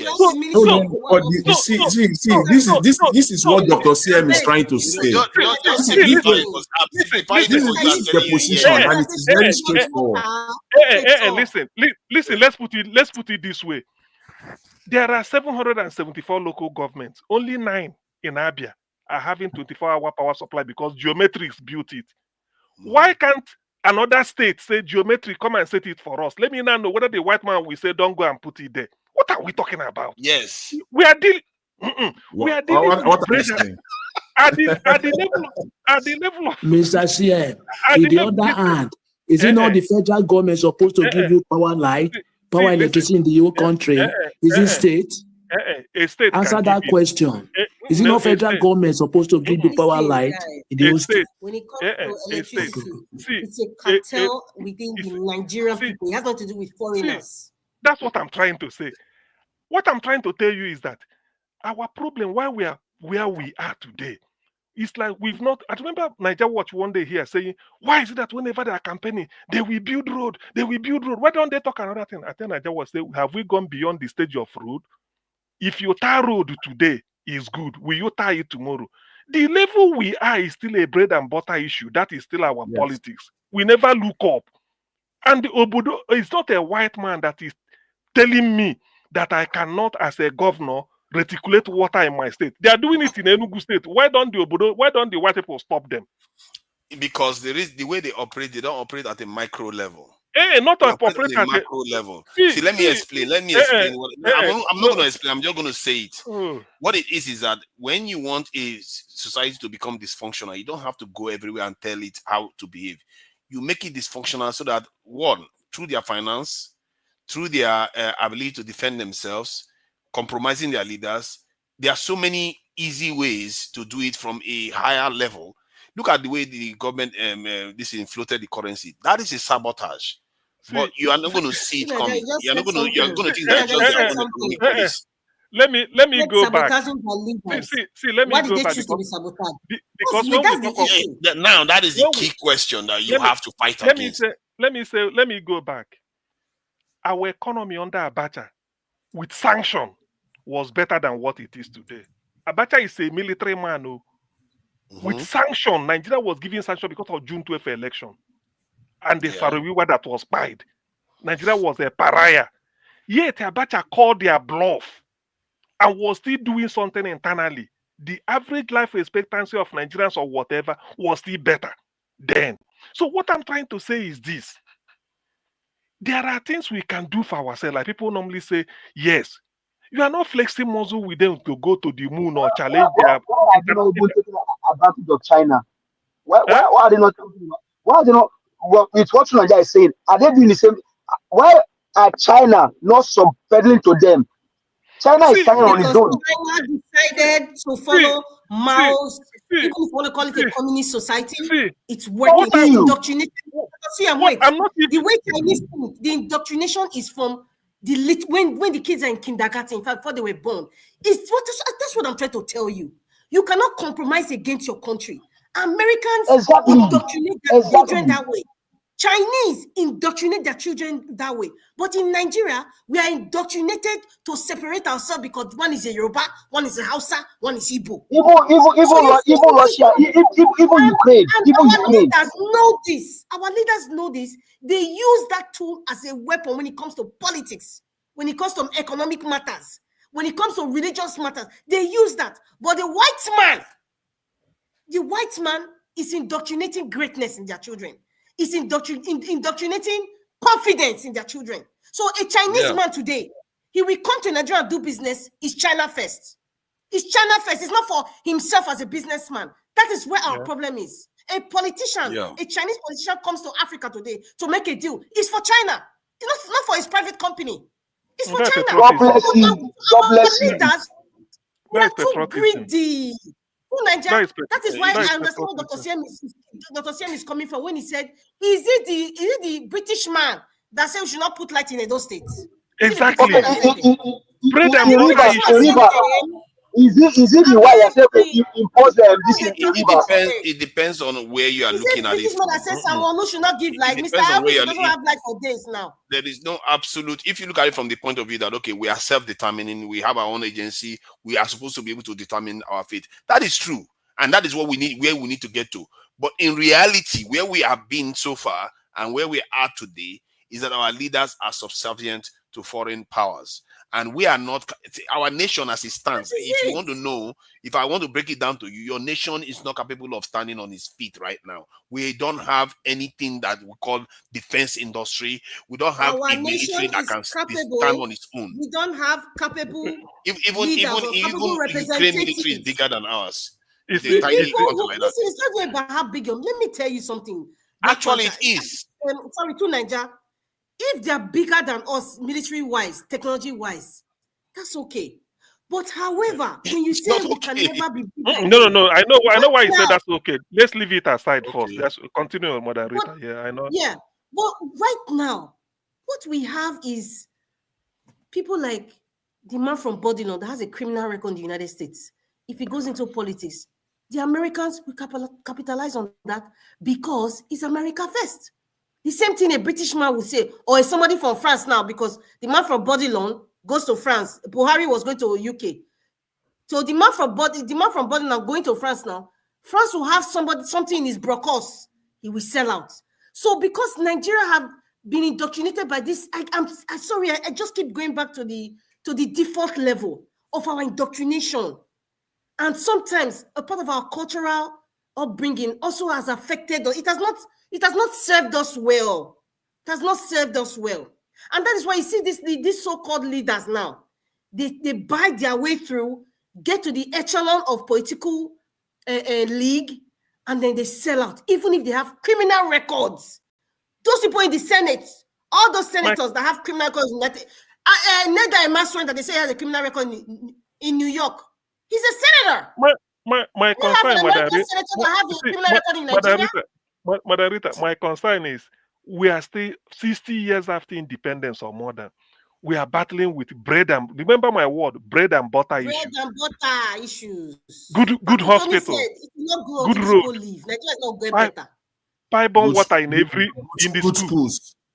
So these are bread and butter issues. We are not talking of how to dominate Africa or how to go and rival America. Go to Valley replica. Nothing like that. Let us have electricity. That is bread and butter. Let us have in a city you open tap. Let us. These are not what you would have. That's what I'm saying. Let me just add, Jonathan, quickly. You see, if you want, let me say this. Let me say this. You see, if Nigeria today decides to have electricity standard 24/7, our roads are functioning, it still does not stop the West from dominating us. Yes, that's what that is the bone of the contention here. They will still have their dominance. Dominance, It yes. will take I more agree. than us having electricity. It will take more than us having electricity, having good infrastructure to take away their dominance. Let me explain. What if you take Nigeria to start competing with United States economically, militarily? It will take more than, so they don't care about that. In fact, the fallout of Nigeria, for them to allow Nigeria to remain like this, the fallout, is even detrimental to them. One of them is immigration or migration, Yes, if you want to call it. Because of the state of Nigeria today, they are facing the consequences is on them. They don't want it. Yeah. They don't want that. Wow. It doesn't stop. It doesn't stop. See, if Nigeria have all this bread and butter thing today, their dominance will still be intact. It will take more than that to take it away, to take their dominance away. Okay, let me say something. Let me add to this, please, because one, the immigration is not a bad thing for them. I don't know how we can understand these things. Like, immigration is basically your people lifting themselves up. People that they used to come and carry as slaves, they are carrying themselves over to go and serve them in their country. They will tell you they don't like it in terms of policy. Why do you think they are not stopping it? If they want to stop it, they will stop it. They allow it to happen. And secondly, if you develop, you get electricity, you are not doing any research, you are not becoming technologically advanced, they will tolerate you for a while. But when you get advanced enough, especially a critical area like this in Africa, remember Africa once colonized Europe, they will not let that happen. China is far away. That's why they were even able to tolerate it this long. And China was just after the Second World War when they were all exhausted from the war already, and China was invaded by Japan, and then they wanted to go nuclear. They threatened to nuke them, and they still went nuclear anyway. They didn't care. If you think in this world that they are going to sit there and just watch you rise up and deny their children the benefits of your labor, the benefits of your wealth, you are mistaken. A leopard will not allow their child to go hungry when their antelope has got children. That will not happen. So what you are saying? Please. See, so does it mean that forget about when we have electricity, we do military research, topple them? Can't we use air condition to sleep in our places if we have electricity? Can't we enjoy at least electric fan blowing you at night? Is it bad? Let me answer CM. You are seeing this just now. We had it once. Sorry. This point is important because it looks like everybody's saying the same thing. Let me just say to CM. No, let me just say this to CM. CM, you are looking at this from a like now, one time stamp. Nigeria had all these things before. Where do you think it went? We lost it all again. No. When we say Nigeria had it before, I know to some extent. What I want to point out is this: there are countries, third world countries, that are having this electricity with good road, everything. Even with that, they are not even doing the research that they expect so that to rival the West. But to them, at least that is part of life. Electricity is part of life. I do not believe, and I can never believe, that for us to make sure that every home in Nigeria has electricity, the Western world won't be happy about it. It's in our own hands. Pipe-borne water that we drink, yes. Pipe-borne water that we drink. Listen. No, listen. Listen. Just hold on. Just oblige me. Pipe-borne water was what the West gave us. In the olden days, we don't have it. They had it in their country, they introduced it to us. Somebody was telling me, how come since they left us, we failed to give what the white man gave a black man? Now the white man, they have gone. Can't a black man give another black man pipe-borne water? Don't you see the logic there? What I'm saying is that let us, what I call it bread and butter issues, that these are issues, let us exist first. You can't. Don't you see that? You can't. It is not the white people that is holding. It is not the white people that is. You are putting the cart before the horse. No, you are trying to eat when people are controlling your ability to eat. See, You have to take control first. They are not controlling our ability to give us safe electricity. Aba is having electricity. No, listen, there's no need. Aba is having electricity 24 hours. Why can't Bini as a city have their own 24 hours? Is it the white man that is stopping them? That's what we are saying. You are looking at it on the micro level. Look at it on the bigger picture. That's how you understand what is going on. See, listen, you start from micro to macro. Our problem is actually you start from macro. You can't walk that way. Let me tell you what my governor Soludo said. Let me tell you what my governor Soludo said. Soludo said Nigeria has been trying to fix Nigeria from above. He said if everybody should go to the state, and then every state is putting itself in order. Before you know it, at 6 states is in order, and Nigeria becomes in order. Country has ever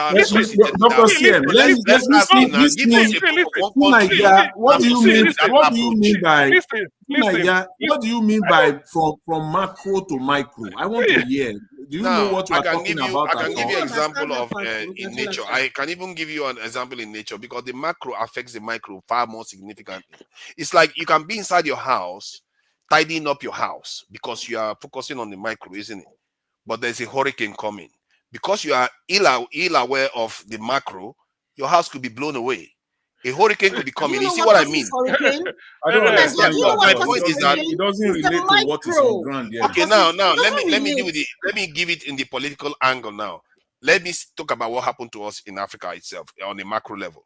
When the Europeans were doing their thing in Europe and developing their weapons, cannons, and Gatling gun, that was on a macro level. We didn't deal with the problem on a macro level. We're dealing with it on a micro level by fighting each other in Nigeria. Guess what happened? The consequence of macro level, their Berlin conference came to roost. They were having their meeting in Berlin. We thought that was not our business. But guess what? It was. The Berlin conference was a micro level. What are you talking about? It was a macro level. It was something that was happening on a geopolitical level. How can you just argue? Rita, you are just arguing me for the sake of it now. Do you know why I'm laughing? Do you know why I'm laughing? Please allow me to talk. Okay, go ahead. Well, hold on. When you see a 10-story building, that is macro. That small blocks you put together, that is the micro. It's the micro. It's the micro. You start, you see. I mean, but I see somebody had a vision to build the macro first. See, listen. What are you talking now? Somebody had a vision to build the macro. They didn't invent the block all at the time. They are going. You look at how he's laughing because he knows that correct. He's laughing because he knows that correct. Somebody had a vision to build the macro first. These are people to just abandon this line of thought. Somebody had a vision to build the macro. You have to deal with the macro problem. You can't just start putting blocks and say you want to build the house. As a matter of fact, you are making my point. You can't just say you want to start putting blocks at random. I'm trying to tell you the difference. A full building standing is macro.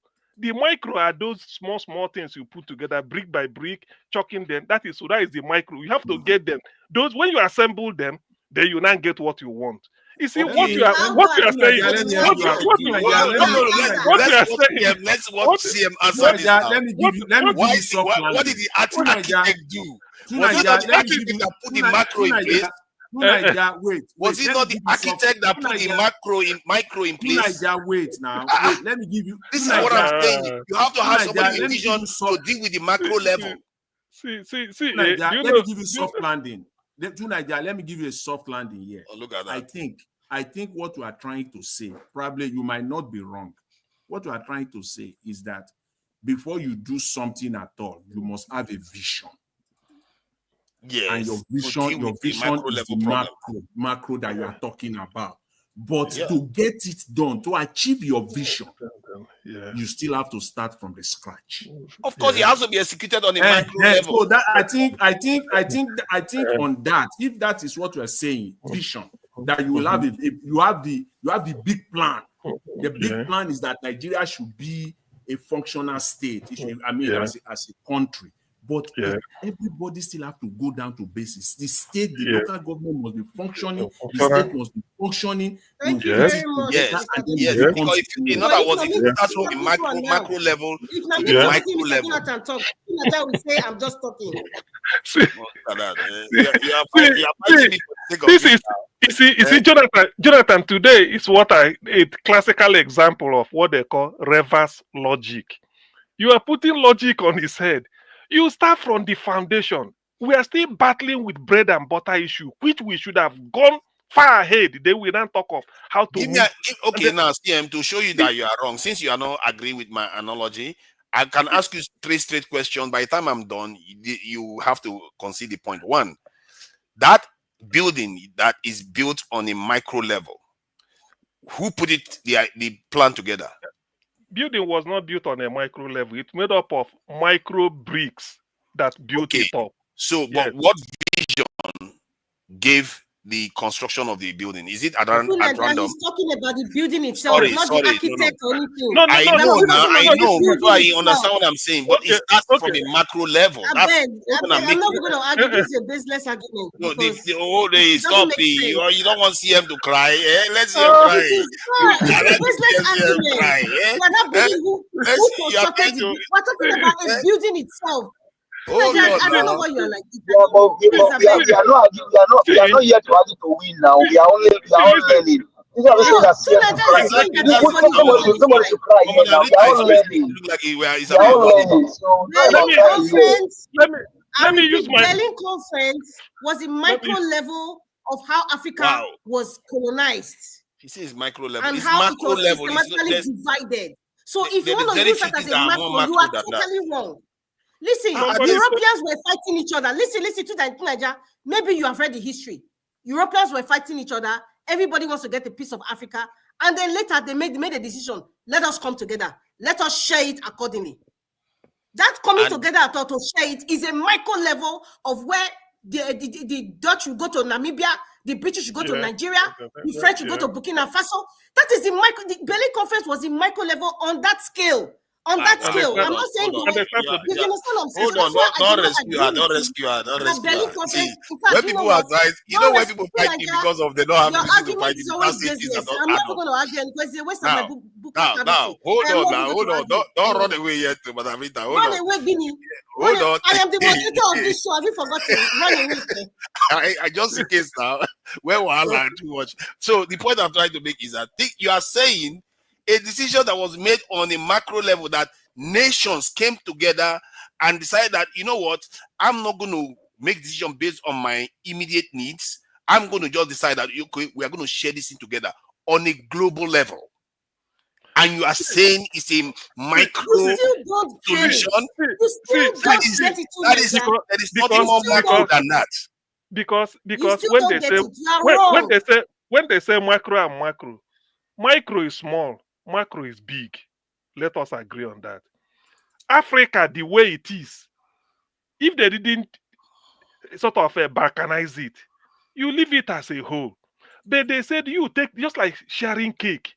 That piece of cake, that Nigeria they cut Ghana out like a piece of cake belonging to Britain. That is the micro Africa. The macro itself is just the entire continent. So what they did about a totally different context now. Wow! You just you are talking about how easy the micro level is not no. The micro level, we are talking about the context of them breaking Africa up. They made a decision on a high level and created it on the ground. Thank you very much. This lecture of micro and macro is over. Rita, calm down. I think just invented a new I didn't invent anything. This is Africa. Africa has a boundary. But that is not what we are discussing. Hey, listen now, because I'm using Berlin Conference. Africa is like this. For them to sit down and say this corner called Burkina Faso should go to France. This corner, Nigeria, it should go to Britain. This corner, that is the micro. That is the real micro. That's what I'm trying to tell you. CM, I have to say you are consistent. Madam Rita is not consistent. CM, you are consistent. You still went back to the block analogy. Anyway, be like saying you look for my mouth talk. I'm not going to go to CM. At least CM consistent. at my Hold word. on You are now, the hold one on. that brought CM 1885. went back I to will the not block hold on. analogy again. You Even brought 1885 after, conference, see, and you hold made on that now. comment that Calm it was a down, macro Madam Rita. level. And I'm Madam here to Rita, calm argue down with you now. and tell you you were wrong. That was a micro level on that scale. It wasn't Dr. CM has micro. given you a Hey. pictorial example of his Seriously, you believe explanation. that? Is What here is telling you different that from 2 what I plus just 2 is said? 3? You will believe it at this moment. See, You're just arguing blindly, I beg. see, let me reply to CM. See, let's be serious. CM, you see, you did the You same have thing been you did with serious. the You're block. the one that's not been serious. Okay, CM, you did the same thing you did with the building, where you said the blocks the micro Yes, are the man. important part. The blocks are the important part. But you forget the people that created the vision to put the blocks together. You know, We're when not God talking wanted to about create the the world, architect. calm down, please. When the He's God, talking about calm the down building now. itself. Calm I'm down. not going to calm down because you are going around the same circle. Rita, It doesn't make sense. Can we talk about let other me talk to important TM issues? now. If you want to know the difference, go and meet your professor, please. There's nothing You you're going to know, convince us. Madam Rita. You are wrong, too, Madam Naija. Rita, You are you know, not you can say, correct. you can just say I'm right. You could say that, and the world, heaven is not going to fall according to Wiki. Heaven will not fall if you admit that you're wrong. Madam Rita, Thank you very much for educating him. Madam Rita, he's grassing you up. So I know what he's doing. I'm not grasping him. I'm not grasping her. She's the one fighting me all the time. She will let me talk to you. If you're my student, you I repeat think the class 3 times. that's what you are doing, too, Naija. I'm not. You are not serious. You are not serious. Now you're making me cause you're weak. Anything macro means So big. no. Micro means small. Yeah, think That's all. about it now. Think about it. You just again said that the act of dividing Africa is on a micro level. Let's say I even consider that. But what created that act was done in a macro level. Do you agree that? See, things don't just become micro. See, listen. Let me ask you. Macro level. Let me answer you. You see, you don't do it like you said the higher level, macro is bigger than the micro. Repeat my class for my student 2 times. Exactly. You go to get failing grade now. F9. You'll be surprised how much they will tell you that you are talking against that man. He is correct. See, something don't just become macro because you dream of it. Something don't just become macro because an architect sit down to say the building will be like this and like this. You go there, you go there, this. That is just a visioning. It doesn't just become macro. Until you start to put the small block, then you now see the giant. That is the big. That is when you talk about it. But in this case, Africa don't exist. The landmass is already there. The Oyibo now came in to say because maybe there are 10 of them, how do we share it? At that point, what they did at Berlin Conference was sort of atomization of Africa. Let me use that term, just breaking it down into macro level. I mean micro level. That's what they did. But the act of doing it, what was it? Dividing the country by organization. When a group comes together to break something to a smaller level, what happened? What is balkanization? It's not the bigger group. It's not the bigger group that came together to break something down. What they did was balkanization. That just no. I see. The argument was not about whether they break Africa up into pieces. But that's what they did in Berlin. No. Calm down now. The discussion was about, decision was made on a higher level beyond the small groups that they broke it into. The smaller group they broke it into were not aware of, or even if they were aware, they were not operating at that level. Yeah, so they were able to operate at a higher level. They made a decision that made their fate, that's basically signed. Their fate was already signed by the time the execution started, because they were not operating at the level of those Berlin Conference. If they were, African leaders would be gathering together and operating at that level too. That's what I mean by operating on a macro level, geopolitical level. Anybody understand that geopolitics is not the same as local politics? You see. Let me describe. Before I say reverse logic, that one no do you. It's just the master of ambiguity. All this one, you are the dribble. So geopolitics now micro politics and geopolitics is the same thing now. See. Come on, let's not do that. See, macro is big, micro is small. We all know the meaning. That's what we are saying. But back to where we started before. I can never believe that it's the white man or the West that is making it impossible for us, for a black man to give a black man electricity. I don't think so. That is my principle. I do not believe that a black man, it is the white man that made it impossible that a black man should not give his fellow black man pipe-borne water. To a black man to build a hospital that a black man like him could use. I don't think so. That statement, from one point perspective, somebody can say they agree with you. From another perspective, say they don't agree with you. So it's a very bad statement. Because that is the level Nigeria is. We can't farm to feed ourselves. That is not the job of the white people. After all, other countries farm. Ultimately, we are responsible for our fate. We are ultimately we have ourselves to blame. But if you are trying to say that the Europeans are not participating in terms of trying to ensure that we don't get out of their control, then even they themselves will tell you, come on, man, don't do that. They won't tell you that that's what they are not doing. They know that's what they're doing. See, I don't know which example again will I point, because when we're talking of Nigeria, I know we are talking of maybe entire country. But you have to agree with me that, let's say every of the 774 local government is functional, Nigeria becomes functional. Simple. If hunger goes away in every local government, you can't say hunger is in Nigeria. But to the extent that we hunger will not go away, don't you understand? That's why I say if. That's why I said if. No, listen, I said if because I'm being conditional. I'm not being absolute. That's one. Then the next thing I want us to look at this is this. Why I say bread and butter issue is that give or take, that is the level Nigeria is. And it's very, very bad that more than 60 years we are still talking of how to generate electricity that we are going to use, not export. That we can build a hospital in my local government that if I'm having a pregnant woman who wants antenatal, I can go there. Oyibo cannot tell you not to build that. It's wickedness. Is it Oyibo that tell Nigerians, if you are sick, come and to abroad, come and treat yourself. Don't build a hospital in your country. Yes. You know, there are ways for people to talk without actually talking by creating certain conditions. If I want two people to fight, I'll create certain conditions around them, get them to see certain things and get them not to see other things, and they will fight each other. Okay. We all know that. Okay, Egypt, for instance, let me use the example. They are building a brand new capital in a desert. At the coast, you have Cairo, but they are moving towards the Sahara Desert, towards Algeria, coming down south to the way we look at it. Brand new capital with skyrise building, which is modern. They are correcting the mistakes of Cairo because of the congestion.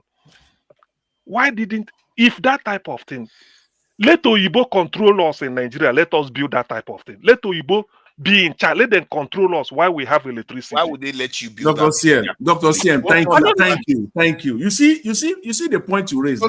Why would they You see, if Nigeria is developing, Nigeria is not developing. Nigeria is static. Yes. In fact, Nigeria is progressive. Thank you, not static. If Nigeria is developing, a government with sense, we know that Abuja is no place. Abuja will not a developing capital. Abuja is too small. It's too small. The point that the government will have to look for a location, a place that will accommodate Nigeria. Abuja is too small that you can call a federal capital. It is all politics. This stupid politics that we are playing that brought the idea of Abuja in the first place. Abuja is too small to be called a federal capital of a country that is developing. If Nigeria is actually developing, I use the developing in a matter of in a matter of two decades, nobody will tell them. They will know that they have to move.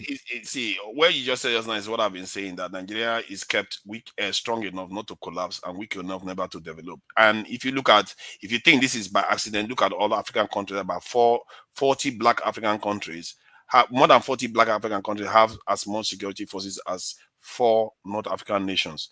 North African nations are not the same as black African nations. And Egypt alone controls more than 200 F-16 aircraft. Nigeria, guess what? How many we have? 0. When I tell you that our leaders have completely forsaken our ability to survive on our own, if we don't deal with that bigger problem, that is why we don't have any. That's why things never work.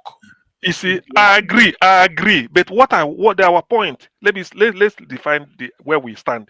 Where I stand is that our condition. I'm not blaming. For instance, I say bread and butter issue. When I mean bread, I've named them here. I don't blame a white man for that because I do not think that if I go to Aba today, there is 24-hour electricity. Why can't the capital of what is it called, Ekiti State, go to Abia and say, what did you do? If they start it in Ado Ekiti, let me see who will stop it. It's because we don't want, because these are bread and butter issue. That's where that is my point. When Alex Oti was doing it, did they stop him and say, no, now that you are doing it, you are people will civilize? Did they stop him? Okay, look at what he's saying now about bread and butter issue.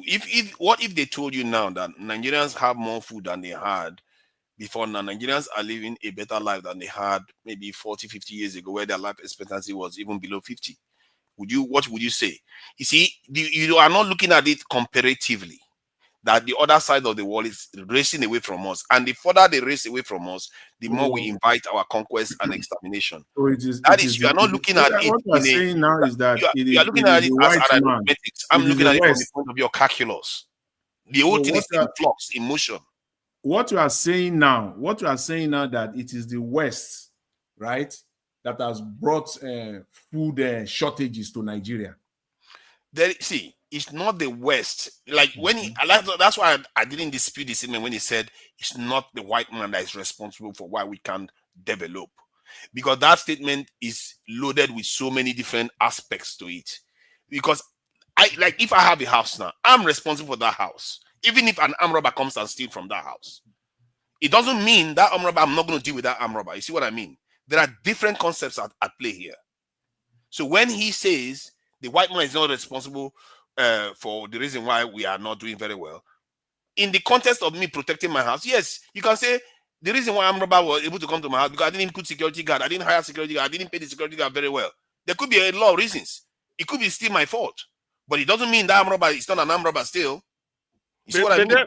That armed robber is a problem that needs to be solved. But the armed robber is not a white man, no. It's your brother. Maybe because he's includes the Oyibo people too. Includes the Chinese.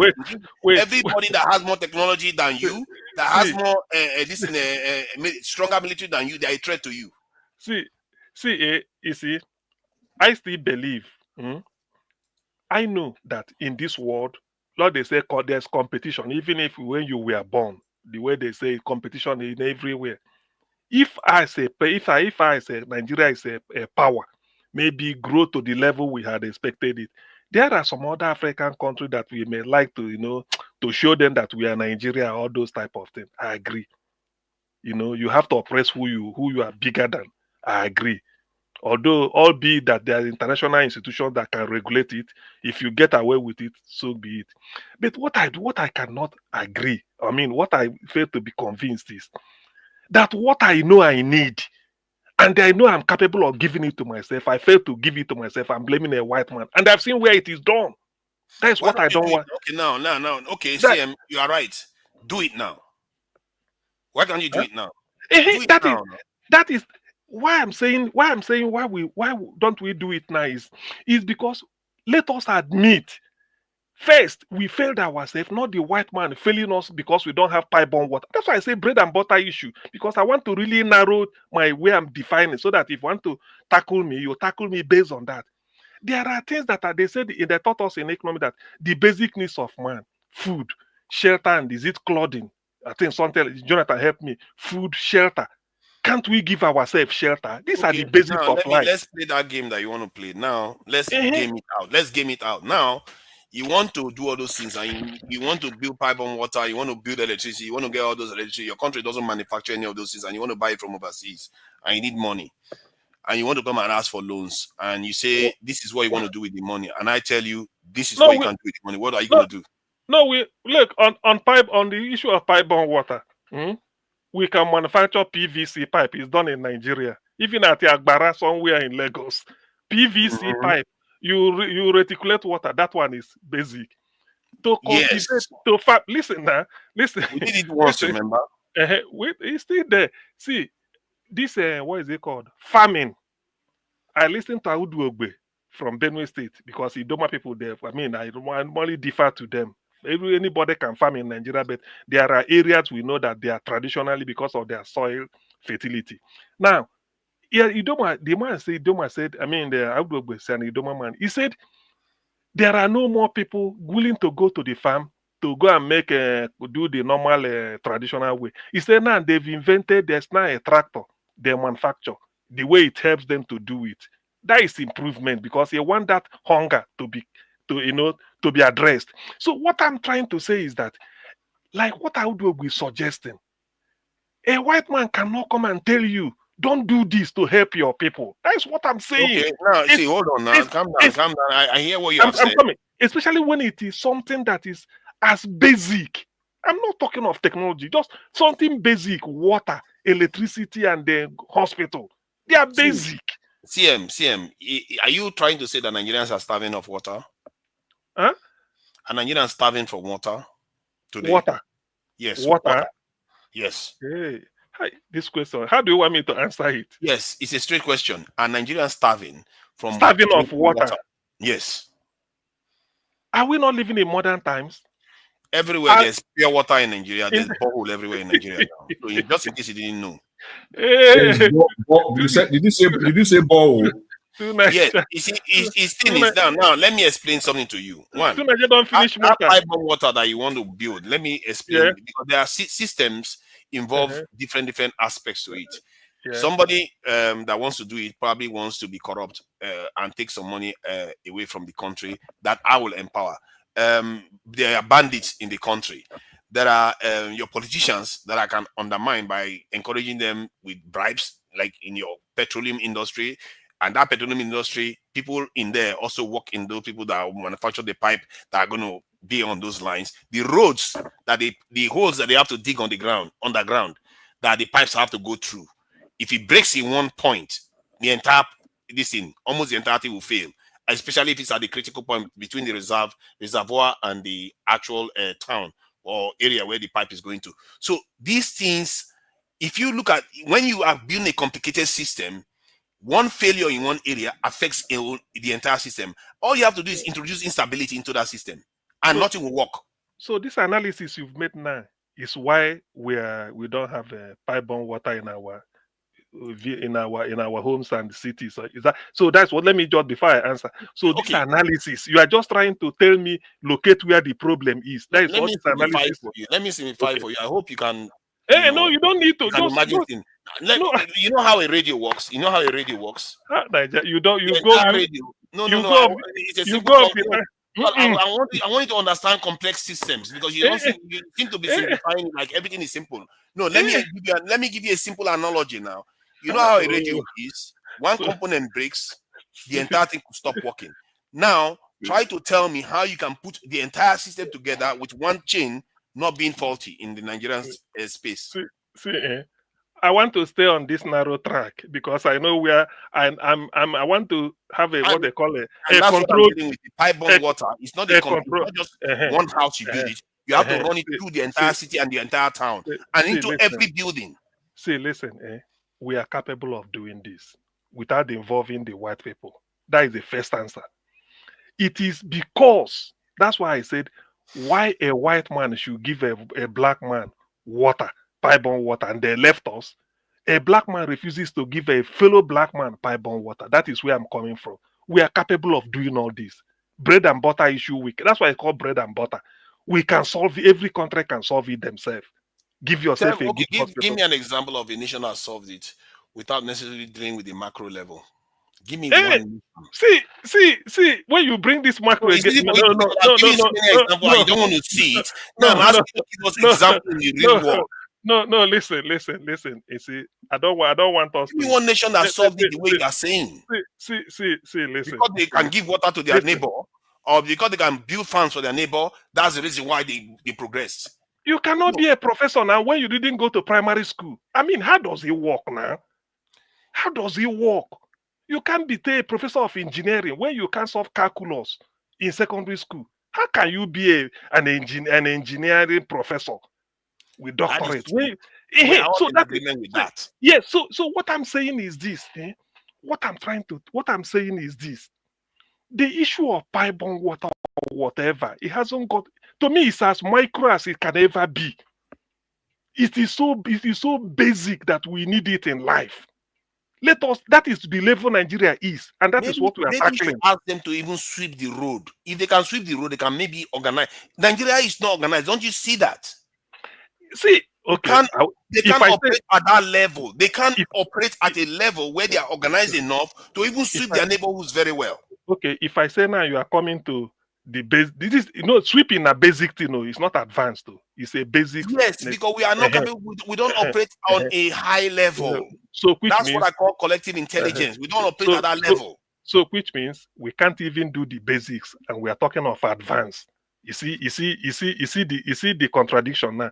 We can't even do the basics, which we should have been taking as a given. Now we are talking of advance. Because the problem is that advanced one is only one lever you need to pull. If you deal with that problem, the lower level ones will start falling in place. That's the problem. It is creating an instability down the chain. You see, I agree. You look at this is the macro or whatever you want to be. But just like climbing a staircase before you get to 10-story building, that first one you are climbing is the basic, is the macro. That is the starting point. To me, Nigeria, the way we are, that is why it is disheartening, and some of us are pained. That given where we are supposed to be, we should have conquered at least the issue of basic bread and butter issue. But we have not. I said so here that yes, man. See, that's bread and butter because that step you are talking about. That stairs you are climbing up the stairs. That analogy you gave. The first step is security. The second step, bread and butter. If you don't do that first step first, you can't move to the second step. That is what other people did. The Chinese, the Indians, all of them. You have to go through that stage. If you don't go through that stage and you think you can jump to the next one, you're going to find yourself the way. Nigeria, you are very wrong. The Chinese didn't start from security first. Actually, please go back to your history books because because you can't just make statements here and people who are not listen. CM, you are going to listen as if you don't know now. You let her keep talking. CM knows the history of the Chinese now. He knows.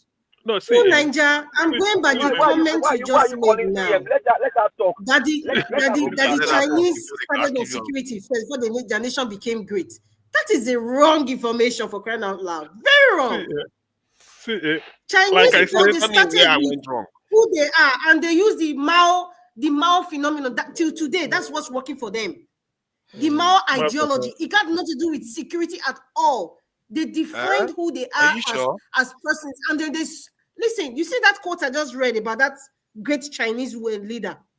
It is Mao's taking over the country that made her and her husband go to Taiwan. So they were not that time. China was as poor as anything because the country was more than half of the country was destroyed by collaboration of Japan and Germany. I kid so it was not really about security because the country was starving. That is Madam Rita. That is exactly the contradiction in Mr. Tunaja's argument. That's the contradiction because I know earlier on you talk about ideology. So if you had stay on that ideology will be the starting point, not security. If we are talking of Chinese have what you call an ideology, and they built on that ideology.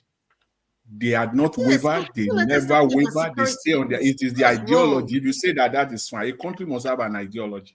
And the ideology is not security to start with. The ideology is community. It's communal. That is why they have a communist system. So you have to understand that. Do you know why? Do you know why I think? Do you know why I said that? See, don't do that. Now you want to give excuse why? Because it's coming from Mr. Jonathan. Let me give you my reason. If it was me, you would say I just want to use the mic. Madam Rita, I have left the mic for you. Keep talking. If you're wrong, I will interrupt you. Let's not do this, Madam Rita. Let's just calm down. Let me finish what I'm saying. So what this is an easy discussion if you think about it. Let's not take it too seriously. Now, what he said about the ideology, that is true. And about what Mao did, one of his first priority was security. He went to Russia or Soviet Union at the time and sought their best weapon that barely anybody has used, which was their nuclear weapon, their technology, and their ballistic missile technology. Stalin turned him down, but when Stalin passed, Khrushchev came into office and gave it to the Chinese. And they never looked back since then. And Khrushchev tried to convince him that why do you want nuclear weapons anyway? We can guarantee your security. We have nuclear weapons already. Just develop your economy. He said, no. I need that security. I can't rely on you guys to secure us. And he went ahead. And today, look at them. And the reason why I don't tie totally too closely to one ideology, or even if all the different groups had ideology, like the Soviet Union. Hold on. Let me finish, please. Like the Soviet Union, when they had an ideology with Lenin and all the rest. But if you look at the case of Lin Kuan Yew, his own was not very, very focused on ideology. His own was focused on what works. And in the end, you can look at the poison stream policy that he pursued, was a security policy that said, if you want to try us, you will kill us, but we'll poison you. By the time you finish with us, your life will be miserable. That was his security policy. Do you know how determined a leader has to be that way? So that's what I mean by that first step you have to take. You have to be conscious that your nation is under threat and you have to deal with it. Because anything else you build after that relies on that security to remain standing. I'll just stay on your line. I will not move away from your line. So when China went to the former Soviet Union, as at that point in time, China never had water.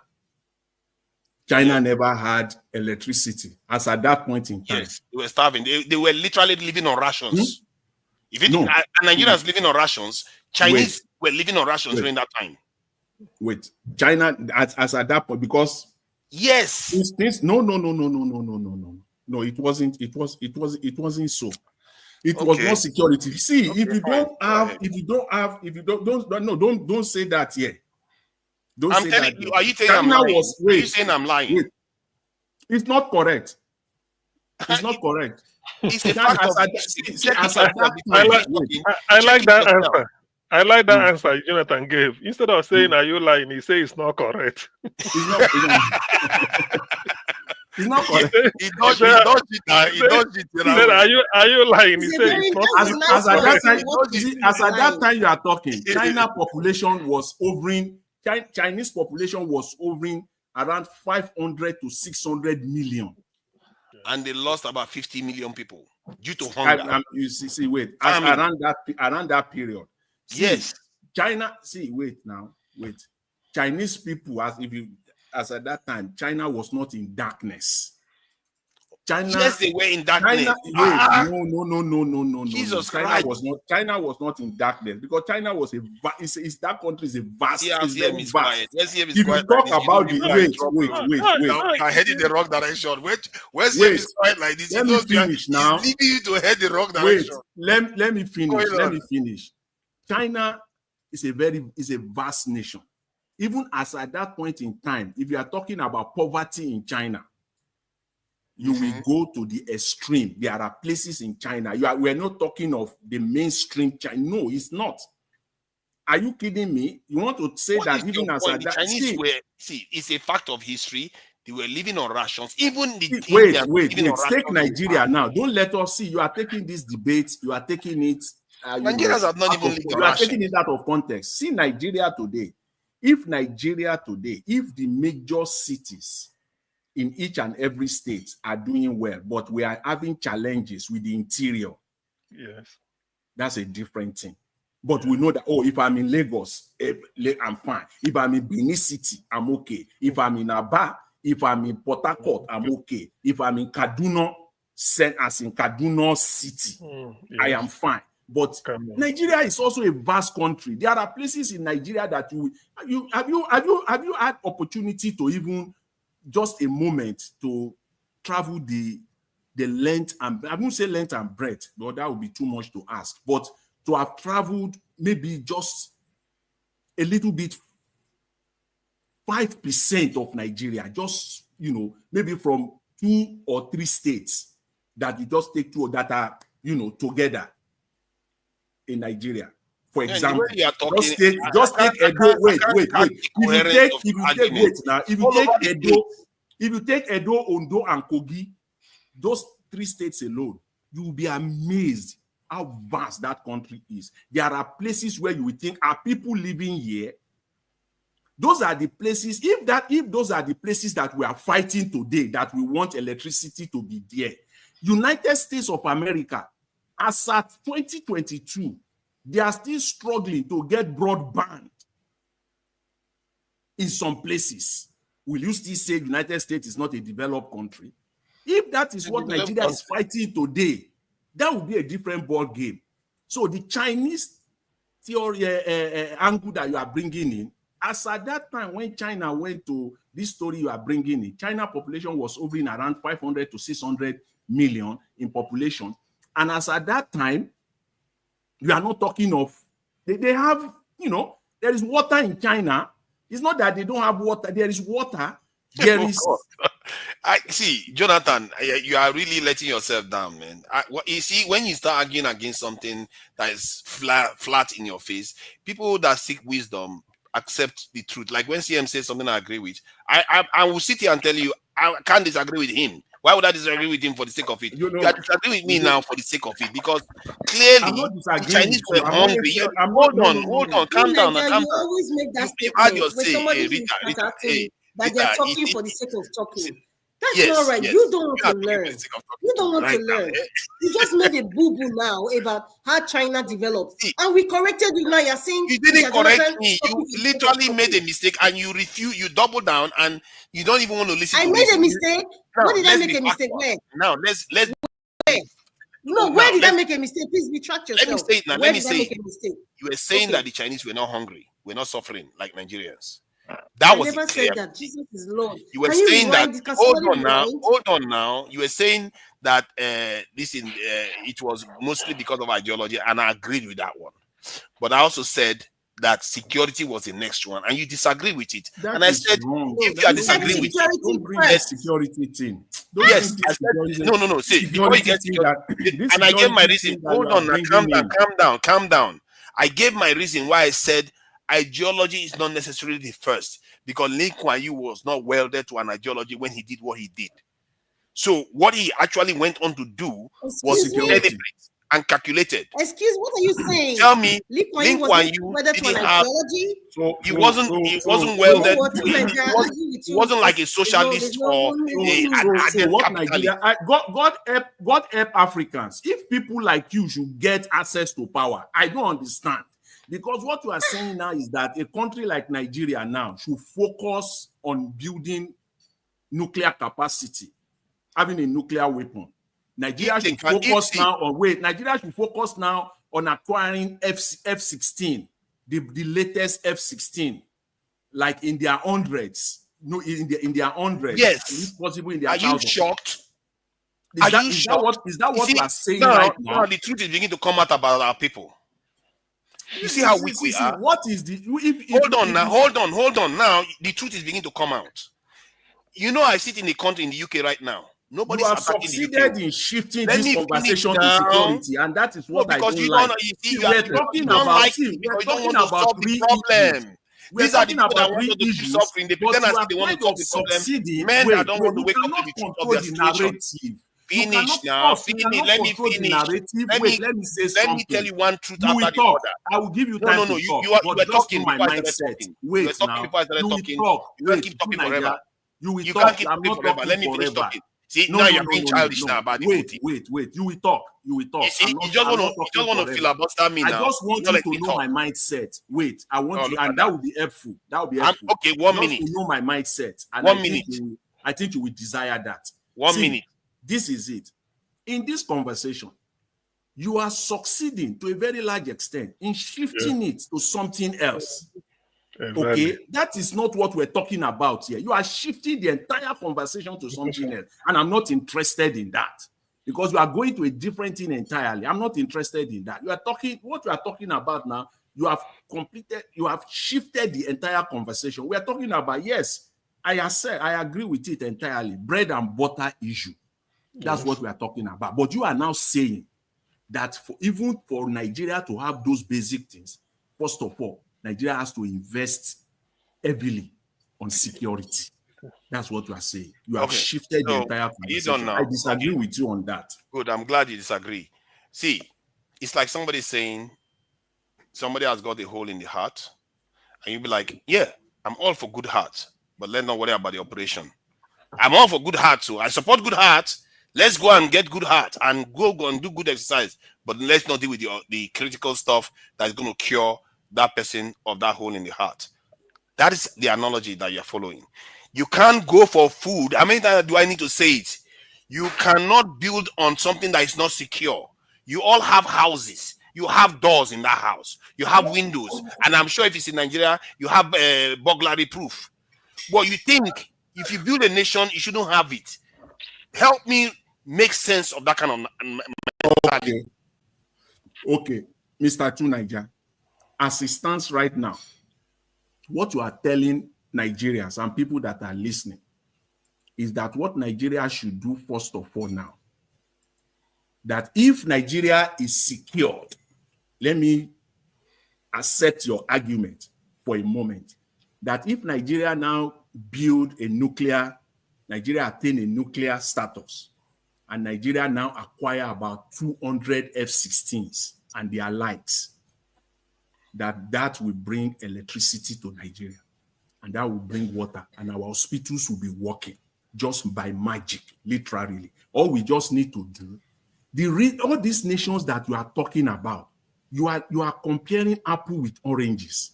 I always dislike that. See, you will look at Nigeria.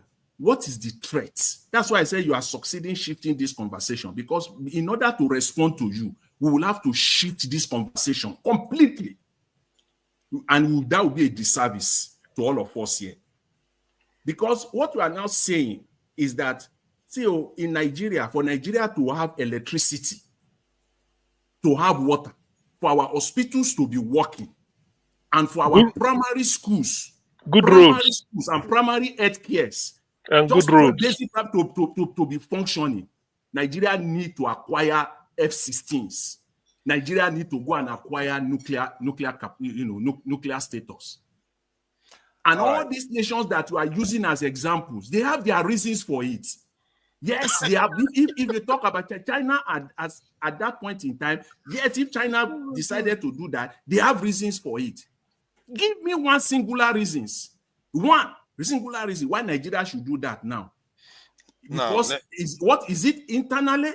And you have to categorize those reasons, both internal reasons and external reasons. Okay. And let's see whether it will hold water. I don't understand. Right. We're talking about bread and butter. Let me help you out. It looks like you are struggling. Let me help you out. See, let me help you out. You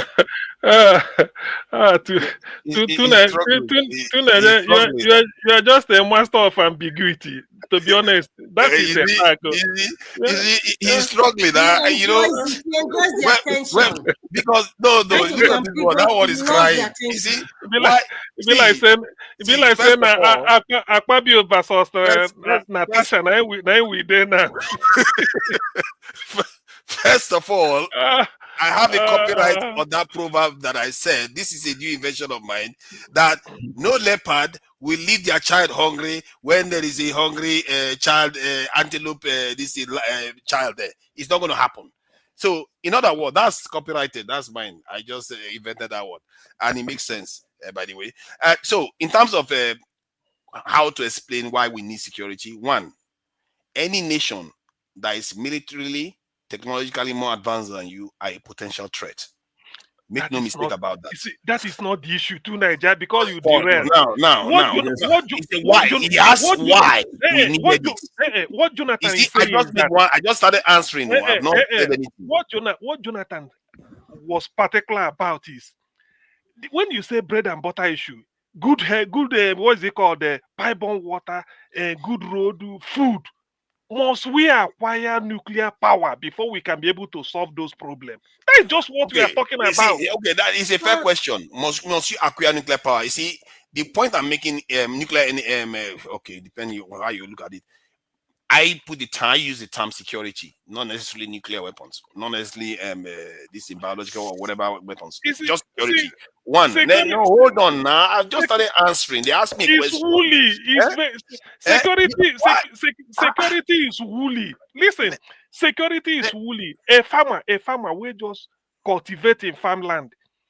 Try to put something so that maybe one rodent can come and eat his corn. He's securing the thing. Security is a word. Listen, man, at that level, that is security. National security, what I'm talking about. Okay, national security. Before you can be able to cultivate, before you can be able to grow corn and feed your people and grow yam. Calm down. This one, you are a paid agent. You know what pains me. Jonathan, sit down. Hold on. You are a paid agent. You know what is paining me. Jonathan, calm down. I cannot identify your principal. Maybe somebody can help me to identify your principal. Calm down. You got this one. You give me principal. I want to know your principal. People to calm down. Are they up? Because they won't let me talk. They won't let me talk. See, Rita, you see, it looks like you take things personal too much. Take it easy. I don't take it personal. Stop chanting my name like because you are Rita. Let me tell you, you want me to call you? What do you want me to call you? You want call me Madam Rita. That's how we do it in Nigeria. Madam, maybe you should put Madam under your listing then. It's past midnight. I want to sleep. When you keep attacking me personally, good night. You should go and sleep, but please pray for repentance. Oh, look at that. All the wrong support you have been supporting. Anybody that is listening, they know the side that is losing the argument. You can go. Let me carry on talking. Can you let me talk Mr. Jonathan, now? have a good evening, Good sir. night. Good night, Madam Rita. Good night. I call you Take Madam care. now. Bye. Good night. Mr. Elvis, thank you so much for Madam today. Rita, good night. Thank you for coming, Madam Rita. So, yeah, let me answer the question that was asked of me. Any nation that is technologically more advanced than you, that has more stronger military than you, they are a threat to you. That's one reason to secure your people. You can't have a potentially wild animal out there that's capable of damaging your family and everything, and you pretend as if they are not there. You send your children out every day as if you are going to expect progress. One day, accident will happen. That animal will cause problem. What if it was a snake? What if it was anything? Let's leave it there for now, Mr. Tunaija. It's okay. Tomorrow is another day. It's okay. I might not be here tomorrow, so any other time. God give us. Oh, look at you can go then. Let me just since you can go. Let me talk to the viewers. The viewers that want to listen. I will talk to the viewers that want to listen because this is an important issue. You know, I'm a very nice guy. Yeah? I'm very, very nice. I try to get people to see. I said, who is your master? Your principal. I don't have a master. Now you want to achieve your goal. So you want to achieve goal. You want to achieve your objective. My goal is for our people to get out of this existential crisis we are in. We think we have a food problem. By acquiring nuclear weapon and F-16. See, all right. Jonathan, is it not better to be alive before you worry about food? What if you face threat first? If we are facing a threat that threatens our very survival, you have to deal with that problem first. Then you worry about food next. Okay, all right, okay. You know, fine. you cannot say an armed robber is to coming to your house to come and rob your house. I'm not talking to you. I'm talking to the viewers. Okay, right. All right. Take care then. Thank you. So you cannot say an armed robber is coming to rob your house, and you say that's the time to eat food. Our mistake is that we don't know that we are in exactly the same situation like that. There are people that are robbing us day in, day out. They are more equipped to do us serious harm. But our people think it's time to eat first. That is not what other people did. This is factual. You go and check the history of China. Go and check the history of Russia. India, even UAE, all of them. Even check your own self. Check yourself. Your house, do you leave your door open when you go out every day? Do you leave your windows open for everybody to see all the nice things you have? Do you leave your jewelries out in the open? Because right now, that's how Nigeria is. Everything that we have in Nigeria, people that are outside Nigeria actually know more about it than we do. So they have access to all our information. They have access to everything we have under the ground, and we can't even be bothered to secure it. We can't put burglary proof. We can't do this. And when we say we need to do that before we worry about food, people say, why? It's not like we don't have food. I'm not saying we should starve. We've been eating food since 1960. Nigeria has hardly had any famine where there is no food to eat in the country. We have food. We have food. There are countries when they didn't have food. India was living from sheep to mouth. That's what they called it. It comes from the sheep, then they eat. And they were rationing food. Rich men were rationing food.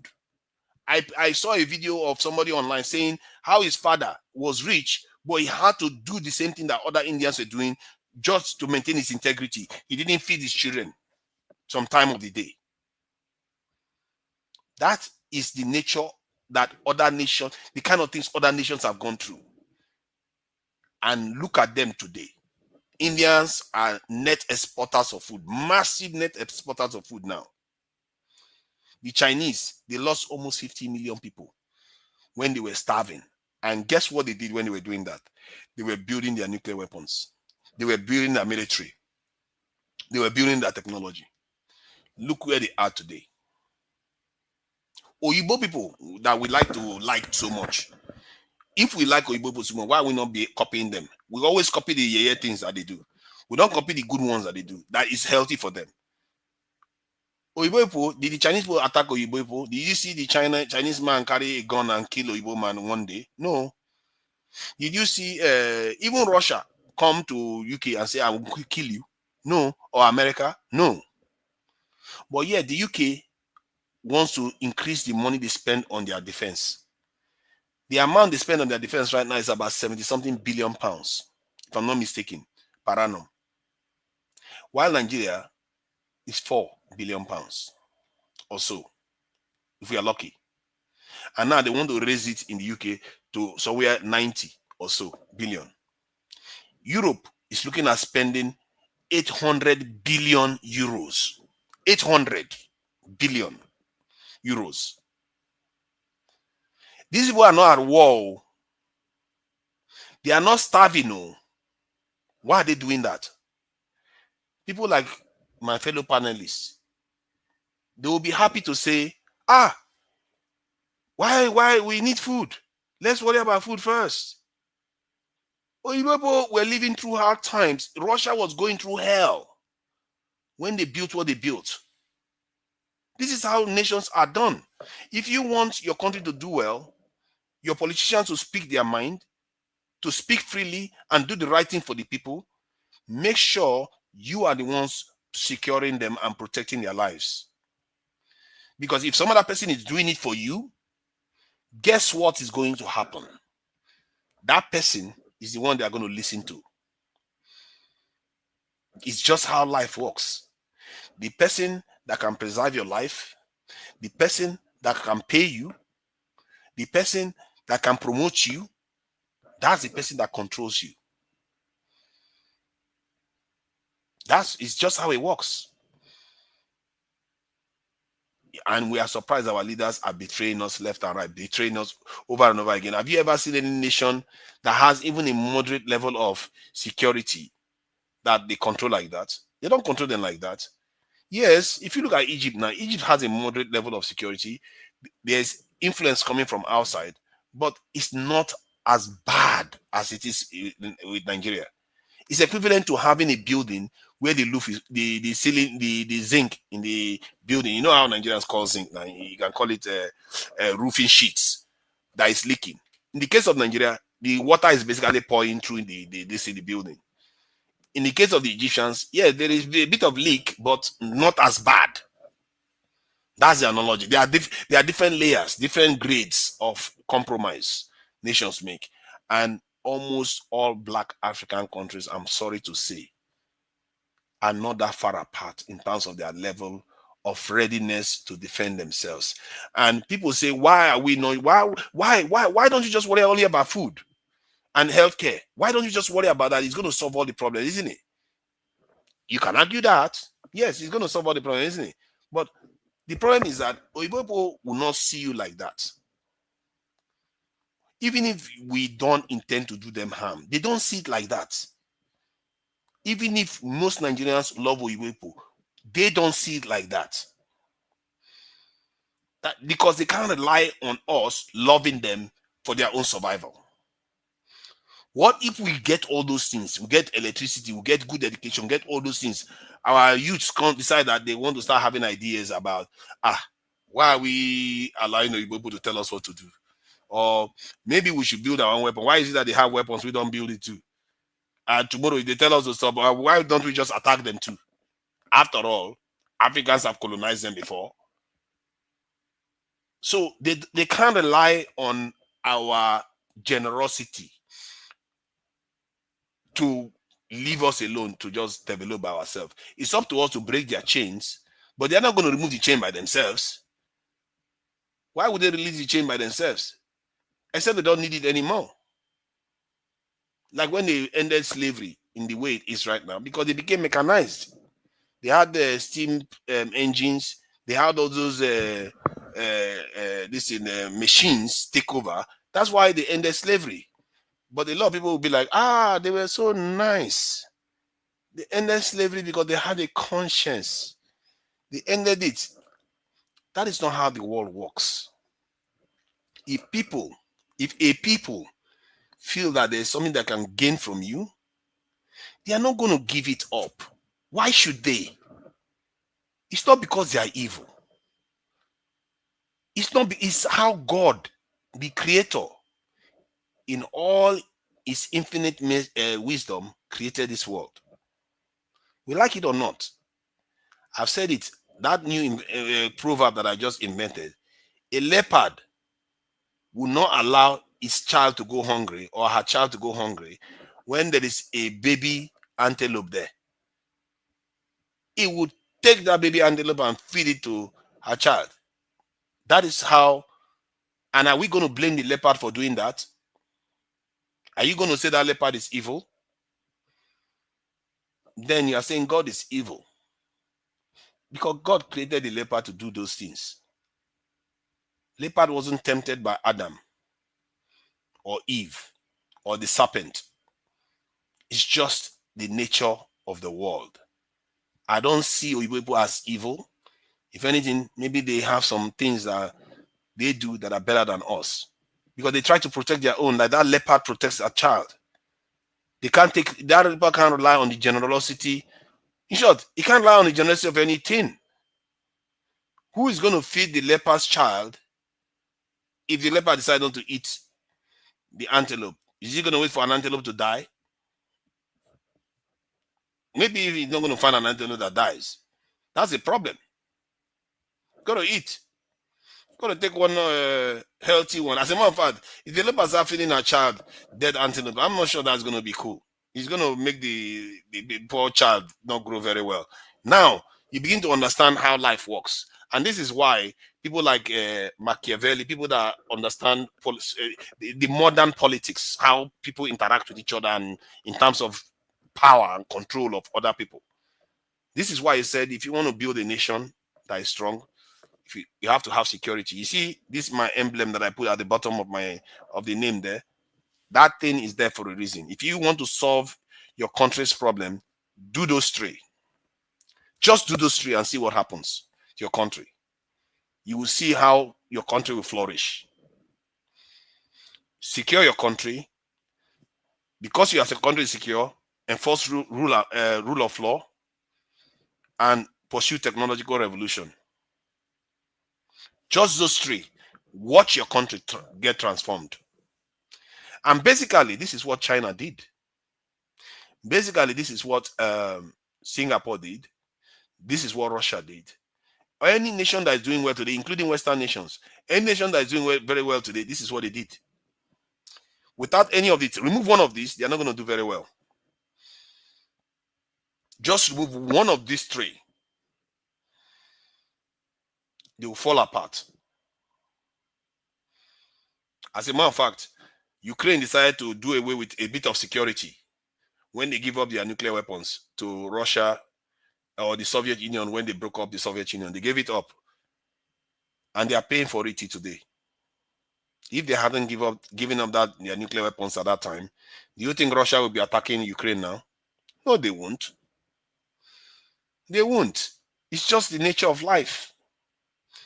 You know, I was watching a lady, a Ukrainian woman, on a TV program that was being hosted by Piers Morgan, and she was like, you people were the ones that told us to give up our nuclear weapons. You people assured us we are not going to be attacked. You told us we are not going to be attacked. Russia assured us we are not going to be attacked. US, you all assured us that we are not going to be attacked. You told us. You know what the Europeans that were on the panel were doing when she was saying this? They were all quiet, because they are not going to tell her the truth. They can't tell her the truth, because if they say that openly, everybody would know. What they were thinking was that that was your decision to do now. You are the mumu that went and gave up your nuclear weapon now. Why are you blaming us? You gave up the power you have, and now you are paying the price for it. You're complaining. So, because if they said that to that woman, because that was the truth, if they had said that to her, anybody that will be listening to them will be thinking, is that how it works? We have to be strong. Otherwise, you are not going to be oppressing us. You're not going to treat us anyhow. Then everybody, they will send a signal out that everybody should be armed. In a way, that information is already gone out. Because any self-respecting person seeing what's happening with Ukraine today will know history. If you know how the Soviet Union broke up, and a kind of America and the Soviet Union, Russia, forced Ukraine to give up its nuclear weapon, telling Ukraine that they were not going to do anything to Ukraine. They were going to help it. But that's not how the world works. You can't rely on people's generosity or their sense of dignity or integrity. It doesn't happen. The way the world works is, when the time comes, if they can take advantage of you, they will take advantage of you. And if they feel the need to, they will, except they don't feel the need to. Like now, Russia felt the need to, Russia acted. But if they had the nuclear weapons, even if Russia felt the need to do something, Russia cannot. So that is why you can't rely on people's generosity. Because even if they turn against you for a moment, they can't do anything about it if you are strong. Then you preserve your nations, your people, because you are strong. Nobody can take advantage of you. It's just common sense. But somehow when we talk about it as our nation, we don't tend to picture it as being relevant to us, as if it doesn't apply to us. It applies to us. Now let me read Love Maduka. It says, rule of law is not existing in this present government in Nigeria. It doesn't exist at all. See, Love Maduka, you see what I said? If you look at the statement, a kind of information underneath my name there, it says security. You see the arrow in front of security is pointing towards law and order. Then from the law and order, it points towards technological revolution. These three things go in sequence. If you are not secure, you can't get law and order. That's the problem. We have never bothered to make our country secure. The law and order will always have issues if your country is not secure. And the thing about law and order is that it is law and order in the sense that your nation is functional. Almost every country that is, you like to call civilized today, they have issues in their legal systems. Even if you look at America right now, you can see all kinds of craziness going on. In the UK, all kinds of constitutional crises occurred recently too. They have issues with their laws. It's not because it's perfect. The problem is that just because their laws are not perfect doesn't mean they are suffering an existential crisis, in the sense that their people are literally probably facing extermination. There is a big difference between where they are and where we are. That is the difference. They can have problems and they can recover. You see, one of the greatest cases of this, one of the ones that I lived through and I witnessed, and that was quite eye-opening for me, was when the Soviet Union collapsed. When the Soviet Union collapsed, Boris Yeltsin was their leader. He was going to Washington to Bill Clinton to ask for money. He was a drunk. And people were making fun of Russia. They were calling Russia a third-rate country. When he goes to Washington to ask President Clinton for money, that's the president of America, he goes to ask, and the reason why he goes there to ask for money and they have to give him, he will say, if you don't give us the money, all these nuclear weapons we have, we will sell it to other parts of the world. You see that? So that's why they have to give him the money. When he's making a speech, he's drunk. You will see that the US president will be laughing at him. He was treating him like dirt. You know what I noticed during that time? Even then, my instinct told me that this is a bad idea to be treating a country like this. Because what the other nations saw, what the other people in that country saw, was that they were treating them like dirt. They were laughing at their country, a country with such power. They were laughing at them. And guess what? 1999 came, if I'm not mistaken. Boris Yeltsin handed power over. It turns out that it was Putin. And within 4 years, it didn't even take 4 years, Russia was back. The Russia of old was back. So how did that happen? How did a country that was on its knees, that mafia, they said, was controlling 70% of the economy, bounce back within 4 years? Because they had security. Nobody, because even by accident, the right person just sits on the chair, the country will be restored. Because all he has to say, everybody, hey, all the people go back to your post. That's it. All is sorted out. But by the time any leader does that in Africa, because it hasn't been. Look at Sankara. Look at Lumumba. A lot of African leaders came and tried to do the right thing, but they didn't have the infrastructure that Putin had. Somebody built that for him, and that was Stalin that built it for Russia. That guy murdered a lot of Russians in the process, but he built that infrastructure that meant that they can mess about, they can have a constitutional crisis, they can even break up a nation, but they are still strong. This is why I say, even if America has a civil war today, they will still be very strong. Even if they kill each other, they will still be very strong. China, the same thing, because they have so much power. Nobody else can come and mess with them, at least on an existential level. You can't threaten their life that you are not going to survive anymore, or do to them what they did to the Red Indians, the Native Americans, or the Australians, and all the rest.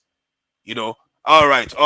Thank you, Nigeria, for giving me the time. I thought I should try to elucidate the point that I was trying to make. Let me just read this last statement. I know you got to go. Nigeria, is our constitution abiding us? Is it being respected, or is it dividing us the more? Our constitution, if I'm to answer that, Nigeria, please. Our constitution has a lot of flaws, but I don't think our constitution is the reason why we are not progressing. The UK doesn't even have a proper constitution. They didn't have it, and they ran half of the world at one point. So that tells you something. If you look at the rest of the world, we've had more than 50-something constitutions in Africa. Why is it that all the Black African countries are still suffering today? Has one not gotten the constitution right? So what that tells me is that the constitution is not decisive.